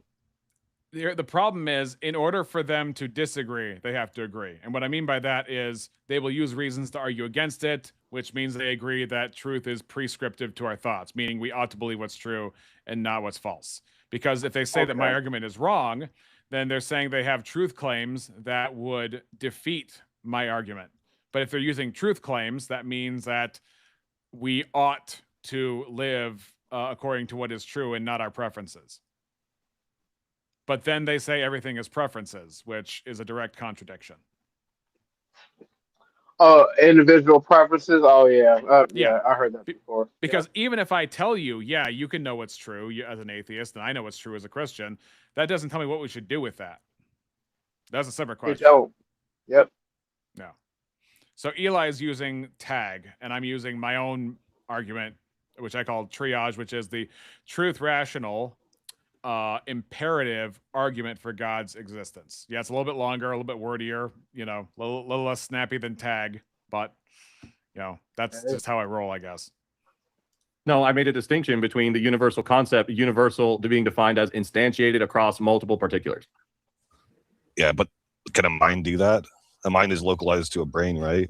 Well, that's interesting because if you watch the Monkey Boy debate, I brought up the difference between a particular mind and particular concepts, and how we also can instantiate concepts across other particulars. We can't do that across the entire universe, and we can't do that for things that existed, for universal concepts that existed before us. So our particular concepts, we can use multiple particulars to instantiate a particular concept. When we're talking about universal concepts, these are concepts that are instantiated literally across the universe, not to use the word in the definition, but it's the best I've got. But that was that whole section I was trying to explain that to Monkey Boy, and he just ignored it, went back to his little, his very pedantic stuff that he was doing. But I thought that was a really good argument with the house and how you can take a bunch of particulars and instantiate a particular concept, i.e. the house, across these particulars. And it's kind of like the watchmaker argument, but it's not arguing for complexity. It's arguing that we can ground that house in a mind because we can engage with the particular concept that's instantiated across these particulars. Now, so I see Monkey Boy around. He usually would well, today he was with Justin and I think Dr. Blitz on Apologetic or something, but I've seen him before. Triage sounds medicinal. Tag sounds like you're playing a game. Yes, yes, very much so. Yeah, yeah, those call-in shows. Sometimes I think about calling in, and people tell me to call in and run triage, and I'm like, I'm working, dude. you know. But yeah. So here's what Eli's talking about. So a house, you got wood, you got metal, you got concrete, and all these kind of things, and you put them together in a certain arrangement. The house does not invent its own concept of being a house. The creator of the house invents the concept. Now, if you're just using your own human analysis, you'll say, there is wood over there. There is metal over there. There is concrete over there. But that doesn't mean it's a house. Just because there's all these things, where's the house? A skeptic can approach it like that. But it's only a mind that can categorize things as not just a combination of features and not just a thing, but the concept of like the teleology, the purpose of the thing, the ontology, what the thing is, and you know the all those things come from a mind. And so if I say a great example, I don't use like, oh, what's a wheelbarrow when making an argument. I use what's a human, because humans have value, humans have responsibility, we're made in the image of God, and everybody knows this instinctually, even if they deny it. And so when I argue from the standpoint of what is a human, it also recalls different like debates people have had during like, say, the 1940s and World War II, or like the 1860s in America and all that kind of stuff. It brings to mind all these other past atrocities and controversies, such as that they are locked into a moral argument whether they like it or not. It's on. And so when it comes to what defines a human, is it just our parts? Is it just like our conventions and what we agree a human is? Where do definitions come from? And why ought I be bound to a definition that I'm just told, right? So that's why I like to stake the ground at human. There's a lot of tools it gives you. Birds Aren't Even Real says, a house is not always a home. That's true. Oh, that's for sure. Yeah, indeed. When you move to things like logic, the laws of logic, these transcendental categories that are instantiated across all of the particulars in the universe before humans, the same inference that we use to ground the concept for the house came from a mind. The concepts that structure the universe must have come from a mind that could create and arrange a universe. Or not, right? Okay, no, because that's why you have to tell me whether or not you agree or disagree with the first premise. Because if you don't agree that universal concepts exist, then I need to know what is the ontological status of things like truth, logic, validity. Are they objects or are they conceptual? Are they non-existent? So the first one is an argument against nominalism. So what's your definition of exist? So there are many different planes of existence. They're like, if I say, and I brought up this and B.S. Lewis. He cool people, but I know sometimes, he could be something else. He is funny. And he can be a good host. Like, he can be friendly if he intends to be friendly. And like, we had a bachelor party for Aiden on his channel, and that was fun.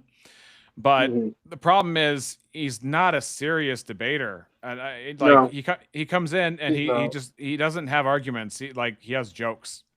And then so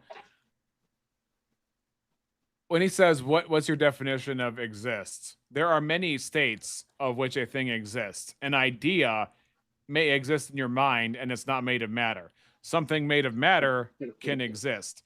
I used Bugs Bunny as a way of saying Bugs Bunny does not exist as a physical talking rabbit, but he does exist as a copyrighted property in the U.S. Copyright Office. He does exist in the minds of children. He does exist as a topic in society. Those are different planes of existence. So if I say Sherlock Holmes doesn't exist, all I mean is he's not a real human. But when I say he doesn't exist, I don't mean that there is no fictional enterprise or entity or person called Sherlock Holmes that is a subject of a story that was actually physically written, that was supposed to convey a narrative, all that kind of stuff. but he was like, "Oh, you're saying Bugs Bunny exists," and it's like,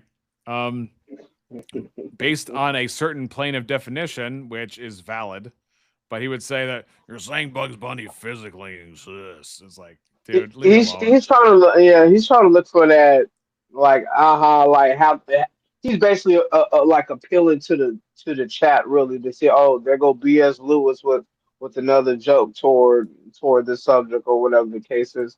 That's his thing. I wonder if he left his church because people told enough jokes. I wonder if that's how it happened for him, and so that became his method afterward.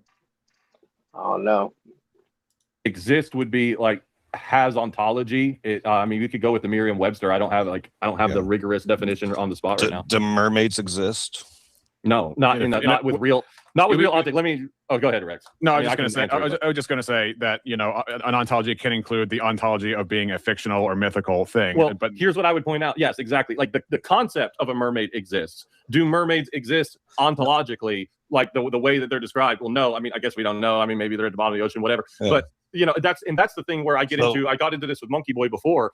If you say that things like logic don't exist the same way mermaids don't exist, I think that that's special pleading, because you're putting this thing called logic in the same category as unicorns, mermaids, even God from the atheist worldview. But then logic has this special thing where it's a tool that can be used to find truth, whereas no other fictional thing can do that. So it's special pleading. Astrology exists? Astrology as a study? Yeah, does it exist? Conceptually, yes. Yeah. So my problem is like, how do you mean that exists? When you say see, he's just not allowing the category to be introduced, and that's the kind of like rank dishonesty we got to work. So I'm just gonna move past this part because it's just plain annoying, and we're gonna skip ahead to the free for all, because there's a free for all that happens right about when Dad Knows Best comes on the chat. The divine teleological plan for the world, and this can be demonstrated philosophically by showing that there's universal concepts that are critical and foundational to knowledge. The world is quite literally designed to be engaged with. Okay. Not everybody has access to the Orthodox Church, though. So, I mean, that sucks for them, right?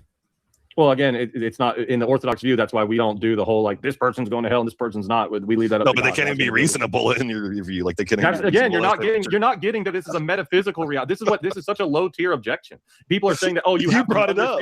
No, dude, you brought up the church. The church has nothing to do with metaphysics. That's why he's like, well, aren't some things mysterious? And it's like, well, is this going anywhere? Or just no, dude, this is a common misunderstanding. What I'm saying is that I'm talking about metaphysics here. I'm talking about the metaphysical possibility of any knowledge at all. Knowing the theology behind it and the detailed. Yeah, so basically, God, because it is plain that logic exists, knowledge exists. How can knowledge exist without God is the question, and then the atheist will say, well, it just does, and so explain that. Explain how it just does without God, which is assuming, they're saying we're assuming, and then we're saying they're assuming, and we're saying that, you can't make a coherent universe. Like, what does it mean to make sense in the first place? What does that even mean? This makes sense. Does this mean that you like it? Does this mean that it's a toy? You can kind of play around with it and you get sensations out of it that are enjoyable. Anyway, these are the things we get into. But yeah, anyway. Like granular, what the church is providing is different from the metaphysical reality of how we engage with the world and get knowledge from it. We get it from universal concepts that are instantiated across particulars. Okay. That was my misunderstanding. I didn't know why you brought up the church at all. It had nothing to do with the Yeah, conversation. it's fair enough. I guess I'm just saying that, like, when I'm bringing up Logi, I'm just demonstrating that I'm not just pulling this out of my butt. This is supported in Orthodox Christian theology. So, but what's different with how, like, obviously our limited ability to perceive with respect to things like the sciences or logic or mathematics is also a limited ability to perceive when it comes to things like theology, right? There's the same limitation. So we have finite minds. Yeah, fine. So if we can't, like, I mean, I subscribe to JTB Plus, right? So I can apply JTB Plus to religion in the same way as I can apply JTB Plus to things like sciences. Like, certainty is not something that we're able to achieve because we have a limited ability to perceive. Our senses don't perceive the ontology of the universe, right? But now, what is that he's talking JT what plus what? Let me take a look at that. I think it's some kind of logical device. I might be wrong. the term JTB plus. Oh yeah. Justified true belief. So justified true belief is a classical definition of knowledge, right? Okay. So there's true. Let's say one example of an unjustified true belief is if I believe, and Matt Dillahunty gave this example, if I believe there is a perfect square out on this planet, and it's a perfect square with water inside, just this pit in the soil where it's just that, and I believe it, but I have no justification for why I believe it, it can be true, but it's not a justified true belief, even if it is a true belief. Okay. So JTB plus, in philosophy, JTB stands for justified true belief, since Plato knowledge was traditionally defined by the three necessary conditions.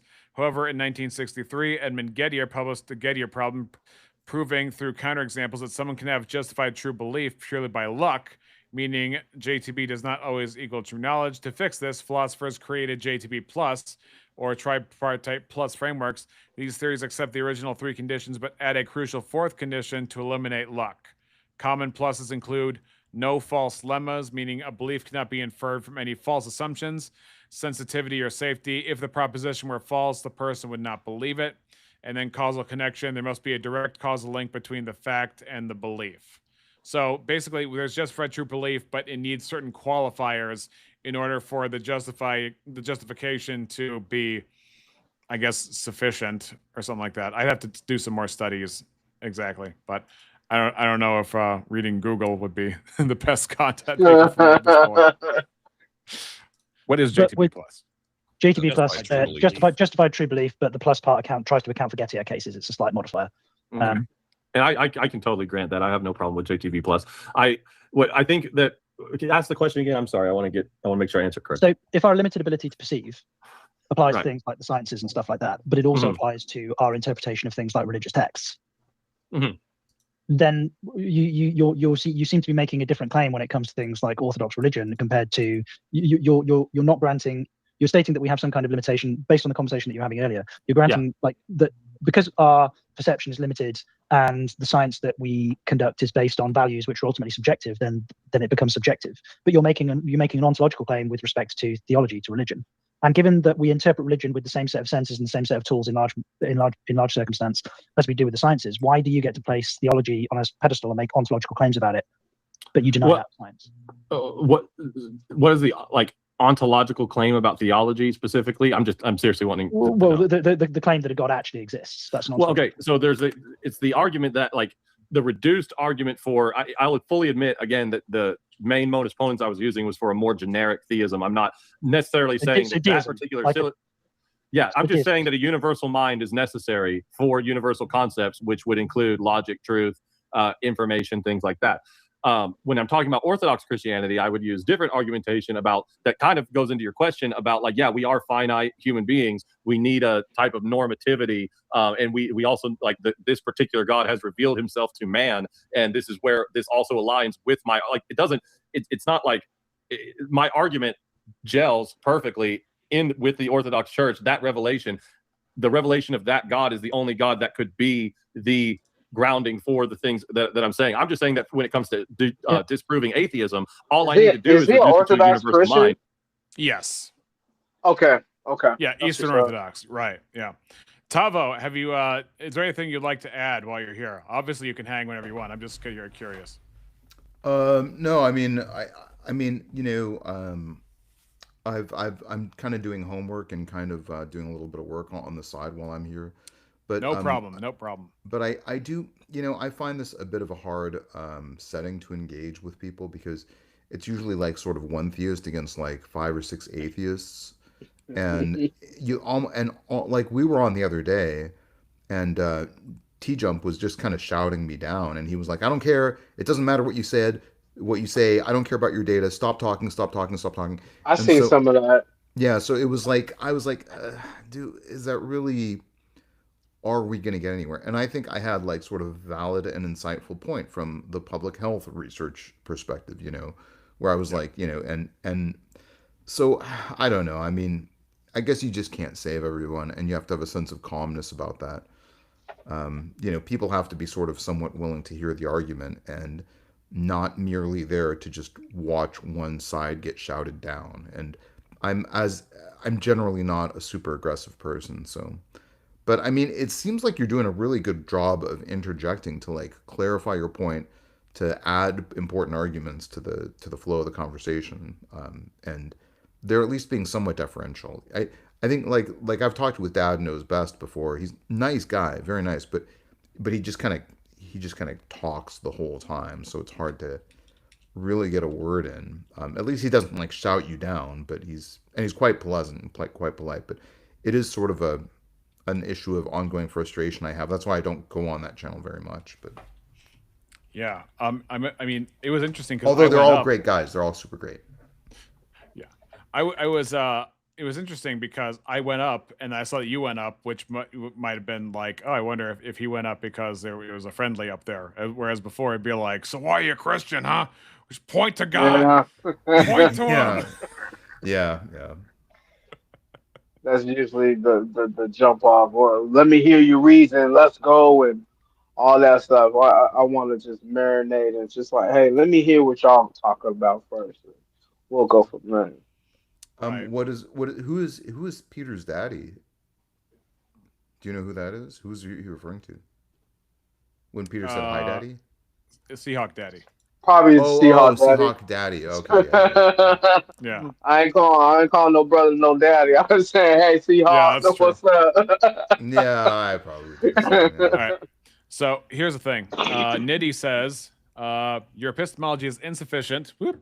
Without the magisterium, I can't find debunks for the miracles, so maybe you're wrong. Okay, all I have to do, Nitty, is prove that the Catholic Church is not infallible. And if I prove that the Catholic Church is not infallible, then what is infallible? Well, the Bible. So if the Bible's infallible, then we get to judge the Catholic Church by the Bible. So here's all I got to do. The Catholics have something called annulment, where they say, oh, the marriage that we signed you off on, yeah, that never existed. Why? Because you didn't fully inform your spouse about something that we think is important, and so we're just going to annul the marriage and deem it as if it never happened. Here's the question, Nitty. If you're married in the Catholic Church, how do you know you're actually married? Ever? According to Catholic doctrine? Nitty, do you want to come on the show? I could do a part 2 of this later and finish it up, but part 2. Yeah, but that's probably going to be Wednesday if I do that, because Tuesday we are having a panel with Orthos and with Rev Russ, who is a Presbyterian, on triage and tag. So seeing how they can both be mixed and matched, utilize each other, work together, and conquer the battlefield. Nitty, did you want to come on up? I think the link is going up. I definitely want to have a Orthodox hit up my channel one day just to get their perspective, because I'm really not familiar with how they operate when it comes to believing the Bible and stuff. So I definitely want to pick a Orthodox, like a true EO's brain on what they believe in and stuff. Yeah, you could check out, there's a channel called Patristic Nectar. He is a guy who is I appreciate a lot. He did a dialogue or two with Gavin Ortland. Are you familiar with Gavin Ortland? No. Gavin Ortland? No. Gavin Ortland is, I mean, I don't agree with him on everything, but he is one of the most excellent apologists. I think he does a very good job keeping his calm, keeping his cool, being amicable, being very educated and study-based. Tavo, are you familiar with Gavin Ortland? Oh yeah, for sure. Yeah. I've been watching him for a long time. Yeah, he's great. Yeah, he's I don't know that much about his beliefs, but I've seen several of his videos, and I'm always sort of impressed by his take on stuff. Okay. Yeah, he yeah. Peter W 1642 says Gavin Ortland is really great. Oh, see, I needed to see how his name was spelled. Okay, I see. Yeah. Okay, I know who y'all talking about. I'm vaguely familiar, but now I know who you're talking about. Okay, that's what's up. Yeah. Thanks, Peter. and I can make a perfectly sound argument about why a universal mind is necessary. Yeah, but you can't do that though. That's the problem. But Yeah, I've been doing it all night though. No, you've been asserting it all night. I mean, I demonstrate my claims. But everything about so with respect to there being like a universal mind, I mean that's just a bold-faced claim. Like the claim that you know, I mean we see this all the time. The claim that the universe is governed seems to have a set of universal rules to it. They must have been instantiated by a universal mind, otherwise the universe would be more chaotic. But like our rules are conceptual in terms of the rules that we apply to ourselves. Yeah. So okay, wait, no, hold on. That doesn't mean Real that quick, gravity. I'm running a line of inquiry. Okay, go on. Yeah. So you said that rules are conceptual. The universe has rules. Did these rules What's up, exist before Robin? humans? You already framed them as rules, though. What if he just say He properties? just admitted that they were. I know. You tricked him. You tricked him with your I tricked him. I tricked him with his own claims. He's a big trickster. Hang on. I tricked him with reality. Haha, reality is real. Fooled you. Right. Tricked him with his own claims, Hang BS. on. No. So first things first. We use the words rules to like a rule that we with respect to things like Say physics. properties. It's a model that we. Property means that there is a limited way to accurately describe something and how it reacts with the world. So that's still a rule. I mean, especially if you say properties, it's like that means you have instantiated a rule by which we ought to think about things, which is the thing in question. Create to try to predict what the universe is going to do. It doesn't mean that the universe is running on rules in the same way as like a piece of computer software would run on rules. All right, Okay? in 1 So second. you like words. I don't know how speak. much longer I'm going to go, so I'm just going to pull up UG because why not? I don't know how much longer we're going. But Is there hopefully regularity you to guys nature? don't get overwhelmed. I'm Yeah, of trying to course. keep them from overwhelming you. No, yeah, but thanks for having us on, Tacos. I appreciate it. Yeah, appreciate it. Absolutely. Yeah, so there's regularity No to worries, I nature. appreciate y'all. Yep. Okay, so is regularity conceptual? No. No. Okay, so is it immaterial? No, it's a product of material. It seems to be a product of material. So it's emergent from matter. Yeah, an energy. Well, Yeah. so we've proven that it's emergent from matter, or were you just assuming that it's emergent from matter? Well, I mean, based this on is the- where ontology is really important because, I mean, you would say that the regularity in nature exists. It's like, I guess I should ask in a yes or no. Does a regularity in nature exist? It's like what we perceive regularity. Now, so for example, let's say you've got a string of numbers. I mean, we think the universe is regular, but we can never know if it's true. Here's the funny part about that. The method they use for science depends entirely upon the universe being regular. So if all you can do is think that it's regular, then all you can do is think that science is valid. Do they see how self-defeating that is? That's a good point. Personally, I like that. What do you mean by saying the universe is regular? Like, I know I'm familiar with the universe is normal. I'm familiar with like the cosmological principle, but do you mean like so for example, if gravity, if G is going to equal G tomorrow in terms of Earth, obviously we're when we say G, we're using an Earth metric for the strength of gravity, right? But the question is, if all things are equal tomorrow, will G still be G as we knew it yesterday tomorrow? Okay, yeah, I mean, I would call that the sort of cosmological principle that, you know, if there are no pockets in time or space where the rules cease to be what they are. But right, Alex O'Connor. It's kind of an advanced argument, but it comes across to me also somewhat silly. Is he was like, why couldn't God have made a universe where gravity is twice as strong and yet the universe held together? I would argue that if God did that, it would point away from God because it would appear to have been nonsense. And the whole point of God having order is to point to himself. God's not a God of confusion. And so, but here's a circular argument that they use. And Tavo, you're probably going to disagree with me on this, but people will say that we can measure how old the earth is and we can measure how old this or that is, you know, and using these methods, we can determine billions of years because we have demonstrated from point A to point B what aging looks like given certain conditions, you know, on a thing. And I will say, okay, but that already presupposes naturalistic origins in order to say that that trend is what goes all the way back in time.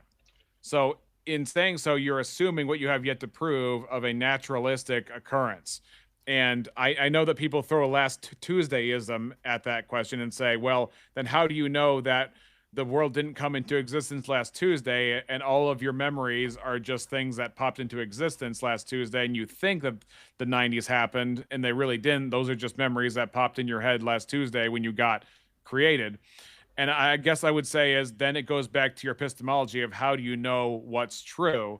And then I could use tag itself to jump back into our basis of knowledge, going through different religions, going through solipsism, going through it takes a while to do that, but it is doable to debunk last Tuesdayism, because if last Tuesdayism is true, what is the basis of truth? And then you work your way backward from there. What do you think, Tavo? I've heard the argument that why couldn't God have made the gravity twice as strong? I mean, it's an interesting conversation, but the question is, like, could God have made like a Newtonian dynamics type state where gravity would have different values? Yeah, obviously. Could the other natural forces just be counterbalanced so that gravity would be different? Yeah. Could life develop if everything else was held constant and you had a world that's twice the gravitational constant? Well, now I think you're getting a little conjectural. I mean, I think there's at least some points in probability space where, because there's a bunch of constants in the universe, right? Gravity is only one of them, right? We actually don't know that gravity is constant at all scales, right? The whole idea of, of dark matter says that gravity is constant, but there's other theories of gravity that don't rely on the gravitational constant being constant at all scales of time and space, which is fine. But you could imagine that the different constants of the universe are changed in different ways to allow gravity to be twice as strong and to still allow life to exist, because the rest of the constants would change. But to me, it's like, well, what's the point of that? Could, in other words, yeah, God, there could be a different place in probability space. I understand the point of the argument is to argue that, if God can't do that, then God isn't omnipotent. And if God had done that, that would be compel us to believe in God. But I don't find those philosophical implications of highly conjectural physics notions to be very appealing. Here's what I think it is. I think it is, can God make a rock so big you can't lift it, repackaged for philosophers and scientists? I think that's really all it comes down to. Yeah. And it's just made to sound like a different argument, and it's not.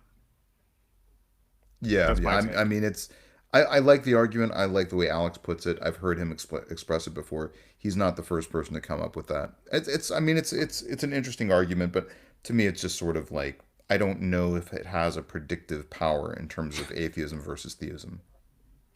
No, it's just more like a silly thought experiment, and then you use the thought experiment to prove the affirmative or to prove the negative, I guess. Yeah, but I mean, another thing that Alex says is like God couldn't make a square triangle, right? Yeah, there's just some things that are logical contradictions that God can't do. I actually kind of think that God could do that, right? Because God could just instantiate an extra dimension of space that would only be perceptible at some angles, that would create a second angle inside the triangle that would turn it into a square. I mean, so I don't see why that couldn't be something that God would be. If you can instantiate other dimensions of space, then you can actually have different, shapes that would look totally different in 3 dimensions, look very different in this 4th dimension that you instantiate. So I don't know that there's any logical paradox in terms of the existence of God, but fair enough. If God could make a donkey talk, then I'm pretty sure there's nothing that God can't do. No. Yeah. Yeah. I think with the vocal cords thing, I mean, I have not. Yeah. Yeah. I'll leave that one alone. Between you two, I'll leave that one alone. Yeah.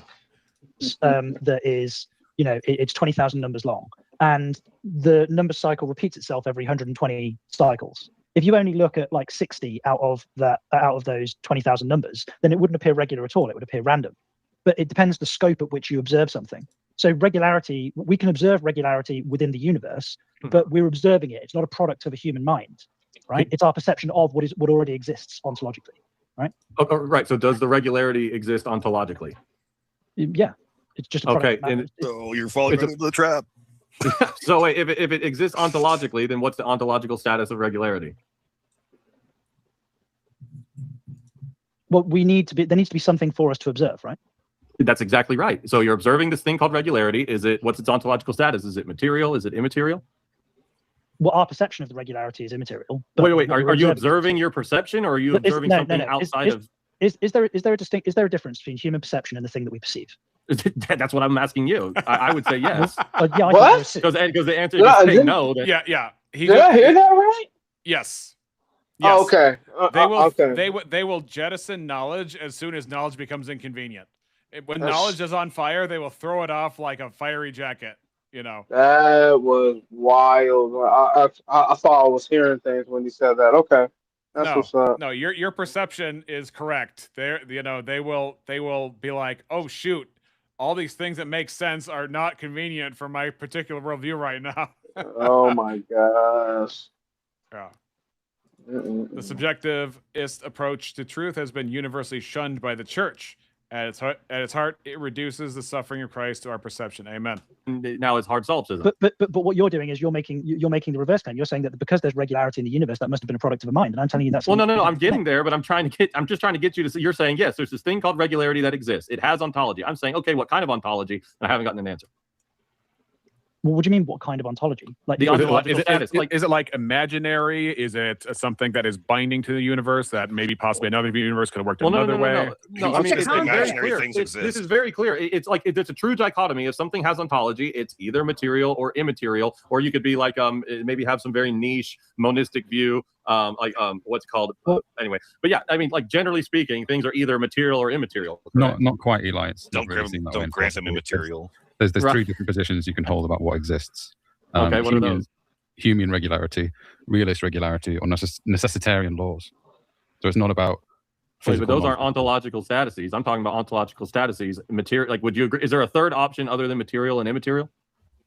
Well, by the law, something is either material or it's not.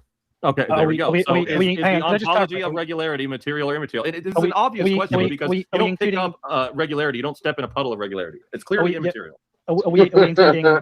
You don't step in a puddle of math either. Like energy in the material side. These are the same guys that say mermaids exist. When did I say mermaids? See what he does. Yeah. He can't participate in the argument. He has to make jokes. You know. Mhm. It's like when does a joke become a lie? That's an interesting line drawing question. That's his steez. That is his steez. I mean, hey, much love to him, but that's his MO for real. 100%. Mermaids existed conceptually in the same way that logic exists. Does would you agree that the concept of a mermaid exists? I use exist as to occupy space and time. Okay. So Matt. Okay. I think this is the part where I say math doesn't exist. Well, then so somebody else parses it even more refined than yours. You don't accept a more refined parsing of different versions of exist until they demonstrate it. Look, if I show me a material. So if I demonstrate that Bugs Bunny exists from a copyright office, then that means the copyright office is wrong and I'm wrong. The concept Bugs of Bunny does not exist. B.S. Lewis, does your mind occupy space and time? But yes, didn't you ever watch No, these guys think Bugs Bunny exists. What was the movie? That was fake. That wasn't real. Yes. Bugs Bunny. That's not real. What was fake? BS. What was fake? Go ahead and tell me. The atheist move is to insult and attempted ridicule. Yeah, but it just blows up in their face because they have to say the stupidest things in order to maintain the semblance of an argument. Like, again, are mermaids real? There are no beings that are half fish, half person. That part you can say isn't real. Are they in literature? Yes, they're in literature. Are they in film? Yes, they're in film. If somebody played a mermaid in a play, did that role exist per the play they were in? Yes. This is not hard. These people. I'm telling you. No, let me live on to my fantasy. Bugs Bunny did exist, BS. Come on, guys. This is BS. Does your mind occupy space and time? Does your mind occupy space and time? My mind is an anthropomorphic. God, you laugh maniacally. Oh my God! Because they want to take These guys no stupid because they're saying their mind doesn't exist. All right, everybody. It is getting a little bit excessive. There's a bunch of atheists and two theists. Let's calm down a little bit and keep that in mind. Well, how can you anthropomorphize yourself? How can you anthropomorphize yourself? That's a real transition for tacos, by the way. Oh, sorry. Go ahead, Tavo. Oh, that's just a real transition for tacos. He used to be like, everyone, let's just tear into these dudes. They're idiots. He's still like that sometimes, but he seems to be. I don't know if that's because his channel got demonetized and It's somebody because gave his him channel got feedback demonetized. Because he was like. What I heard was that he got hit with a strike because he was using inauthentic material, which is really vague terminology. And this is from what Missing Mod had said, so I don't know. This is like third hand, maybe second or third hand. JG, by the way, there is a link. I'm going to drop the link in the chat. If you want to join us, feel free to join. Have you met Certainty Exists, either of you guys? He runs a lot of pre-sub stuff on his channel. No, I don't think I know him. Yeah. You know, but don't you think the end point of all of this, like, performative, rhetorical philosophizing is, you know, essentially mereological nihilism and solipsism?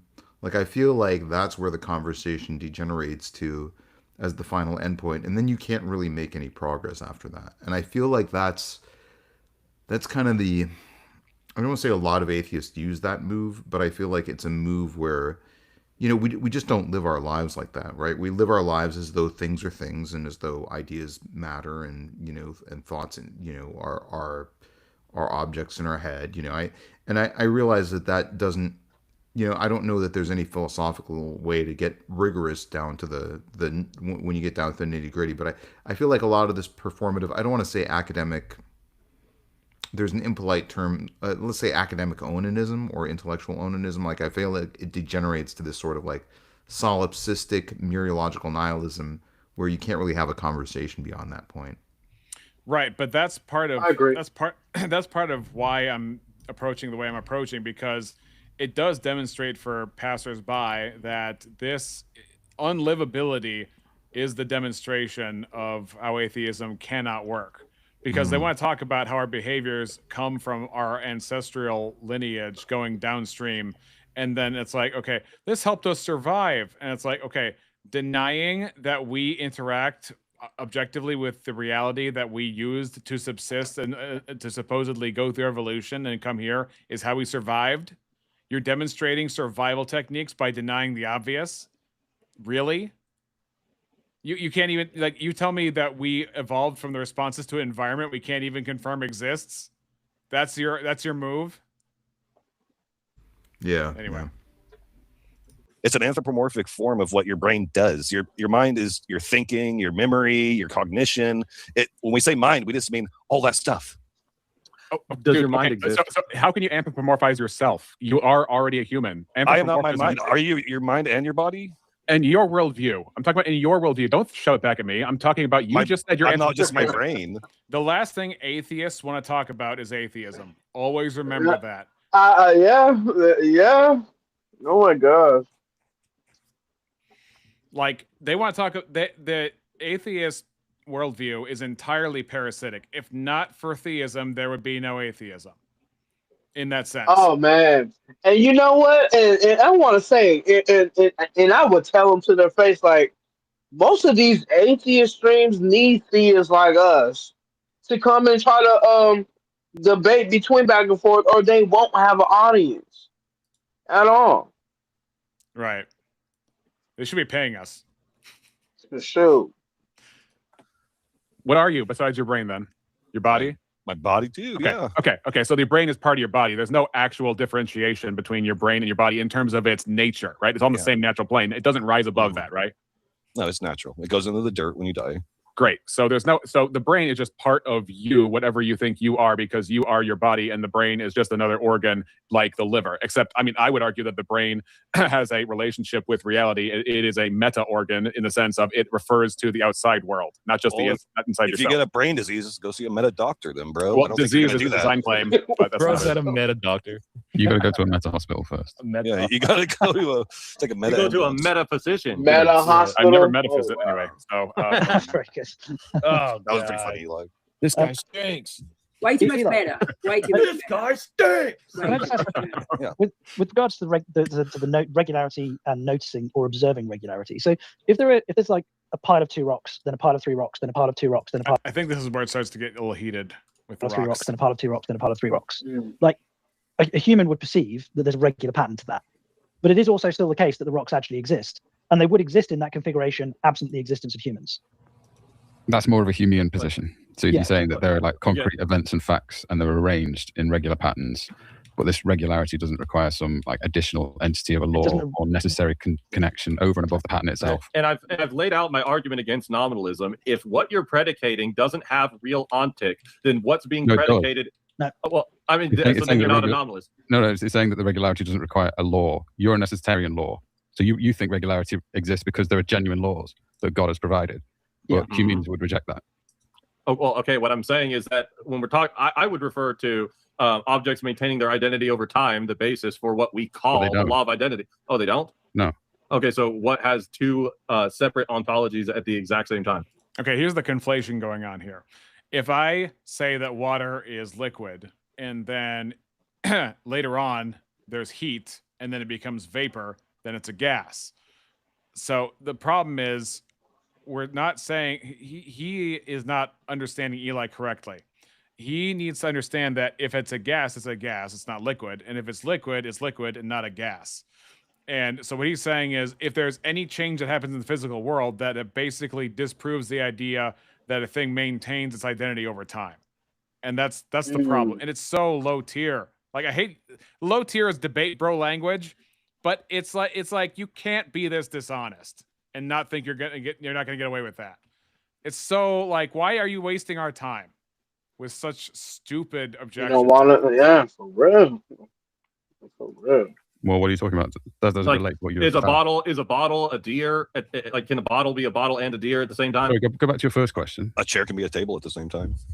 Things Okay, don't but- have those- identity over time. That's Right, but correct. if a chair has wheels, then it's a chair with wheels and not what- a chair, right? This is why I use Now it's human. now a skateboard. We're going to talk. What exists without changing? What's a wheelchair? What? Yeah. So this is what we got to deal with here. That's why I use human, but because if you attach wheels to a Wow. human, it doesn't become not human or half human, right? It becomes a victim basically. But that's why when people say, "Oh, something can be a chair and a table at the same time," well, it's like only because those are like human conventions, right? Those are not like God is not saying that here is the parameters of what can be a chair, right? These are all things that we make up, and we're free to make them up. And then so people will use things like, well, is a beanbag chair a chair? You know, it's like they'll ask you to define chair, and you'll say, oh, it's a thing with 4 legs that you sit on. It's like, okay, so is a couch a chair? Well, not exactly. Is a gamer chair a chair? If you have like the swivel, it's like, well, not exactly. I mean, you know, is an office chair a chair? Then it just becomes like, what's a sandwich, right? And then nobody has a real answer. Games. Yeah. This is why I use human, because that's Well, a lot. It's a lot harder to say. And Well, if this a is a car human and a has chair at the wheels, same it's time. now a car with wheels. It's no longer a car. Yeah, look, this insane platonic forms argument has been done to death, hasn't it? Well, and again, I'm not. Again, there's like, it's not accurate to call it Platonic forms when I'm making a divine conceptualist argument. It's very similar to Platonic forms, but it's theistic and it's a divine conceptualist argument, and it's metaphysically far different. So that's just first of all. No, but two, it's actually against Platonic form. It's a monistic argument about idealism. You're just an idealist. I'm not an idealist. All Of course you are. theists are idealists. That's not an. conceptualism is- That's not divine idealism. conceptualism is idealism. Okay, tell me what idealism is. Please define that for me. Everything is in the mind of God, according to you. Isn't that the case? Yeah, when did I Matter ever comes say from that? mind. Well, Matter is, literally, when matter did I is an ever emergent say that? property of mind. That's what idealism is. Okay, well, And like matter being in an the, emergent property well, of no, God's mind, no, you're an saying idealist. no, because there's a big difference between Yes, saying yes, that. yes. Okay, calm down. So when there's a difference between saying everything exists inside of a mind in some type of like Vishnu dream type of thing, and saying that a mind created and gave plan, and then also through the power of God created matter and then arranged that matter around divine ideas. That's a completely different everything's a statement divine idea. than I Yeah, you're an idealist. So don't No, why are you it's not. denying it? It's not idealism. But what's It's just outside of not. God's mind? What is outside? Dude, literally, the temporal world exists. Oh, Rowdy Gowdy in the chat. Rowdy Gowdy. When's the last time you've been on Verbal Combat, Rowdy Gowdy? Where have you been lately? Do you make content anymore? I want to know. I want to know. Peter says, I think the ones on YouTube all the time repeating the same content to themselves is a way of suppressing the truth within themselves. Amen. They need to keep feeding on the lies. Well, here's the problem. What happens if we disrupt that? We have to disrupt it in a godly way, but what happens if we disrupt that by showing that argumentation is prescriptive by its nature? It's kind of like disco making a comeback. Oh, I hope not. This outside of God's mind. Wait, hold on. No, what? Wait, heresy is like that? when I say inside, like inside, you're talking about location, okay? Like, and forgive me if I'm misinterpreting this, but it's not like God's mind is omnipresent, but that doesn't mean that it's inside in a location. type of thing. Right, like so if I wrote a novel, the characters would be inside my mind, but they would also be written on the pages of the paper. That doesn't mean that the pages on the paper and the ink in the paper is in my mind. That's not how that works. So if God That's not how that works. Right. So if God creates a material world, that doesn't mean it's in his mind, but it's based on his mind. Those are two different things. Most of, I'm not, a PhD or anything like that, but most of philosophy just comes down to parsing and putting ideas where they belong. And people, conflate those things all the time. Oh, So what? I think here's what It's Eugene not is a- saying. reality isn't God's dream. Here's what Eugene is calling is talking about what I call the fish tank fallacy. That God is just the biggest, most powerful fish in the fish tank. Reality is something that a God needs in order to subsist, just like we do. That's the fallacy that I think he's invoking. Well, and can a creator be a creator without a creation? Okay, so here's why this argument fails, because what he's saying is if God didn't create anything, he couldn't be God because God's a creator. That's like saying that if I'm a novelist, I can't be a novelist if I didn't write a novel. Therefore, if I didn't write a novel, I don't exist. Yeah, that's it's so bad. Yeah, It's so yes, bad. oh my gosh, yeah. I mean, yeah. Dude, okay. He's God. Whether you're talking about couldn't be a creator of that creation, obviously he would have to will to create in order So to have we're creation. necessary beings. Because you're no, because That's so you're dumb. equivocating contingency with eternality, and that's not the same thing. It's reverse contingency. It's reverse logic. Which is this still seems- logic. So Bugs That's a Bunny's good still burn. real. That's a then. good burn. You never heard of us like reworking and backwards Thank you. making stuff like reverse engineering? When I say backwards logic, I think you're making no sense. That's what I'm Would you getting tell children that Bugs Bunny is real? No. Oh my gosh, this is Would you tell them- would you tell them that they such a exist? Would you lame tell them- gotcha. Would you said tell them the that they concept exist? exists. Would you say Bugs Bunny exists? The I would concept if you go to the exists. Copyright Office, you would find Bugs Bunny. If I say Bugs Bunny's on TV, did I lie to kids if Bugs Bunny's literally on TV? Like how bad is this? This is the level you have to go down to because they can't stop. They will set their brain on fire if it convinces them that they're winning. They will set logic on fire and reason on fire, and they'll think to themselves, I'm doing really great right now because I'm sacrificing reality by making a joke instead of an argument. It's how bad it gets when you're trying to bring everything when it comes to atheism is about framing, which is why when they say, give me evidence, you can always present them something physical. Like I said earlier in the stream, like here's an empty tomb in Jerusalem. Oh, or wherever. And then they'd be like, "Oh, well, I'm sure there's many empty tombs in Israel. That doesn't mean God." They'll do stuff like that. You're absolutely right by saying that, because you bring up something like that and be like, "Oh, that doesn't mean God exists," and all that. Oh my gosh, yeah. So no matter the game is rigged, no matter what you do to bring to them that's like physical, that says, "Show me the evidence," and it's like, okay, Yeah. evidence is only confirmed or denied by what you already believe in your framework, right? So if I say, show me where God says something, and then we're Christians, I open up a Bible, and then God says it, and then it's like case closed. But if you're an atheist, and I say, I open up a Bible, well, that's not evidence. And it's like, again, that's based on what you already believe. So then the question isn't what you're asking for based on what I believe evidence is. Now the question is what counts as evidence, which goes to our foundations in the first place. Yeah. Peter says, what I have found is that atheists will concede a point that they shouldn't make a particular argument, and then the next day they're back to doing the exact same thing. Yes, it's whack-a-mole. Well, As they I leave found, their- I found that the- as well. Like, I find it very frustrating when you have a long conversation with someone and you sort of make, like, I had this debate with Kyle Olander, right? And I follow him on Facebook, and he like was making an argument for Buddhism over Christianity, right? And my point was he was arguing for, in his words, Mahayana Buddhism, right? Which is, I was like, I got a little. Anyway, it's Mahayana Buddhism, and I have never had to iteratively correct somebody on their own pronunciation of their own religion so many times. But anyways, but then I went on Facebook the next day, and he was posting the same things that I had just talked through with him the prior day, and I was like, you're making exactly the same arguments that I just debunked. It's frustrating. I don't want to go too far down the tendency to like sort of pejorate the people on the other side of the aisle from us, because I think there is a danger in that. And again, I was an atheist for a long time. If there's hope for me, there is certainly hope for all of these people on this panel, because I was way more refractory than any of them, really. And I'm really hoping out of all of those that we really hit Robin, because she's a very dear woman, and she just you know what I mean. I think she's kind of on the fence, going back and forth. If there's anyone I really want to zero in, is Robin, for real. True. She really needs to get it. Yeah.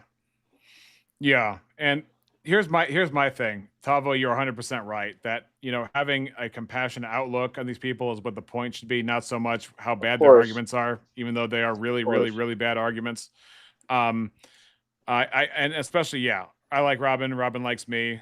We come in the chat, and I can be robotic about it, where I'm just addressing input output and not really as focused as I should be. I think part of it is just the hedge of like, kind of like what Seahawk Daddy was talking about before, is like, if I share the gospel, are they going to mock? And of course, their usual line is, show me the evidence. And so I'm using their own words as evidence that they know that they have purpose, that they know there are rules to how we ought to live. Is that the same thing as giving the gospel? No, it's not. And so that's where the heart is at. That's as far as the gospel goes. And while I'm hoping that the argument itself shouldn't be the end of itself, I do hope that because it touches the conscience, that it can hit the conscience in one way or the other. And I don't know how it's livable for them to try and continue making the same arguments about obligation without conceding the point that they have value, they have purpose, and they didn't choose to have value or purpose. But what you said is completely right. And you had been an atheist for a long time. And I just don't have, I think, Tavo, part of the blind spot for me is I have never had that experience of being an atheist. And, I may have been a false Christian growing up until a certain point. But I've never been an atheist. And so that's I think that's something that God has given you the experience of, that as you grow in Christ, that you can use that as the touch point to reach people. And you're also just more of an understanding and patient and even-keeled person than I think I am. And that's gonna work in your favor as far as being more winning. But well, as an atheist, I was, number one, essentially an ethical emotivist, right? And number two, a mereological nihilist, right? So, define. I know what emotivism is, meaning that you believe that everything we believe about morality is based on emotional reactions. But what's the second position you had? Mereological nihilism. What does that that's mean? foreign to me. Essentially, that nothing exists. It's it's the idea that, like, if you look at something and you call it a chair, it can only be called a chair insofar as you're using human language. But is it actually a chair? The answer is no, right? Because I could take away one atom and it would still be a chair, right? We'd all say that's still a chair. I could take away two atoms, right? So at what point does it stop being a chair? Is it stop being a chair where you can't sit on it? Yes. Well, So you apply still a chair, it's Ship of Theseus broken. to everything. That's kind of a big chunk of mereological nihilism. Like, if I were debating it in a debate, I would probably bone up on it. But it is essentially the idea that nothing exists. That there's no like There's no essence to anything. There's no essence to anything. There's it's all just, when you get right down to it, we use words for things, and those words are functionally equivalent to those things in our daily life. But as to the validity of our words in describing or predicting any properties of things, it really has, it's really totally decoupled from the language we use, is totally decoupled from what the actual reality is around us. Was one of your reflections how do we as humans come to the understanding of things having definition, contour, and essence and distinction? Like the fact that we even have these concepts in the first place, is that the hint that those things do exist? Was that part of maybe your turning, or no? No, it wasn't. I really still think that if I'm in a debate and and somebody says, like, for jettison God from all your arguments and give me the brass tacks of what makes reality reality, I think I would argue from the standpoint of nihilism, right? Now, it wasn't an uncomfortable way to live. It was just, I was like, human language has developed to be sort of inappropriate approximations of what the things actually are, and that's okay. And, but it doesn't have any actual reflection on anything. So, I mean, I still like mereological nihilism a lot. I think if you don't have God, it's the only standpoint that you could actually argue from. But it does make your perception of existence very solipsistic. There's really yeah. Well, that's part of the irony I see there, because when you say argue from, that requires a basis of scaffolding by which to bolster your argument, which I would think wouldn't exist. Well, you're right. The triage response to what I just said would be, you can't argue from that, because if you're arguing, that assumes that there's a binding force. I'm kind of taught, and I would probably weasel out of that by saying, well, what I meant is, if you pulled me up on a YouTube debate and I had to win an argument, that's the standard that I would start from. But that doesn't necessarily mean that that would be a good thing, right? But I think the triage response is that if I can argue for it, then that means that there is some underlying normative binding force. And I cannot explain that normative binding force through a scaffolding of mereological nihilism. Right. Certainty exists, says the foundation of the nihilism he explained would not exist either, can't get off the ground. Yeah. Certainty exists is a huge proponent of tag, and he has played Bonson's lectures on his channel before. Well, and I'm a theist now, right? Mm-hmm. So I think there's a way out of that. But I've not heard a rule for morality that I find to be valid, outside of so I on my channel, I've not argued for ethical emotivism, but I do argue that God is a prerequisite for any moral conclusion. And I think it's a pretty simple argument, which is that you have to have an omniscient entity outside of a universe to look into that universe and prescribe any action as moral or immoral. Because otherwise, you don't know the internal mind states of all of the agents in that system, right? So you can't predict what their reactions will be, what consequences will be from any moral law, right? Now, if you have omniscience, then you can make those predictions, right? Therefore, morality is, God is necessary for morality, but that doesn't mean that God is sufficient for morality. In other words, I could see somebody arguing that, you can get the simulacra of morality, and I think this is probably objective ethics' strongest point on this, right? Because he makes the case that morality is just empathy, right? As I've said, I think that's a flawed standard, right? Because if your evaluative criteria of whether or not something is good is, does this produce the chemical reactions of empathy in a human brain? Well, that's easily defeated, right? I could just dehumanize somebody to the point that when somebody beats them up, they no longer feel any empathy. And in fact, that happens all the time. And if they stop feeling empathy, right, then the moral impacts of their actions essentially dissolve under the argument that empathy is morality. You see what I'm saying? Yeah, or if I could have somebody do the exact same action without an empathetic motive, exactly, then it would nullify the whole angle of I did it 'cause reasons. And then here's the weird part too, is that empathy is a motive, right? So if on what plane of reality does motive characterize the value of the action? Yeah.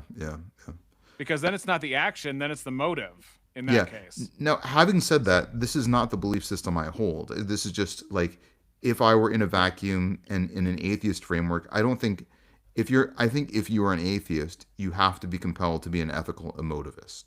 Yeah. But and that's why Alex O'Connor is where he's at, because I think he is probably, as far as public figures who are popular, probably the best atheism has to offer. Which is why I went out and bought a ticket, and November 11th, I'm planning to go fly out and be in a Q&A. So I'm gonna interesting. try. 11-11. Oh, what? Get some footage of that. Yeah. Yeah. Well, the part of getting the footage would be also like not reading my notes on my phone. So I either use the phone for my precise question or I use the phone for the filming. But it will be filmed because he's on tour. So the hope is, and I got my seat, and it's not a great seat, but it is a close seat. So I think the likelihood of me getting a microphone at some point is decently likely. Yeah, and Alex Jones is an ethical emotivist, right? O'Connor. O'Connor, yeah. Alex O'Connor I would not pay a ticket for an Alex Jones tour. Sorry, yes, I'm so sorry. I'm an ethical emotivist. I don't even know what that means. I'm tearing off my shirt. The word. That's a pretty decent impersonation. No, I mean, Alex O'Connor is an advocate for ethical emotivism. So now he may personally feel emotionally unfulfilled by that. I kind of felt emotionally unfulfilled by it, but we crave justification in our actions, in our thoughts, in our being, in our existence. We need it psychologically, because without it, that is damage to us on a spiritual and a mental and emotional level.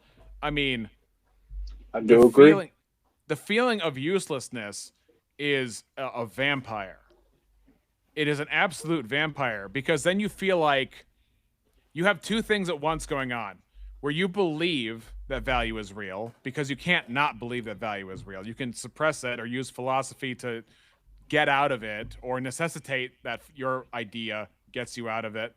But ultimately, here's a paradox going in your head if you believe nihilism, because you will apply it mostly to yourself because you're with yourself all the time, but you'll have a harder time applying it to other people. And here's why I say that. I would guess that unless you're a really cold fish, you would think that all these other people on Earth have value and I don't. I have nothing to contribute. I mean, yeah, nothing actually contributes anyway because nothing really matters. But compared to all these people, I'm just like baggage. I'm just like taking up space, eating food, breathing the air, and I don't really deserve to be here, so why am I here? But it's harder, I think, for a lot of people to have that opinion of the people they love around them. And so it becomes very self-destructive. Yeah. Was that your experience? I mean, maybe I shouldn't ask because we're on YouTube. No. I'll leave I'm it that okay. way. I will say I gotta hop off because I'm actually on call right now and somebody just did a CT scan, so I gotta go read it. But Sure. I will say this. I think so. I say ethical emotivism, and what I really mean is quasi-moral realism. If anyone really cares, it's a bit of a distinction, but or moral quasi-realism. But your point is right. Was I a moral person? I probably was not. Was it because I was a bad person by my own definition at the time? I wasn't. It was more like the Rebecca Goldstein, her argument about the cookie jar, right? If somebody has a cookie jar and you're sitting by the cookie jar and you want to steal one cookie, they're not going to count the number of cookies, right? So is it wrong to steal that cookie? If they never find out, what difference does it make, right? In a land of ethical emotivism, there's sort of a sliding scale of morality that you can subject yourself to. Now, I will say this, actuarially speaking, it's very unlikely that I would be, I'm engaged now to Jackie, right? Thanks very much. Yeah. The odds of me getting engaged to anyone at this stage of my life are actuarially 1% or less. The odds of me being at a point where I'm an appropriate partner for Jackie, pretty much zero. Okay. Like so I can't, I feel like at least empirically I've sort of been transformed, and at least experientially that indicates against ethical emotivism as a framework, right? Why am I a nicer person now? Is it really just because I want to go to heaven and I'm afraid of God's wrath? I mean, I don't think it is, because I'm genuinely like treating Jackie like a human. Oh, thanks very much, Seahawk Daddy. Anyways, hopefully I'll see you tomorrow. Tomorrow I'm going online earlier, I think 2:00 Pacific Standard Time, because you won't see me. I won't work see both you. jobs on Mondays. You got to work, But- okay. But we should talk behind the scenes at some point about ethics, because I've been working a lot behind the scenes on some triage extensions. Like, there is normativity is so pervasive. There is a lot that it gives you access to if you build your chain tightly. So I cannot wait to show you kind of what's behind the scenes. But Yeah, look Are forward you to live that. tomorrow, Tavos? You live tomorrow? I'm live tomorrow, but I'm going on live earlier because there's this whole thing Earlier. happening at the national level with the clinical workload. And so I'm essentially for free working to like take care of veterans who otherwise would have gaps in their coverage. And somebody just called me about a scan that I have to look at. So, well, good to see you all. God bless, Doctor. Yeah, see you all soon. Great See you, job so Tavo. far on this stream. Thank you. Thank you. All right, bye-bye, everybody. Re-exam. I'm about to follow right along after him. I got my little early morning tomorrow too. Yep. Yeah, Thank Adrian, you for having me up, bro. Thanks for coming on. I know this topic can be, depending on who you are, it can be a little hit or miss. It depends on what really gets you going. But I appreciate you coming up. And everybody subscribe to Adrian Belgrave. Put your channel in the chat so people can go over to your place and subscribe and hear more gospel truth on a regular basis. Thank you, bro. Yes, that's what it's all about. God bless each and every one of y'all, and open that Bible, all right? Much love, Re-exam. Thank you. Much love, Adrian. A fictional talking Yeah, character. it's That's- intellectual I property. don't disagree that the concept Being of a your what guy's kind of God character? exists. A fictional character, did you say? Yes. Yeah, not real. Not real in the sense of not Cool. being an actual Cool, great. physical So, rep. sort of evidence that Yeah, again, Eugene, this so is so lame, dude. lame. This is unbelievable. Oh, Now, like, bro, this you said- is intentionally misrepresenting what we're saying. We're saying there's I no know, conflict because to that's the what people conflict. need in order for their atheism to exist. If not Yeah, for this is- Brahmins that have Well, nothing. that's it. We're coping hard. Legitimately, We're like, coping. like At least I'm legitimately, not that's saying what Bugs you're doing. Bunny's real, bro. Well, no. Dude, I said the See how concept bad exists. this is? I'm falling Any for the objective rage bait observer now. of this would be like, look, obviously he's not saying Bugs Bunny is real, and you're just trying to say you're saying Bugs Bunny is real. exists. No, You you're know, actually- that's he's because I have. rage That's baiting, because dude. I He's have more. rage I can parse things a lot better than exist means a real bunny versus a fictional bunny versus neither in fiction nor in physical reality. You don't have that category, I guess. No, I know fiction from reality. Bugs Okay, Bunny great. doesn't exist. This is trolling, man. This is Bugs Yeah. Bunny isn't real. Yeah, but How, the- BS? Come on, for real. BS is in the name. It's trolling. I It's know. right I there in know. the name, guys. I know. BS by Yeah. name, BS by reputation. the problem is if you can apply your rationale to Bugs Bunny and you reject it, but then you apply your rationale to the thing that you seem to have hung your emotional hat on and you don't reject it, then does it not seem that there might be a bit of an issue? No, because What? I am not saying that the necessary precondition of the universe is Bugs Bunny, but you are because you have an oversimplification. My gosh, like you see how ridiculous your objection is by But default? if you can apply it to both Bugs Bunny and gods, then like No, I didn't Yeah, because it kinda fits. you still need an explanation for normativity, and now the burden of proof is on you to show me why there's an equivocation between a talking rabbit being the basis of normativity versus a transcendental mind. Go ahead. No, Or you a think, talking, you a talking think it's rabbit, a first century Jew. or a talking rabbit and an invisible being. A first century Jew or an Like- imaginary like- bunny. Like I don't think of God as a transcendental mind. I think of him as an invisible, like imaginary being. That's the debate we're having in the I first know. place. I know what and you like think. You're jumping past the part of proving that the God exists before you can prove that he's responsible for all the other Where are shit. you from, girl? That's my kin right there. Hell yeah. It's like it drives me crazy. Yes, and like you are a subjective isn't normative, idealist. Like, you are a subjective idealist. Hey, Is Eli, right. me and Robin, So it's objectively did true that not I'm a live subjective that idealist. far from each other, to be honest. Yeah, we grew up. I got all the country sounding though. I'm Yeah. from Arkansas Hey, originally. I'm Kentucky. Oh, there you Alabama go. now. All right, we need a country off right about now. Eli I versus was Rob living- Webster. Who's more Those country? are- it might be a redneck joke. I can tell you Yeah. I'm the most country person here. Yes. I don't know. I purposefully actually repress my southern accent. So When he's I on can't- camera, he's like, "Hello, I my can't, name is Josh. Joseph." I And on can't. camera's like, "Well, let me tell you what, boys. I Let me code tell you switch. what." I code switch. See, yes, I I'm here. can't even do that job. So Like when I'm here, I speak very proper. But whenever I'm around like my family or my fiance or something like that, I let it loose.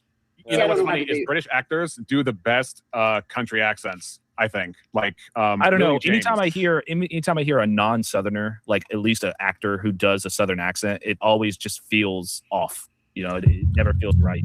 I think Lily James did a pretty good job in Baby Driver with her southern accent. I'd I have don't to really hear. have a southern accent. I have a. Oh, come on! Don't no. I have Now a you're hill- I You have have a country hillbilly accent? No, she's actually 100% right. This is a distinction I draw all the I don't know the difference between Southern and country and hillbilly and redneck. And, you know, I have no idea. Apparently there's a difference and Eli knows it and Robin knows it and I don't. I'm just too much of a Yank. time. People don't know the difference between Southern, redneck, and hillbilly, and even country. There's a difference between all of them. Yeah. And sometimes they overlap. Yeah. Mine might be a little redneck too, but like mostly hillbilly. Well, there can be like rednecks in Detroit, but they're not Southern. There can be like country farmer folk, but they're not hillbillies. They're like all different categories. Yeah, I see what you're saying. Yeah, Southern like has like they have more withdrawal, like and like slower like cadence, and they don't their voices aren't like nails on a chalkboard. Maybe like Georgia, like a Southern draw in Georgia. Yeah, and a lot of them, like country and Southern folk, they look down on rednecks. You know, they like usually. Okay, yeah, Peter. So if you go to Southeast Ohio, especially, they have like Southern accents for sure. For sure, it doesn't feel like Ohio. At least not the Midwest part. I know. The rednecks work for the country folk. All right. Let's start to get back on topic, y'all. You ain't no fun at all. I'm a sophisticated country person, not like them hillbillies. I'm not gonna lie. I've heard some pretty smart Southern people, even though like my entire life I've always been around the really dumb ones. I'm probably the best educated woman in Kentucky anyway, probably. Yeah. All right, we'll skip I think ahead a little bit. y'all are trivia, like y'all are arguing over stuff that's like we're gonna argue over this cart, and like you ain't even got the horse hooked up to it yet. Like I just don't understand that. Like yeah, God is- the ontology of a cart is their epistemic cart before their metaphysical horse. I mean, like the God to me is a literary character. He's a concept.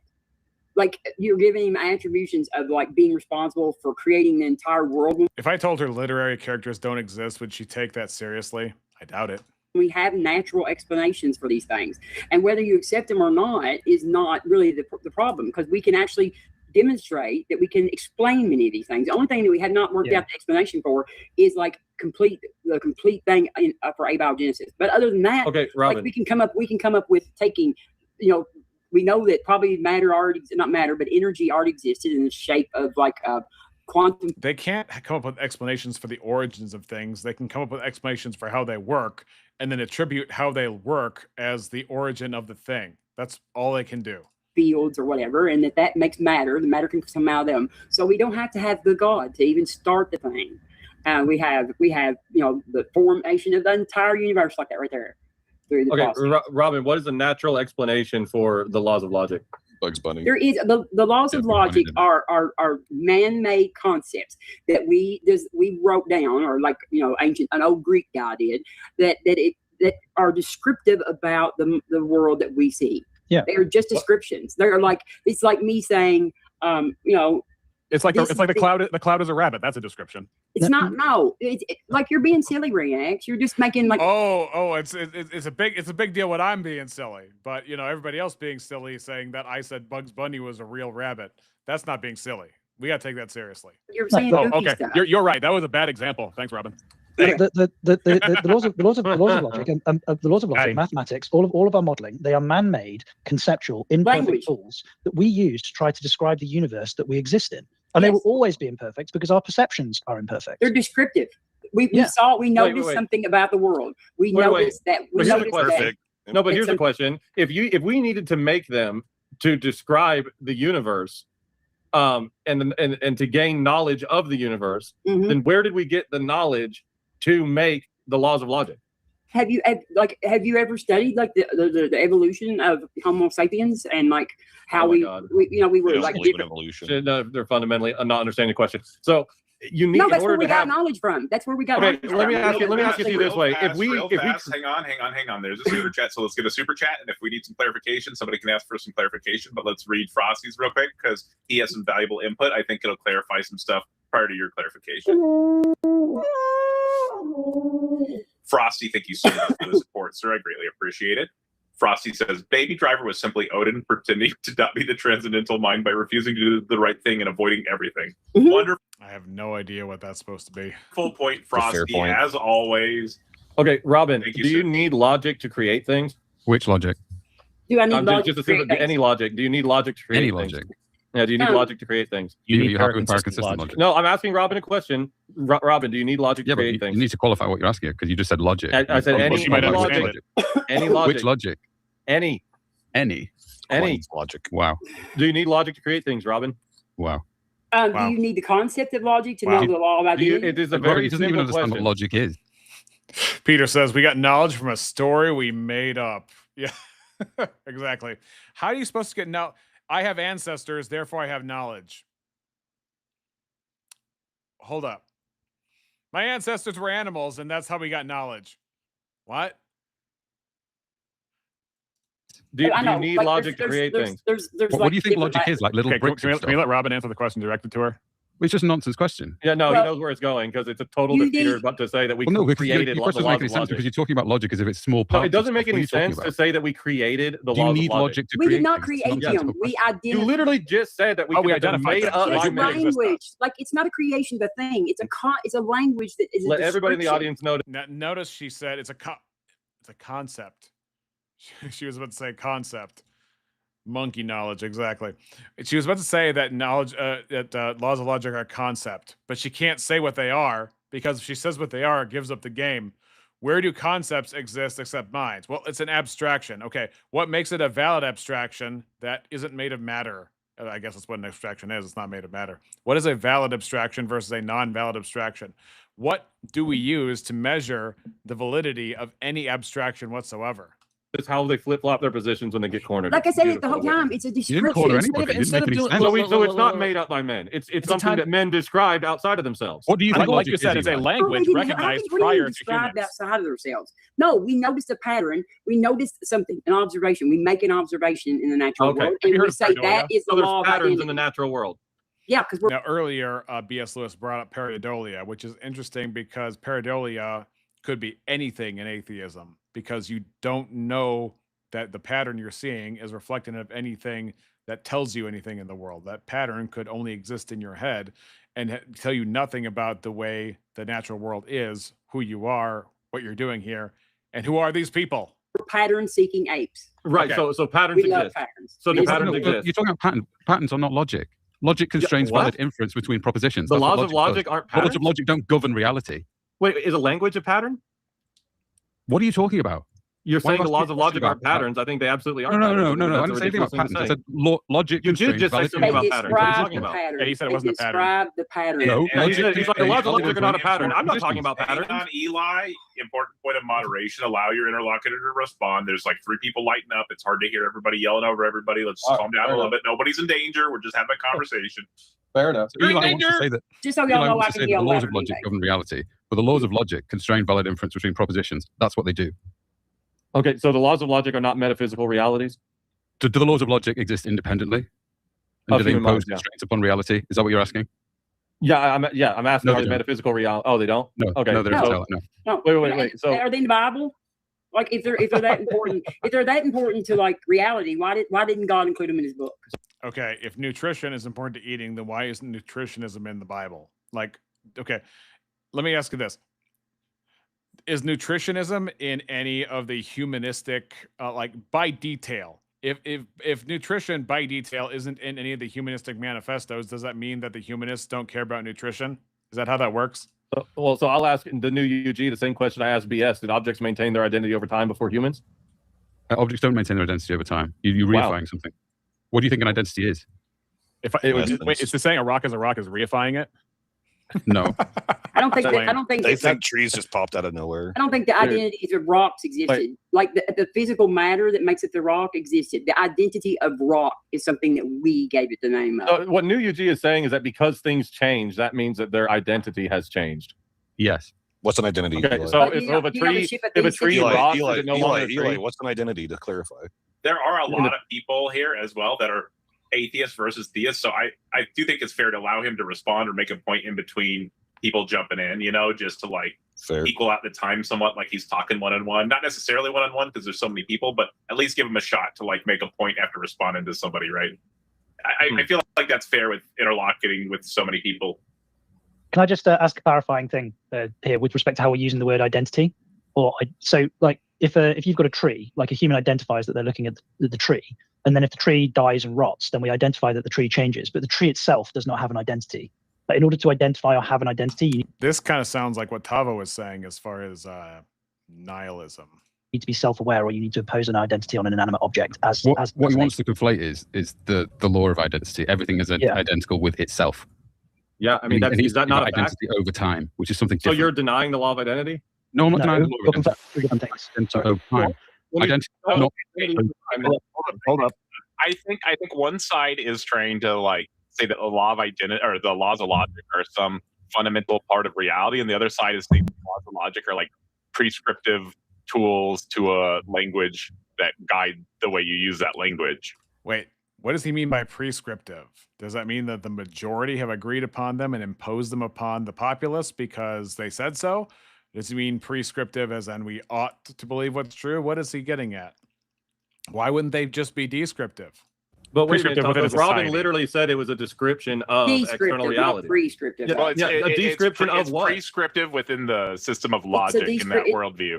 You could say it's descriptive ultimately, but they're the guidelines for that system of logic in that view. So when we're Except talking for about the that law shit of is identity, so when we're talking about the laws of when it logic, comes to logic, at least from I know that, but are we not talking about reality when we're talking about the laws of logic? So, but I No, think you're that's talking about I think that's the propositions. difference, right? One side is using it as like labels within language, and the other side is using it as Right. like a foundational thing in reality. And I think that's where the crosstalk is happening. And that's the nominalism. So that's a nominalist position. And like I said, I've made the argument that nominalism makes knowledge impossible because, as Robin brought up, knowledge involves pattern recognition. If the patterns that you're picking out, I mean, I'd be talking more, but it's so fast paced and it covers a lot of ground very quickly. So I just let him talk, in post. don't have real ontic, then they're illusory. And if the patterns that we pick out in pattern recognition as it relates to logic is illusory, then all knowledge claims are illusory. I think I said we were pattern seekers. I don't remember saying knowledge required pattern But seekers. here's the problem. Just because we're what was pattern implied? seekers doesn't mean the patterns we find are legitimate or telling us anything real or true. You're exactly Yeah. right. You are exactly You- nailed it. Exactly. The question is, what process do you use to discern the two? That's it. You're taking the Science, human probably. you're taking the human capacity for error and the fact that we're perfect observers, and then taking that and applying it to some sort of fundamental foundational aspect of the universe, which just that just doesn't even begin to Well, make then sense. you're just Is conceding that all perfection your a- knowledge okay, claims are let me ask you unjustified. this: is perfection a human concept? No, I don't think the perfection is a possibility at all. No. Okay, so to say we're imperfect it's a moving target. What do you mean? I mean, I would say the word like perfection would roasted. be a concept. But that, yeah, why we would- have.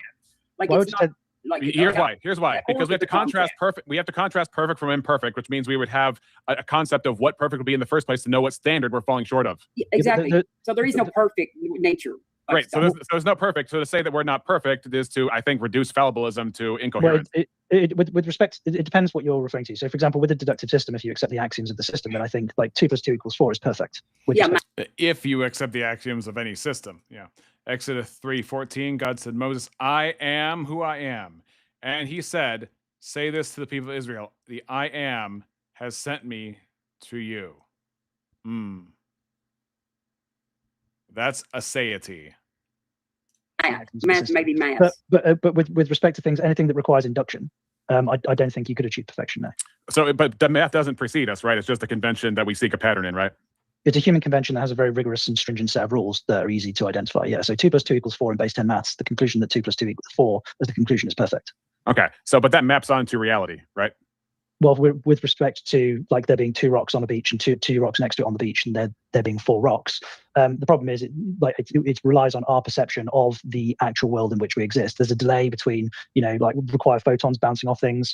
I can't perfectly observe the ontology of our universe. So when you're talking about like 3-dimensional space, then yeah, there's always going to be some small degree of error in our models, but it doesn't mean that they're not sufficient for us to be able to positively manipulate the world in which we exist. 2 Timothy 2:13. If we are faithless, he remains faithful, for he cannot deny himself. So Peter points that as a foundation of non-contradiction. And the previous one, I am who I am. And some translations I have, I am that I am, for the law of identity. I think that's a great. I think I am that I am is also foundational for the aseity of God, meaning that God serves as his own justification and his own foundation. He is the mind that gives definition and distinction and differentiation to things. And as such, That's why he only can be the foundation of reality and not some brute fact or concept that does not have self-awareness, does not purpose things, think things, cherish things, value things. And then Matthew 5:37, he says, "Let what you say be simply yes or no. Anything more than that will come from evil." Excluded middle. It's not a philosophical way of putting it. It's more of a command about us being honest. I don't know if I would use that for excluded middle. You might have to persuade me with some additional content to sign off on that. And the So we reason that Wait, so how do you this is determine what when this it's sufficient? whether we can achieve the outcome that we wanted to achieve. Okay, so it's goal based. Yeah, actually, So math was developed. Math was Give him developed the odd. to do, Give him like, the odd, Rex. math was developed to actually count, like do accounting, like for early civilizations. That's why we came up with math, so we could keep up with like food, like things and animals, numbers of animals and stuff. Right, that's more description. Again, Yeah, like that's what no- math is. Math just describes like it's a describes reality. yeah, that just describes like counting things, like keeping up with how many of sheep you have or whatever. So we can say that we know math is not pareidolia. We can say that for certain. It's what? What do you mean? I don't know. Okay, so when I ask, "Is math real?" and then what do you mean?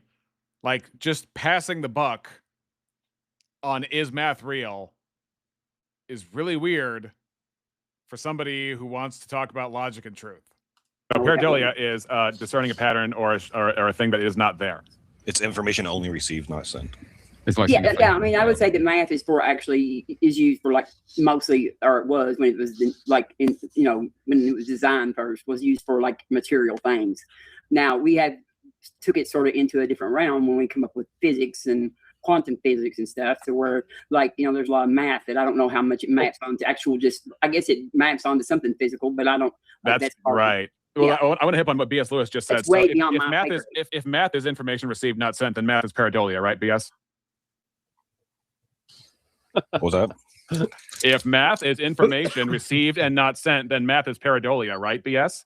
Oh, well, hold on. Let no. B.S. answer it. I guess in that definition, I'll say yeah, because we're just receiving it. So yeah. Got it. Thanks.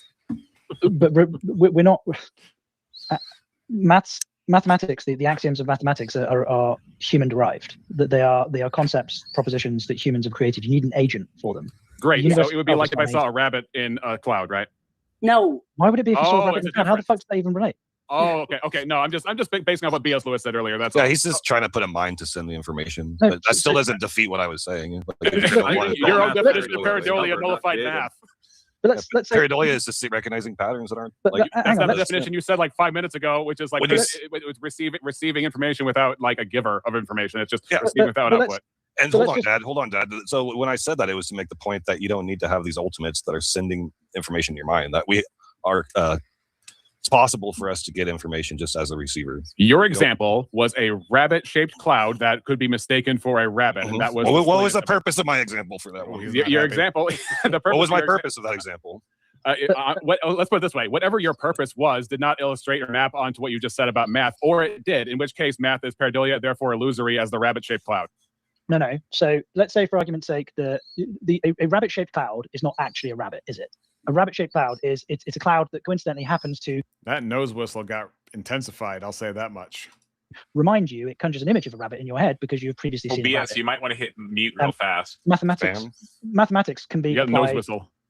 Mathematics, like if I see two rocks and another two rocks, or if I see two cans of beer and another two cans of beer, or if I see two people and another two people, that it has multiple, but it doesn't mean that just because I see two cans and two rocks that I can't identify the difference between the two. And Great. that doesn't require mathematics. That Great. requires the law of identity. Great. So the law of identity or mathematics or whatever is doing the work between human minds is a real link between what is true and real and our minds, right? So I say that again. No, Either- yeah, go on. Whatever's doing the work here, either mathematics or the law of identity or both, is a real link between our minds and the reality outside ourselves, correct?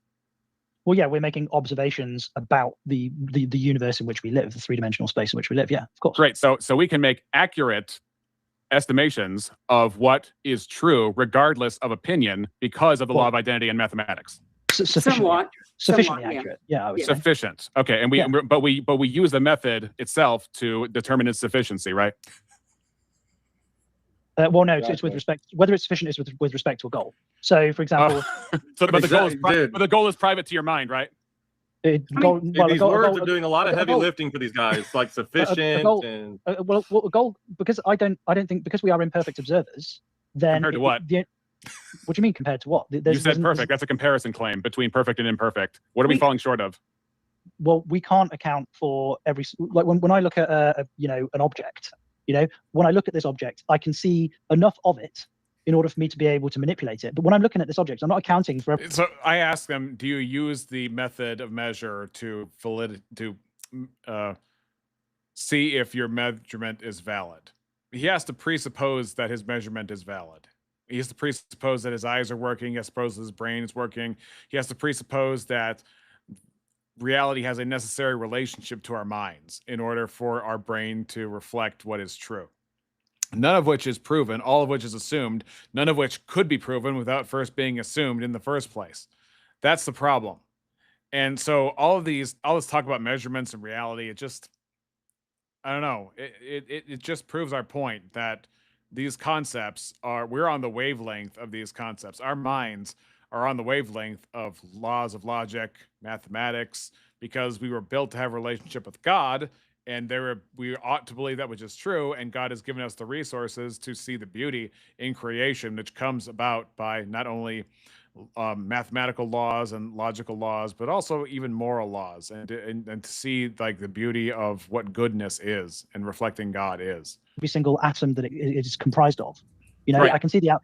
So I'd like, if I look at an object, there is no way for a human to account for every single aspect of that object with the tools that we have, because we're limited. Right, and we're limited because we recognize that we have accuracy to some tools. Well, we know. No, we're just limited because that's the way that we evolved. But so, we have design tools to help us. But limited, to say you're limited is to have some access to some ability to something. Like limited is comparison to unlimited. To say we have if I have limited knowledge, that means I have some knowledge, right?